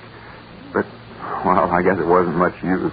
They'll only send me back to Oregon to stand trial for the killing that night, killing the night watchman back in 39. Oh, no, they won't, Don. Sergeant Madison wired the Oregon police about you, and they wired back that the charge had been dropped. That's right, Don. About a year later, the real killer was caught. Did he confess? For the love of peace. You were completely cleared. But if Chris wanted to get rid of me, why did he kill Whitey to do it? Well, for all he knew, he only had to sit tight and let Whitey turn me in. He said you were going to Mr. Hughes for the money, and he was afraid you might get it. And he couldn't turn you in himself because you wouldn't tell him what Whitey had on you, or even what your real name was. Yeah, that's right. But even after he killed Whitey, to make sure the DA got that letter, Chris tried to give me an alibi. Oh, it just doesn't make sense. Well, that was only a part of his scheme to put himself in a good light with Betty Hughes. He knew that alibi wouldn't stand up. In fact, he made sure it wouldn't stand up by going to a dozen places looking for you. He knew someone would remember that he'd said you disappeared and couldn't be found. And to think you figured the whole thing out from that piece of paper with my name on it. And the time and the place where I was supposed to meet Whitey. Oh, just a minute, Don. That's not quite true. That slip of paper looked a bit phony to me, but that was all. When Chris tried to incriminate you by putting that piece of paper in Whitey's pocket, he was actually furnishing the evidence that was going to convict him. What do you mean? He forgot a very important thing. Fingerprints. Fingerprints? Yes. Whitey's fingerprints weren't on that paper. So obviously he couldn't have written it. But Chris's fingerprints were all over it. Wow, he did forget something important, didn't he? Uh-huh. But, say, Nick, You didn't know about those things until an hour ago. Why were you so sure Don was innocent? I became convinced the minute he threw me across the room in his apartment. What'd that have to do with it? Well, Whitey was a scrawny little fellow. Yet Matty said he put up quite a fight before he was killed. Oh, I see what you mean. If Don could put you flat on your back in 2 seconds, a little guy like Whitey would have been licked before he started. Right, Patsy. Well, this is the first time in my memory that a man has made a friend of me by knocking me down.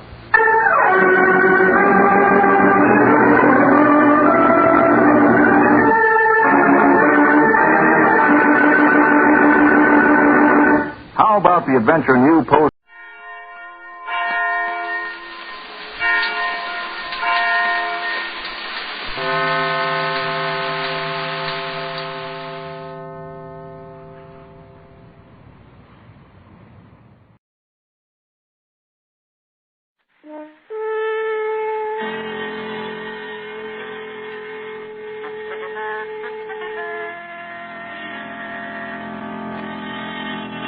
The Adventures of Sherlock Holmes, starring Basil Rathbone and Nigel Bruce.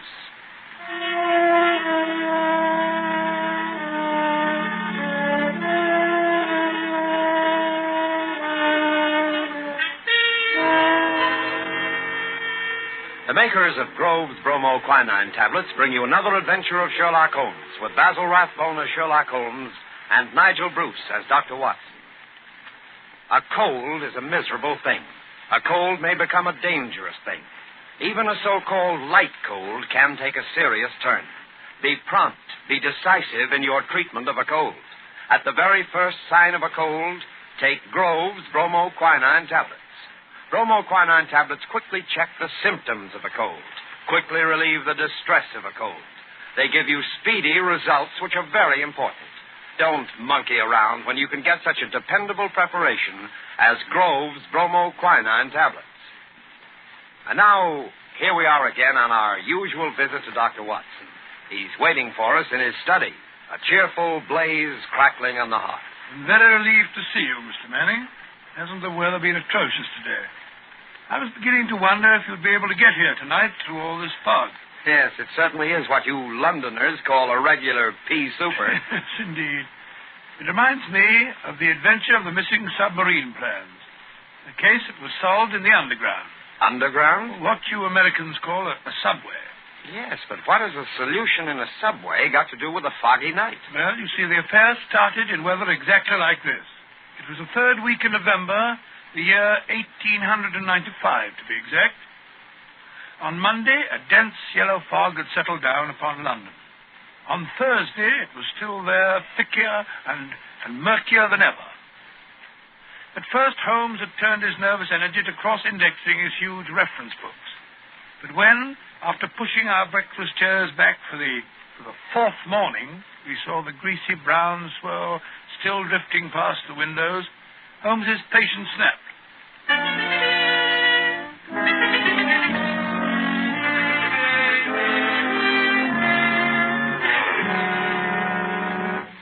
Holmes, if you must pace around in circles, I wish you'd change directions now and then. You're making me dizzy. Bah, it's inexcusable, Watson, inexcusable. No initiative, no imagination. Nothing ever gets done. If you're alluding to the inactivity in this last session of Parliament, my dear Holmes... I'm not speaking of our lawmakers, Watson, but of our lawbreakers.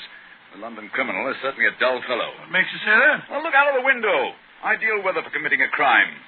The criminal advances on his intended victim practically unseen. He pounces and disappears into thin air. There have been numerous petty thefts, I believe. Petty thefts, pickpockets, ragamuffins. What's the country coming to? Now, if I were a criminal, Watson... Well, I, for one, would move to America. Oh, hello. Mrs. Hudson's knocking. Excited. What's up, I wonder? Yes, Mrs. Hudson, what is it? Oh, a telegram for me. Yes, sir. Very well, thank you. Oh, well, what's it say? Oh, wait until I open it, can't you? Ah, dear me, what next? Most unusual, Watson, most unusual. What's most unusual, Watson? What's it say? Oh, it's from my brother, Mycroft. You remember him. He helped us solve the case of the Greek interpreter. He's coming here. Why not? What's so phenomenal about Why not? Why not, indeed? It's as startling as it would be to meet a tram car coming down a country lane. Yes, now I come to think of it. Mycroft is rather like a tram car. His rails lead, From his Pall Mall lodgings to the Diogenes Club in Whitehall. That's his circle. I wonder what upheaval could have derailed him. Doesn't the telegram explain? It says, must see you about Cadogan West, coming at once. Cadogan West? Cadogan West? Why, that's the young chap who's found dead in the underground on Tuesday morning. I remember reading about it in the papers. Oh? The young man had apparently fallen out of a train and killed himself. He hadn't been robbed, and there was no reason to suspect violence. Quite an uninteresting case, if I remember correctly. And yet, it's serious enough to cause Mycroft to alter his habits. No, Watson. This must be an extraordinary event. Do you recall any other facts about the affair? Yes, I come to think of it, there was one unusual bit came out of the inquest. They were unable to ascertain at what point he entered the train, because his ticket was missing. Strange. What articles were found on the body? £2.15, I believe it was, a checkbook, and... Oh, yes, 2 dress circle tickets for the Woolwich Theatre, dated for that evening. Theatre tickets, eh? Then it wasn't suicide. A man doesn't procure theatre tickets for the evening on which he intends to end his life. Anything else? A small packet of technical papers. Technical papers? What kind of technical papers? The newspapers didn't say. As serious as that. What did the young man do? Where was he employed? He was a clerk at Woolwich Arsenal. Government employee. There we have it, Watson. British government, Woolwich Arsenal, technical papers. That's why Mycroft is involved in this affair. I don't understand. No, I suppose not. Watson, have I ever told you what Mycroft is? Your brother, of course. No, Watson. Do you have to be so dense? I mean, do you know what he does? I seem to have some vague recollection that you once told me that he'd held some small office under the British government. It would be more accurate to say, in a way, that he is the British government. What? His position is unique. He made it for himself. As the tidiest and most orderly brain of any man alive, with a great capacity for storing facts and giving them the proper interpretation. The conclusions of every government department are passed on to him. He's the central exchange, the clearinghouse. Again and again, his word has decided the national policy. He thinks of nothing else. Nothing else can lure him from his contemplations. And yet he's coming here. Yes, Jupiter is descending on us today. What on earth can happen? Watson, that sounds suspiciously like a bad pun. Here he is, if I'm not mistaken, to speak for himself. Come in. Hello, Mycroft. What's up? You look flustered. Most annoying business, Sherlock, most annoying. You know how I dislike altering my habits. Extremely awkward for me to come away from the office, particularly with Siam in its present state. Oh, dear me. Sit down, Mycroft, sit down. You know Watson, of course. Yes, of course. I'm trying to find a chair that I can trust to hold me. I'd better take the sofa. You certainly haven't got any thinner. I've never seen the Prime Minister so upset. As for the Admiralty, it's buzzing like an upset beehive. You know anything about the case? Watson's just been telling me what was in the newspapers. Just what were the technical papers found on the body? Sherlock, for the love of heaven, not so loud. Those papers which the wretched youth had in his pocket were none other than the plans of the Bruce Partington submarine. Oh? A submarine which will completely revolutionize naval warfare. The most important papers in our government archives. Under no circumstances could they be removed from the office. Even the chief constructor of the Navy was forced to go to Woolwich if he desired to consult them. And yet we find them in the pockets of a dead junior clerk in the heart of London. Yeah, from an official point of view, it's deplorable, my dear Mycroft. Simply deplorable. You may laugh, Sherlock, but this country won't be safe until they are recovered. I thought you said that they were found in the pocket of this chap, Cadogan West. 10 papers taken from Woolwich. 7 were found in the pockets of Cadogan West. 3 are still missing, the 3 essential ones. To recover those 3 papers is imperative. The peace of Europe depends on it. Nice little problem, eh, Watson? Why did Cadogan West take the papers? How did he die? How did his body reach the place where it was found? And where are the missing papers? Find the answer to those questions, Sherlock, and you'll have done your country an invaluable service. Why don't you solve it yourself, Mycroft? I believe you could. Possibly. But it's a question of digging out details. Give me the details, and I can give you the solution from an armchair. No, when it comes to running about and cross-questioning railway guards and lying on one's face with a lens to one's eye, no, that's not my métier. Besides, your figure prevents your taking such an undignified position, eh? Very well. Leave that part of it to us, eh, Watson? Right, you are. Good. I've got a cab waiting outside to take the place where the body was found. I can give you the details on the way.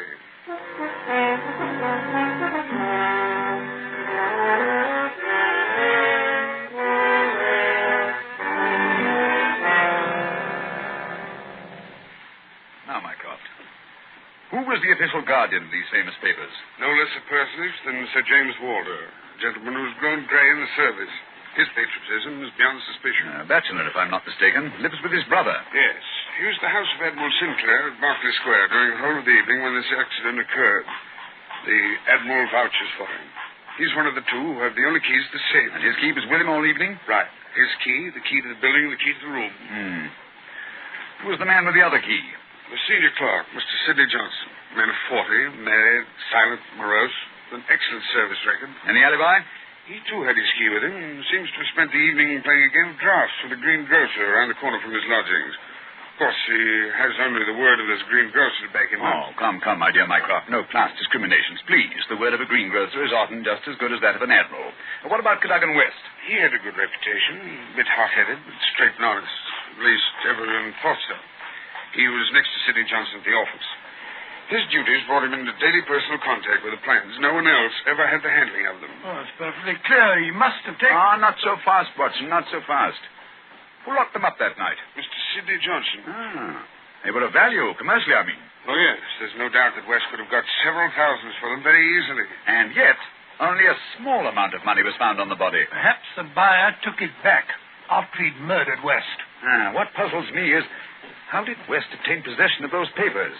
To do so, he must have had a false key. Several false keys, Sherlock. He had to open the building and the room as well. Oh, well. Several false keys, then. Let me see. Suppose West did take the papers and went into town. And on the way back to Woolwich, where he is hoping to replace the papers, he is killed and thrown from the train. But the spot where the body was found is considerably past the station for London Bridge, which is the route to Woolwich. It's interesting.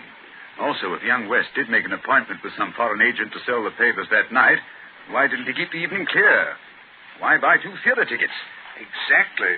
Furthermore, he actually escorted his fiancée halfway there before he disappeared. Blind. That's what it looks like to me. Why did he take the papers at all? Why not copy them out in the office and sell the copies? He certainly had plenty of opportunity to do so. And why the absence of his underground ticket? Perhaps the ticket would have shown us which station was near the agent's house. So the murderer destroyed it. Good, Watson. Very good. And yet, I wonder. Well, here's the underground station. The railway authorities have sent a man round to show the exact place where the body was found. You won't change your mind and come with us? Go crawling round that black hole on my hands and knees. Not very likely. Well, I shall expect a report on your efforts this evening. Never expect too much, Mycroft. Never expect too much.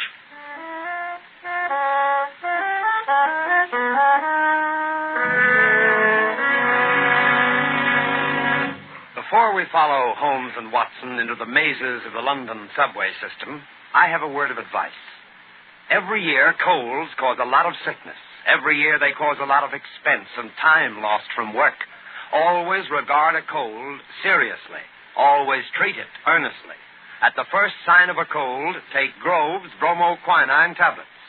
Bromoquinine tablets are famous relief for the distress of a cold. Their efficacy has been fully established. Bromoquinine tablets go right to work on a cold symptom. They don't waste any time. They don't pull any punches. They quickly relieve the misery of a cold.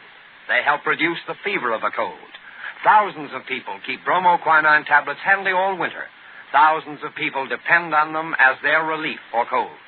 No other preparation enjoys greater confidence than bromoquinine tablets. Follow the example of millions, and at the first sign of a cold, take Grove's bromoquinine tablets. Get them at any drugstore, a few cents a box. Ask specifically for Grove's, Groves, Bromo, Bromo, quinine, Quinine, Grove's bromoquinine tablets.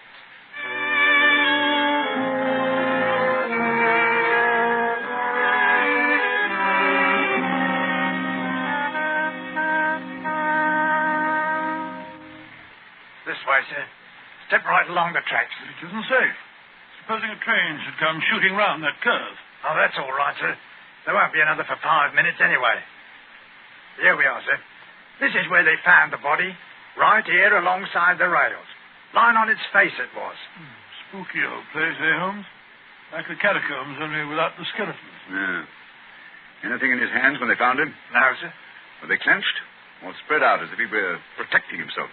No, sir. They was what you might call relaxed. What time did all this happen?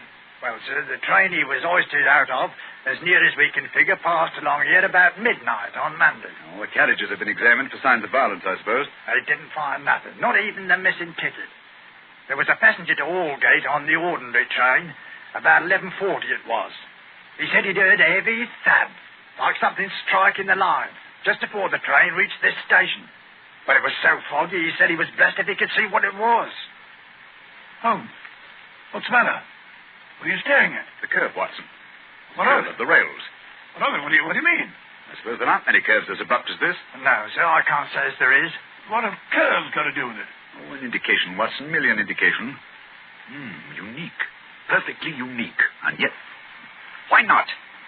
I don't see any indications of bleeding on the line. No, sir, there wasn't any to speak of. But I understand there was a considerable wound. The bone was crashed right enough. Holmes, you hear that? It's a train. It's coming this way. Run, sir. Run for your life. Yes, this one. Where? Up ahead. There's a place where the train switches off. Run, Watson, run. It's just around the curve. We'll never make it.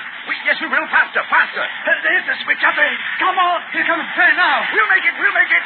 Justin, Watson, for the love of heaven, you're on the wrong track.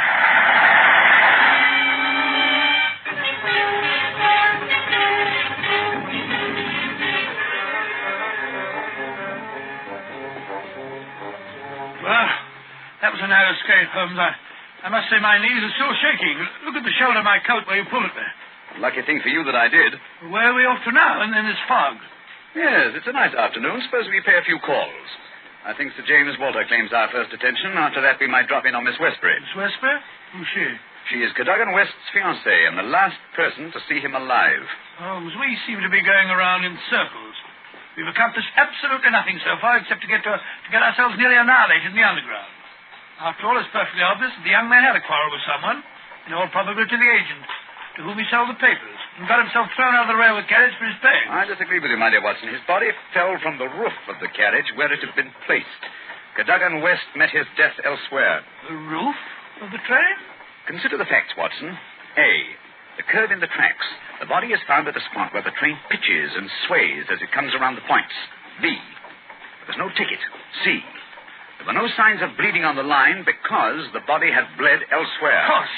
Everything fits together, but where was the body placed on the train? I think I can make a fair guess at that, my dear Watson. Here we are. This is the famous official villa of Sir James Walter. And that, if I'm not mistaken, is his brother, Colonel Valentine, just coming out of the house. What's the matter with the man? He looks positively haunted. Oh, pardon me, Colonel Valentine, but can you tell me if Sir James is at home? Sir James? Sir James is dead. Good heavens, dead? He died this morning. It's terrible. Terrible. How did he die? Oh, it's this horrible scandal. My brother, sir, was very sensitive of his honor. He couldn't survive the disgrace to his department. It broke his heart. Pardon me, gentlemen, I must go. It broke his heart. Most appalling development. Eh, Holmes? I wonder if his death was natural, or if the poor fellow killed himself.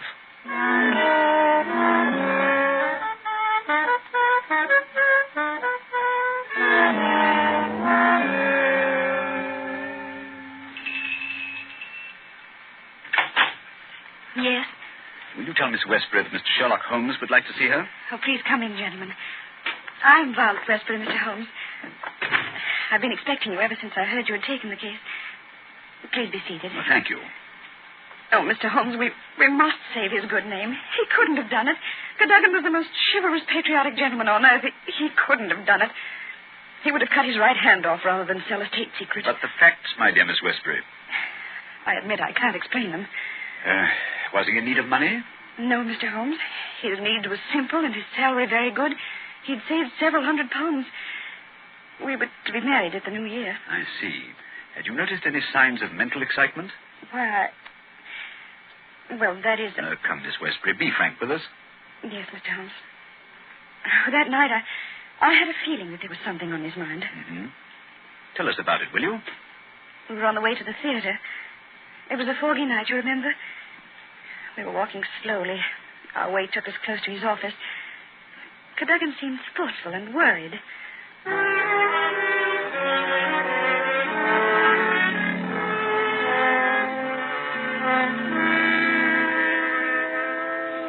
Darling, what's the matter? You haven't said a word for the last 5 minutes. Have I said or done something? Of course not, silly. It's just that I've got something on my mind. Well, why not tell me about it? Perhaps I can help. It's no use, Vi. It's too serious for me to talk about, even to you. You know, sometimes, Kennedy, I feel just the least little bit jealous of that old job of yours when you're cooped up in that building all day. Oh, now, you're not going to be jealous of a building. Well, not really. But it is funny to think of a husband having secrets he can't tell his wife. Mighty important secrets, I can promise you. There's one in particular that any foreign spy would pay good money to get hold of. How thrilling. And I don't know. They're awfully slack about some things over there in that building, Violet. What's too slack? It would be too confounded easy for a traitor to get his hands on those plans. What plans? Never mind, darling. I guess I'm getting a bit melodramatic. There's something been worrying me. Hello, what's that? What's what? Over there, that shadow moving along the side of the building. It's a man. So that's it. I always suspected... Oh, what's the matter? You're so excited. What's wrong? Stay here, Violet. There's something I have to find out. Stay here.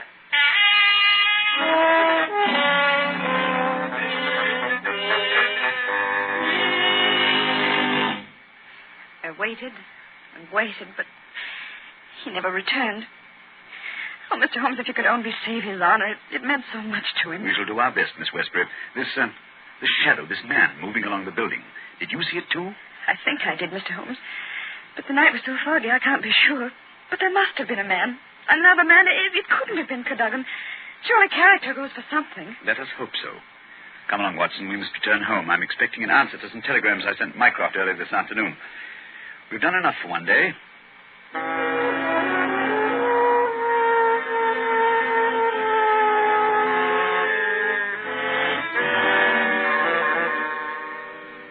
Holmes, where have you been all day?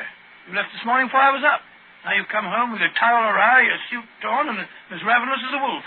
Yes, I've had a bit of exercise, my dear Watson. Pass me the tongue, will you? It would have done you good to go along. Yes, what were you doing? Investigating the premises inhabited by foreign spies known to have been in London on last Monday.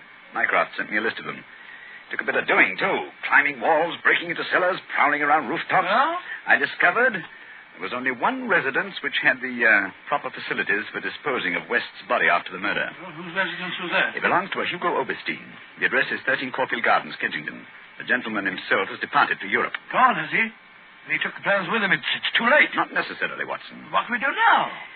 We're going to keep a rendezvous with the gentleman who stole and sold those plans. The assignation will take place at Mr. Oberstein's house this evening at 9. What the deuce are you talking about? These newspaper clippings. I found them in the drawer of Hugo Oberstein's desk. Read them. The Daily Telegraph agony column. The first one says, too complex for description, must have full report, terms agreed to, payable when goods delivered. Signed, Pirro. Pirro, indeed. Sounds like a Mardi Gras. Read on, Watson, read on. Second goes, matter presses must withdraw offer unless contract completed. Pirro again. And the last, dated Monday, the day the crime was committed. Monday night after 9, 2 taps, payment in hard cash. I say, do you think it was Submarine that the plans that he was buying? I'm almost positive. And Pirro was Oberstein himself. But we'll find out for certain this evening. I've invited the gentleman who sold the papers to meet us. How? I don't understand. Inserted this advertisement in today's Daily Telegraph. Tonight, same hour, same place, 2 taps, vitally important. Your own safety at stake. Signed, Pirro, as usual. By George, if he answers that, we've got him. Unless we're too late. Come along, Watson. There's no time to lose. You can take this package for a change. I've been carrying it around all day. What's in it? Oh, just a jemmy, a dark lantern, a chisel, and a revolver. Nice equipment for a respectable citizen to be carrying about the streets of London, I must say. You know, Watson, there are times when I suspect we aren't quite respectable.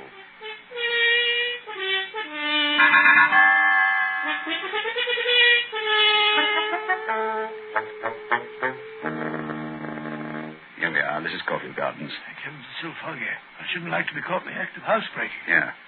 Over this wall, Watson. There's a window we can easily pry open in the back. Scale that wall? Come on, hurry up. There's no time to lose. Here. I'll give you a boost. Come on, up you. Good. That's it. Look out, here I come. I must say, Holmes, you're as agile as a cat. It's uncanny. This is the window. Light the lantern and give me the jemmy. 1, 2.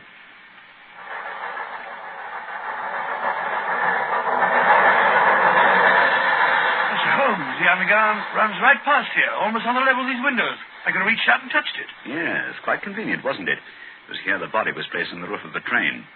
Look on this windowsill. You can see the soot is blurred where they rested the body. And here, look. This brown stain is blood. Nasty, Holmes. Let's get on to the house. Very well, then. Come along. The window's open. Easy. Don't break the glass. Supposing Overstein should happen to return home. Well, we must take our chances in this business. Come along, Watson, come along. Our visitor will expect to be let in by the front door. I wish these stairs didn't squeak so. 9 o'clock. We can expect him at any moment now. You take your position on one side of the door. I'll be on the other. We can pounce on him when he enters. I'll throw my greatcoat over his head. I wish he'd hurry. Shh, Watson. What if he doesn't come? There he is. Ready now. I'll open the door. You wanted me? No, you don't. Take that. What the Easy, Watson, easy. All right, Holmes, I've got him. Well, let's take a look at our catch. Take the overcoat away, Watson. Right. Hi, it's Colonel Valentine Walker, Sir James's brother. Quite. Well, sir, what have you to say for yourself? Why did you steal the Bruce Partington plans? Who are you? What do you know about this? I am Sherlock Holmes, and I know everything. Oh, this is terrible. I'm lost.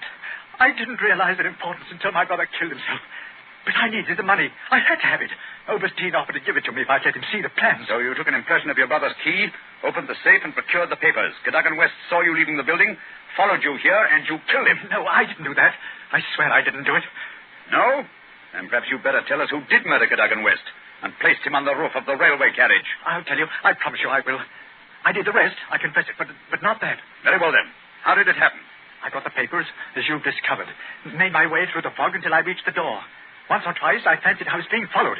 I could hear footsteps on the pavement behind me.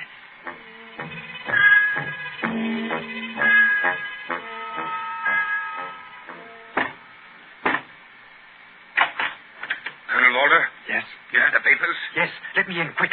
I think someone's been following me. Yes, it's me. You can't do this, Valentine. It's treason. Corey, do you hear? No, you can't sell the papers, Valentine. I won't let you. They should see. Look out, West. Take that. Oh. How do you like that, my impetuous young friend? Papa Overstein, he knows how to use a blackjack, eh? You've killed him. So? It's murder. I'm going to get out of this. No. I think different. You will come in here if you do not wish to taste the blackjack, too. But I... That is better. Oh, what can we do? They'll find the body. I have an idea. First, I look at those papers. I take the ones I want, and the rest you put in the pocket of this foolish young man. And then we give him a nice ride on top of the underground train, no? He will be the guilty one. Who will ever know?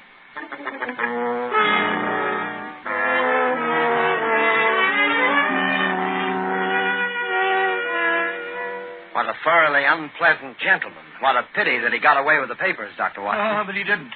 Overstein had left a Paris forwarding address with Colonel Walters. That gentleman sent him a letter dictated by Holmes, saying that he had discovered that one essential detail in the plans was missing, and that he had procured a tracing which would make it complete for a price.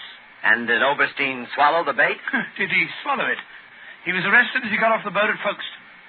Some weeks later, I learned incidentally that Holmes had spent a day at Windsor Castle and returned with a remarkably fine emerald tie-pin. When I asked him where he got it, he answered it was just a small present from a certain gracious little old lady for whom he'd been able to do a small favor.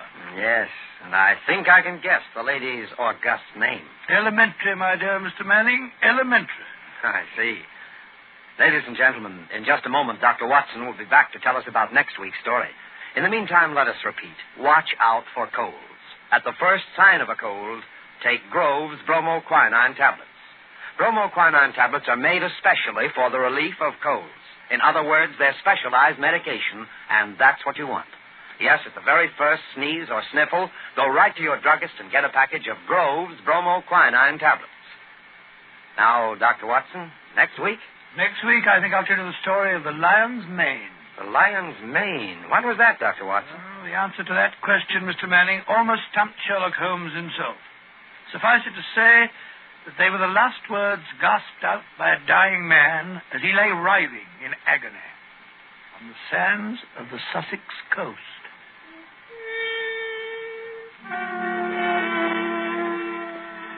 You have been listening to a Sherlock Holmes adventure, adapted from Sir Arthur Conan Doyle's story, The Bruce Partington Plans, with Basil Rathbone as Sherlock Holmes and Nigel Bruce as Dr. Watson. The dramatization was by Edith Miser. This program is presented from Hollywood every week at this same time by the makers of Grove's bromoquinine tablets. Quick relief for colds. This is Knox Manning speaking.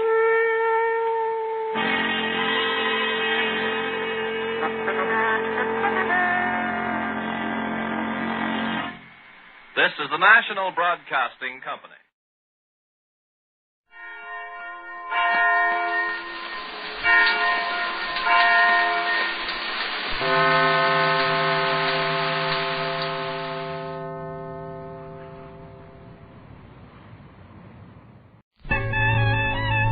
The makers of Camel cigarettes present Dick Powell as Richard Diamond, private detective.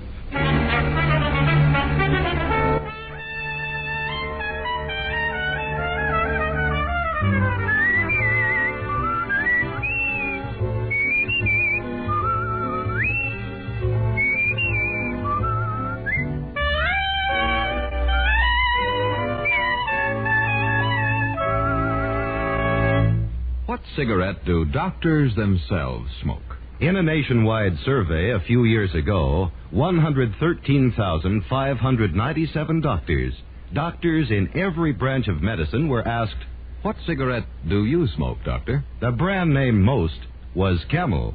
Again and again, in repeated surveys, the same preference was shown. Yes, these surveys show that more doctors smoke Camels than any other cigarette. Why don't you smoke Camels, too?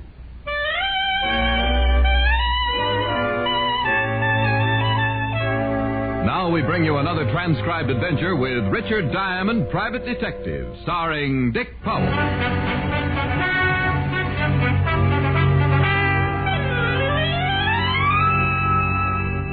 Now, let's see. I play the red 9 on the black 10. Move the 8 of spades off this pile and put it over here. That gives me another king. Where's the 3 clubs? I'll sneak a look under here. No, ain't there. Hello? I'll be with you in a minute. Now, where do you suppose that 3 o'clock? Oh, well. Diamond Detective Agency.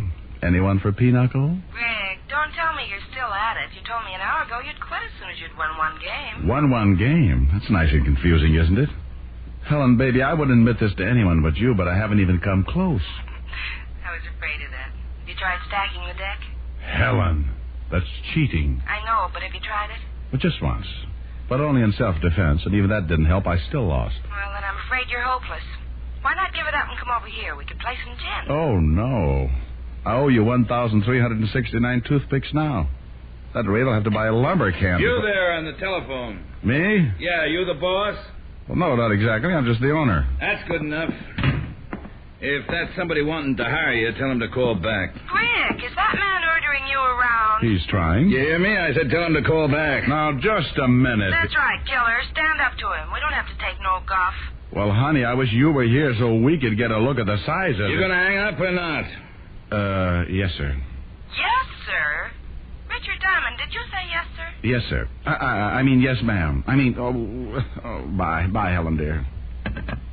Okay. You said you were the owner of this outfit? That means your name's Diamond? Yes, sir. My name's Ed Barton, Diamond. Don't bother shaking hands, because I got a hunch you ain't going to go for the deal I'm laying down. That way there won't be any hard feelings. Reason I say that is because I've already been to 3 or 4 of you guys, and they didn't go for it. For my money, you're all a bunch of lilies. Well, look, Mr. Barton, you Now, don't get me wrong. That ain't saying you're like the rest of them. Truth of the matter is, I hope you ain't. The deal I got to offer takes a guy with a little backbone. Well, suppose you tell me what the deal is before you get too involved with my sacrilege. You've heard of the Barton Metal Works? Well, that's me. I'm the boss. Started out 15 years ago with a forge and an anvil. Today, I got over 40 men working for me, turning out some pretty big jobs. Contracts a lot of these guys around town will give their eye teeth for. If it's made of metal, Barton will make it. That's my motto. Well, that's as good as some of mine. Go ahead. Diamond, it took me a long time to get this thing going the way I want it. And now somebody's trying to mess it up for me. Trouble is, I don't know how much longer I can hold out. Loyalty is one thing, and staying with the sinking ship is something else again. Very well said, Mr. Barton. Now, would you like to tell me what it means? 4 men quit on me yesterday, Diamond. 6 the day before, and no telling how many today. Word's getting around that the plant is jinxed. Must be a pretty good reason for it, Mr. Barton. Men don't give up their living over a superstition. Of course there's a reason for it. Why do you think I'm here? You tell me. Because I've had 2 accidents down at the plant in the past 4 weeks. 2 men killed in less than a month. That's a lot of accidents, Diamond. Yeah, does seem to be stretching things a little. So now, just because of that, the whole plant's supposed to be bad luck. Diamond, my production's beginning to slack off. Mm-hmm. Well, just how accidental were these accidents? Craziest things you ever heard of. Mike O'Brien tripped and fell over a steel rod. Larry Martin got in the way of the big hammer. Just one fool thing after another. Somebody's out to do me dirt, Diamond, and they're trying to get at me through the plant. Yeah, but why, Mr. Barton? How do I know why? They just are, that's all. Don't ask me if I got any enemies. I probably got more enemies than any man on the face of the earth. People just don't like me. Can't understand that. Soft-spoken fellow like you. So, the idea is you want to hire me to go down there and see who's out to get you, huh? That's right. Got a job already picked out for you down at the plant. You mean I have to work, too? Well, certainly. You don't think I'm going to pay you just to run around asking a lot of fool questions, do you? No, I guess you wouldn't, Mr. Barton. Well, how about it? You going to back down, too? Mr. Barton, thanks to you, my girl already thinks I'm a coward. Looks like there's only one way to change your mind. Big Ed Barton came as close to a grin as he probably ever would, dumped a tidy retainer on my desk, and stuck out his hand. Coward that I am, I took off my ring and lost 5 fingers somewhere inside of his calloused palm. The bargain being sealed, Big Ed then drove me down to the plant. Miller, this here's Richard Diamond. Private eye I told you I was getting. All right. Get him some clothes and put him on it right away. This is Steve Miller, Diamond, my foreman. Yeah. And this guy gets 100 a day, Steve. See that he earns it. I don't mind Big Ed, Mr. Diamond. He means well, but if it isn't made of metal, he doesn't understand it. Yeah, I wonder how he'd react to a Geiger counter. Which way is the locker room, Mr. Miller? Down this way, Diamond. Oh, just call me Steve. Oh, sure. A nice little place you got here. Being foreman must keep you pretty busy. Full-time job, all right. I suppose Ed told you what he wants you to do. Yep. Wait for an accident to happen to me. Yeah, that's about the size of it. Whoever's behind this will try to get rid of you right away. Oh, isn't there something else we could talk about? Income tax or the war or something pleasant like that? Sure. Oh, locker room's right in here. Good. Big Ed and I have both gone over the entire personnel looking for a possible suspect. But just about everybody down here has been with us over 5 years. With the plant, that is. Well, Big Ed seems to think he's got a lot of enemies, Steve. Oh, it's just his way, Diamond. Ed hasn't any more enemies than the next fella. Oh, here's some stuff that ought to fit you. Oh, thanks. That's quite a uniform you fellows wear. Uniform? Oh, the overalls, you mean? Oh, not so bad after you get used to them. Oh? How long you been wearing them, Steve? Most of my life, I guess. I was practically born in front of a forge. My father was a blacksmith. All right. How long have you been with Big Ed? From the beginning. Since before he moved out of the old shop into the plant here. Of course, I haven't always been foreman. That's only happened in the last... Oh, hi, Fred. Come in for a smoke? Diamond, meet Fred Larson. Hey, what's the matter, Fred? I'm quitting, Steve. Quitting? That's what I said. Oh, now, wait a minute, Fred. Save your breath. My mind's made up. Oh, I see. So it's even got to you. Look, Fred. Who's he? Someone who isn't afraid to get down into the furnace room and take over Larry Martin's spot at the hammer. Diamond here knows the place isn't jinxed, don't you? Well, Better not answer that until you've been here a while, brother. I just about had it a couple of minutes ago myself. You? How, Fred? What happened? Railing gave way up on number 5 catwalk. Right there where the plates are stored. What? That's what I said. If it hadn't been for that scaffolding, I'd have cashed in right then. But those railings are always given out, Fred. You know that. It's been happening for years. Yeah. But this one just came too close. I ain't stopping to pick up my check, Steve. Mail it to me. Well, those railings aren't indestructible, Diamond. They just wear out. Mm-hmm. What was he talking about? Plates. Oh, I'll show you when we get up there. Number 5 catwalk's right above the big hammer. Oh, all right. Now I'm all dressed. How do I look? On second thought, don't answer that.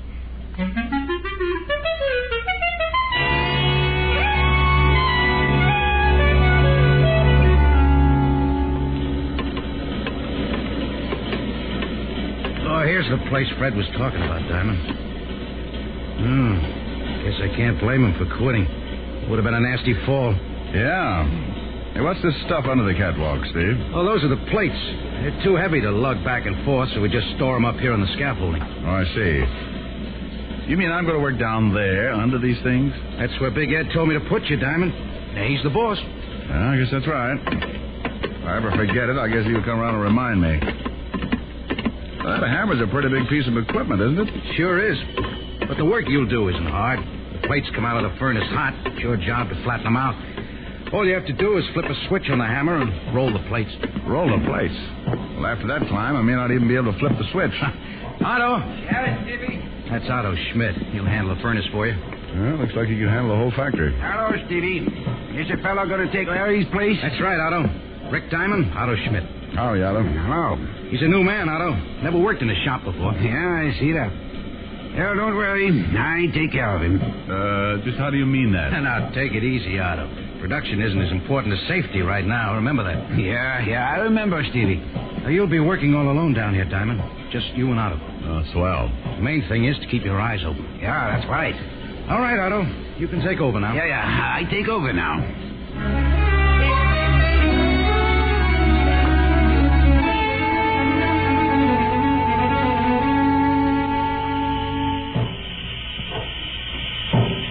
You like it, yeah? Yeah? Just don't get too close to hammer. No home should be without one. Great for straightening nails, pounding out meat. Yeah, maybe pound out home, too. You think maybe you stay? Sure. Why not, Otto? You not scared, huh? Should I be? Yeah, maybe not. What kind work you do before? Delivered telegrams. Say, you pull Otto's leg? With these gloves on, don't be silly. Hey, you better heat up this plate again. Hey, this hammer's going crazy or something. Look out, Diamond! Look out! Where? What? Up there! Look out for those plates! Jump! Don't!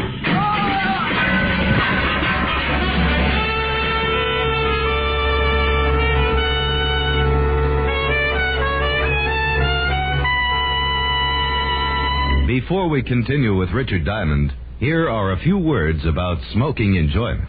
Among the many stars whose voices, whose throats are their fortunes, is Maureen O'Hara. Maureen O'Hara's cigarette must suit her taste and throat, and that's the reason camels get Maureen O'Hara's vote. Yes, Miss O'Hara tried the different brands and chose Camels. Beautiful Maureen found that Camels agree with her throat. And Miss O'Hara's only one of the many famous stars who regularly smoke Camels. Some of the others are Dick Haymes, Dennis O'Keefe, Linda Darnell, Henry Fonda, Vaughn Monroe, and our own Dick Powell. Why don't you take a tip from the famous people whose throats are their fortunes and who smoke Camels? Make your own 30-day Camel test. Smoke only Camels for the next 30 days. Enjoy Camel's rich, full flavor, pack after pack. See how well Camels agree with your throat, week after week. Camels, smoke Camels, and see how mild a cigarette can be. And now, back to Richard Diamond, Private Detective, starring Dick Powell.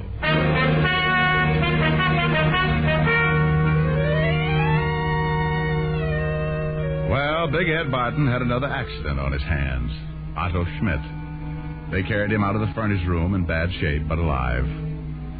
I went up to have a look at number 5 catwalk. And it took me about 20 minutes up there to decide that it hadn't been any more accidental than my working for Big Ed. Oh, come on in, Diamond. I'll need your signature on this accident report. You know, Steve, I don't think it was an accident. That scaffolding didn't come loose all by itself. Yeah, I've still got to make out the report. I have a chair. I'll have this finished in a minute. Okay, thanks. You handle the paperwork too, Steve? Yeah, most of it. Anything concerning the plant itself usually falls in my lap. Ed doesn't care much for office work. Well, I guess he would look a little out of character to that. And incidentally, how come that railing on number 5 catwalk hasn't been fixed yet? Seems to me if Fred Larson quit on account of it. Whose department is that, anyway? I reported it to Big Ed as soon as I could. Oh? Well, where's Ed now? Home, I guess. Want me to call and see if he's there? No, that's all right. I think I'll just run over and surprise him. What's the address? 105 East Parkview. Big mansion. You can't miss it. 105 East Parkview, right. I'll sign that report when I get back, Steve.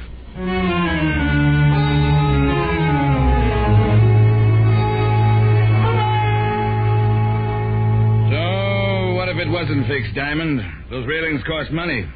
I told Steve not to let that plant nickel and dime me to death, and I meant it. Then you purposely let it go. Now, wait a minute. I didn't say that. But you don't have to, Barton. You got the report over an hour ago. That's plenty of time to get the work done. Who told you I got the report, Diamond? Now, what difference does it make? You're responsible for the repairs, aren't you? That's right. But don't think you're going to jump all over me, Diamond. Matter of fact, I didn't even know the railing was down until you told me just now. Anyway, I don't see what this has to do with what happened to Otto Schmidt. You don't, huh? Well, I'll tell you, Mr. Barton. Someone got up there where the railing is out and loosened the braces on that scaffolding. If the railing had been up, he wouldn't have been able to reach it. That's a lot of hogwash. I don't believe it. I don't expect you to believe me, Barton, but talk to Otto. He saw who was up there. I saw part of him myself just before the plates started falling. You mean Otto saw... That's right. Well, don't look at me. I told you I didn't know anything about that railing. That's your story, Mr. Barton, and you better stick to it. Where do you think you're going? I didn't say I was finished with you yet. No, and I'm not finished with you, Barton.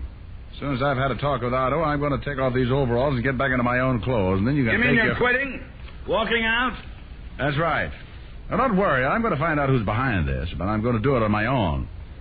In case you haven't gotten the idea, Big Ed, I don't like working for you.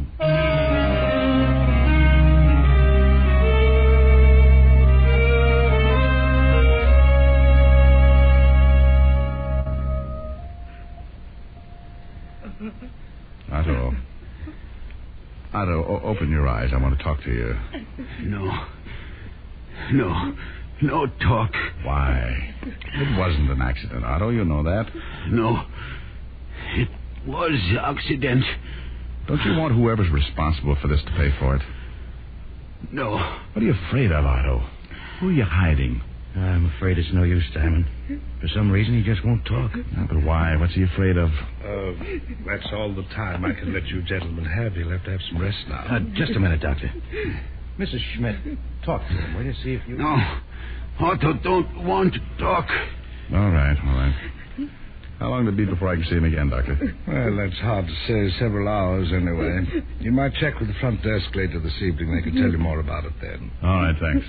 Would one of you mind dropping her off? It's getting late. There's nothing she could do here. I'll take her home, Diamond. You probably feel like a shower and a change of clothes anyway. Thanks, Steve. But I've still got some work to do. I dropped by the Barton Metalworks to get my clothes out of the locker room, but the night watchman wouldn't let me in without a pass. Too tired to argue with him, I hopped a cab to my apartment for a change of clothes.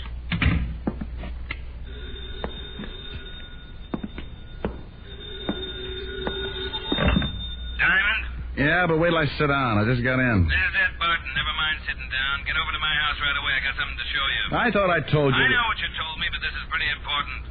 All right, what is it? A note. It was in my mailbox. No stamp, no address, nothing. Just the note. A note? What does it say? Well, the fellow used up a lot of words he didn't need, but the gist of the thing is I'm supposed to close down the plant or suffer the consequences. Maybe that isn't a bad idea, Mr. Barton, if it'll stop these killings. Well, it'll be a cold day in the furnace room when I close up. Of course, I might get out from under. Work some sort of deal so I wouldn't lose any money.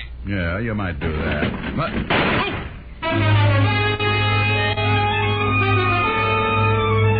Whoever it was had been waiting out on the fire escape.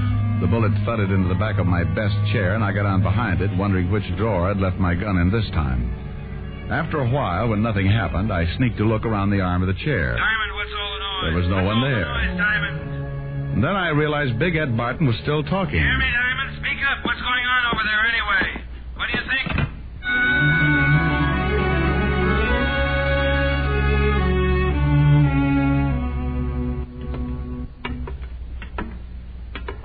Oh, this place gives me the creeps at night, Diamond. Especially way up here. No one around. Just a lot of machinery. Yeah. And what are we looking for, anyway?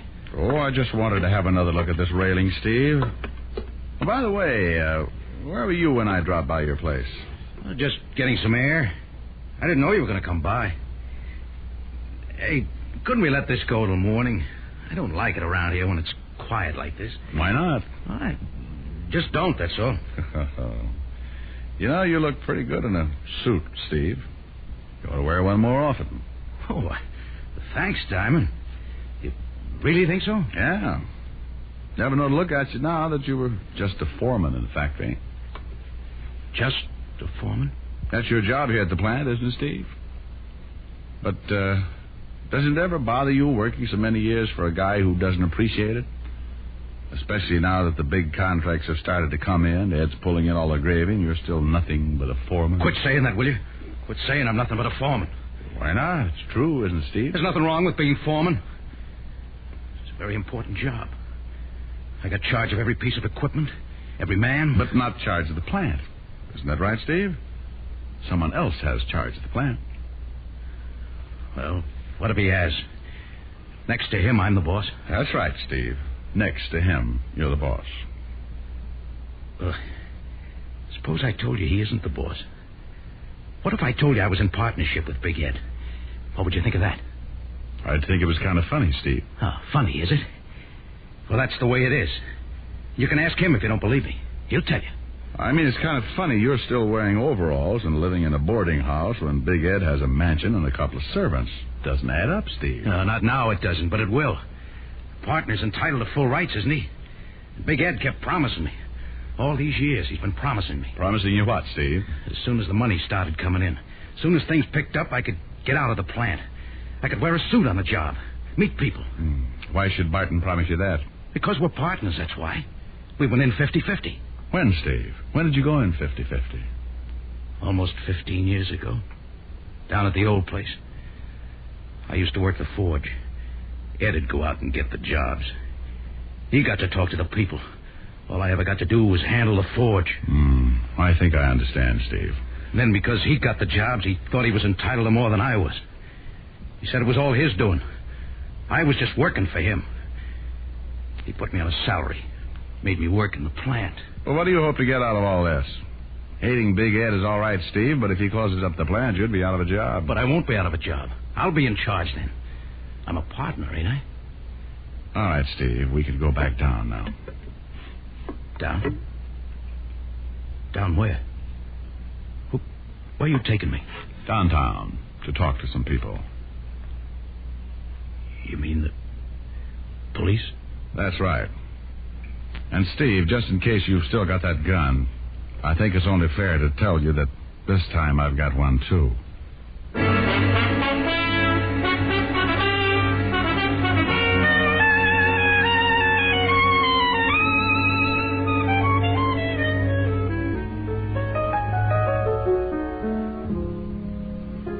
Kind of quiet tonight, Rick. Yeah, kind of quiet, Helen, honey. Is it because you owe me 1,369 toothpicks? Well, that could have something to do with it. Then I'll get the cards and give you a chance to even the score. Are you kidding? We'll be here for 6 months. What's wrong with that? Come to think of it, nothing. Well, then leave us get the show on the road. While you sing me a song, I'll set up the card table. Oh, Helen, you are just too good to me. Ain't it the truth? Fella comes home from the office, he's tired, needs comforting, and there you are. I just don't deserve someone like you. Wait a minute. You're reading the wrong part. Oh. Maybe you'd just better sing, huh? Yeah, maybe I better. I cried for you.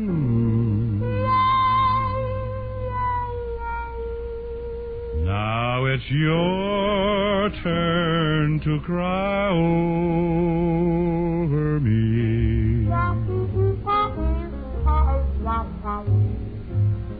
Every road has a turning. That's one thing you're learning. I cried for you.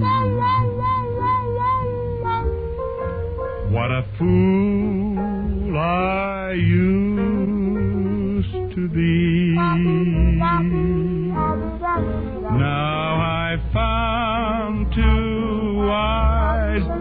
just a little bit bluer. I found a heart just a little bit truer. I cried for you.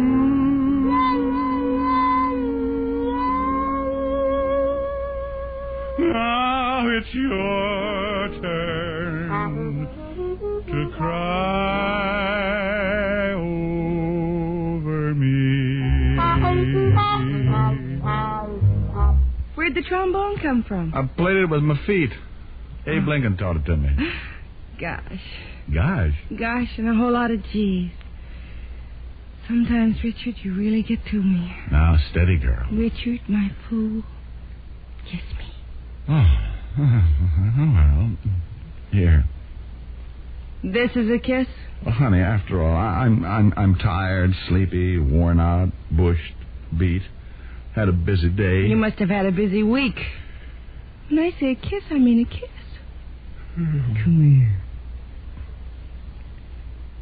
Now, that's what I mean when I say... Vic, what's wrong? Well, it serves me right. I'm going to have to get myself a younger detective.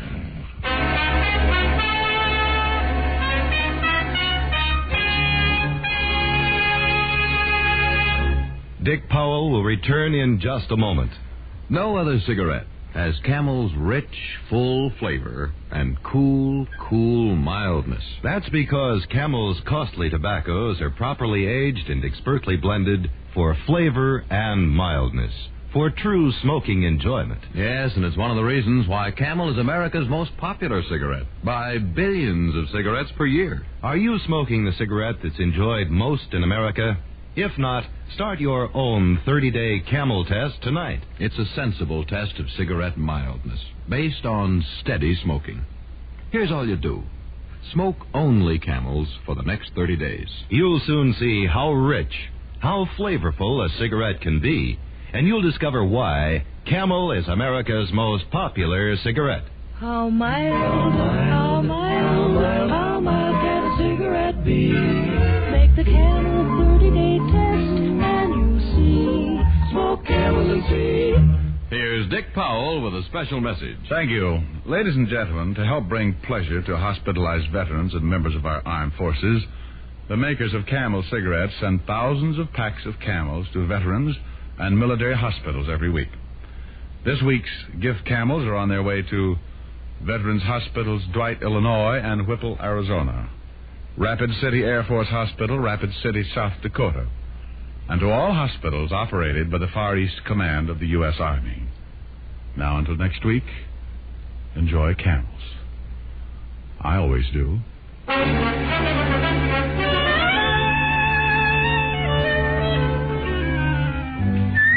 Tonight's adventure of Richard Diamond was written by Ty Cobb with music by Frank Worth. Virginia Gregg was heard as Helen Asher. Others in the cast were Raymond Burr, Jack Moyles, Jess Kirkpatrick, Joe Duvall, and Alan Reed. Richard Diamond, Private Detective, is transcribed in Hollywood by Jaime Del Valle.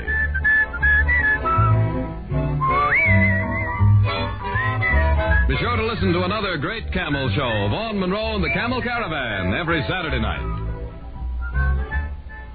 Many millions of Americans enjoy cigarettes regularly. One thing about cigarettes that many smokers may not realize is that more than half the money we pay for our smokes goes for taxes. Yes, that's right. 8 cents of the price of every pack we buy goes to the federal government, and 3 or 4 cents more in most states goes for state or city cigarette taxes.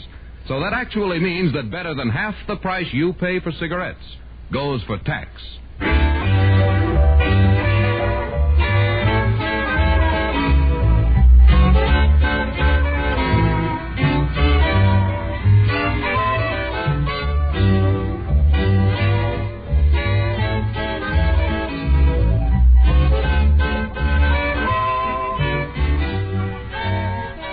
Listen next week for another exciting adventure of Richard Diamond, starring Dick Powell.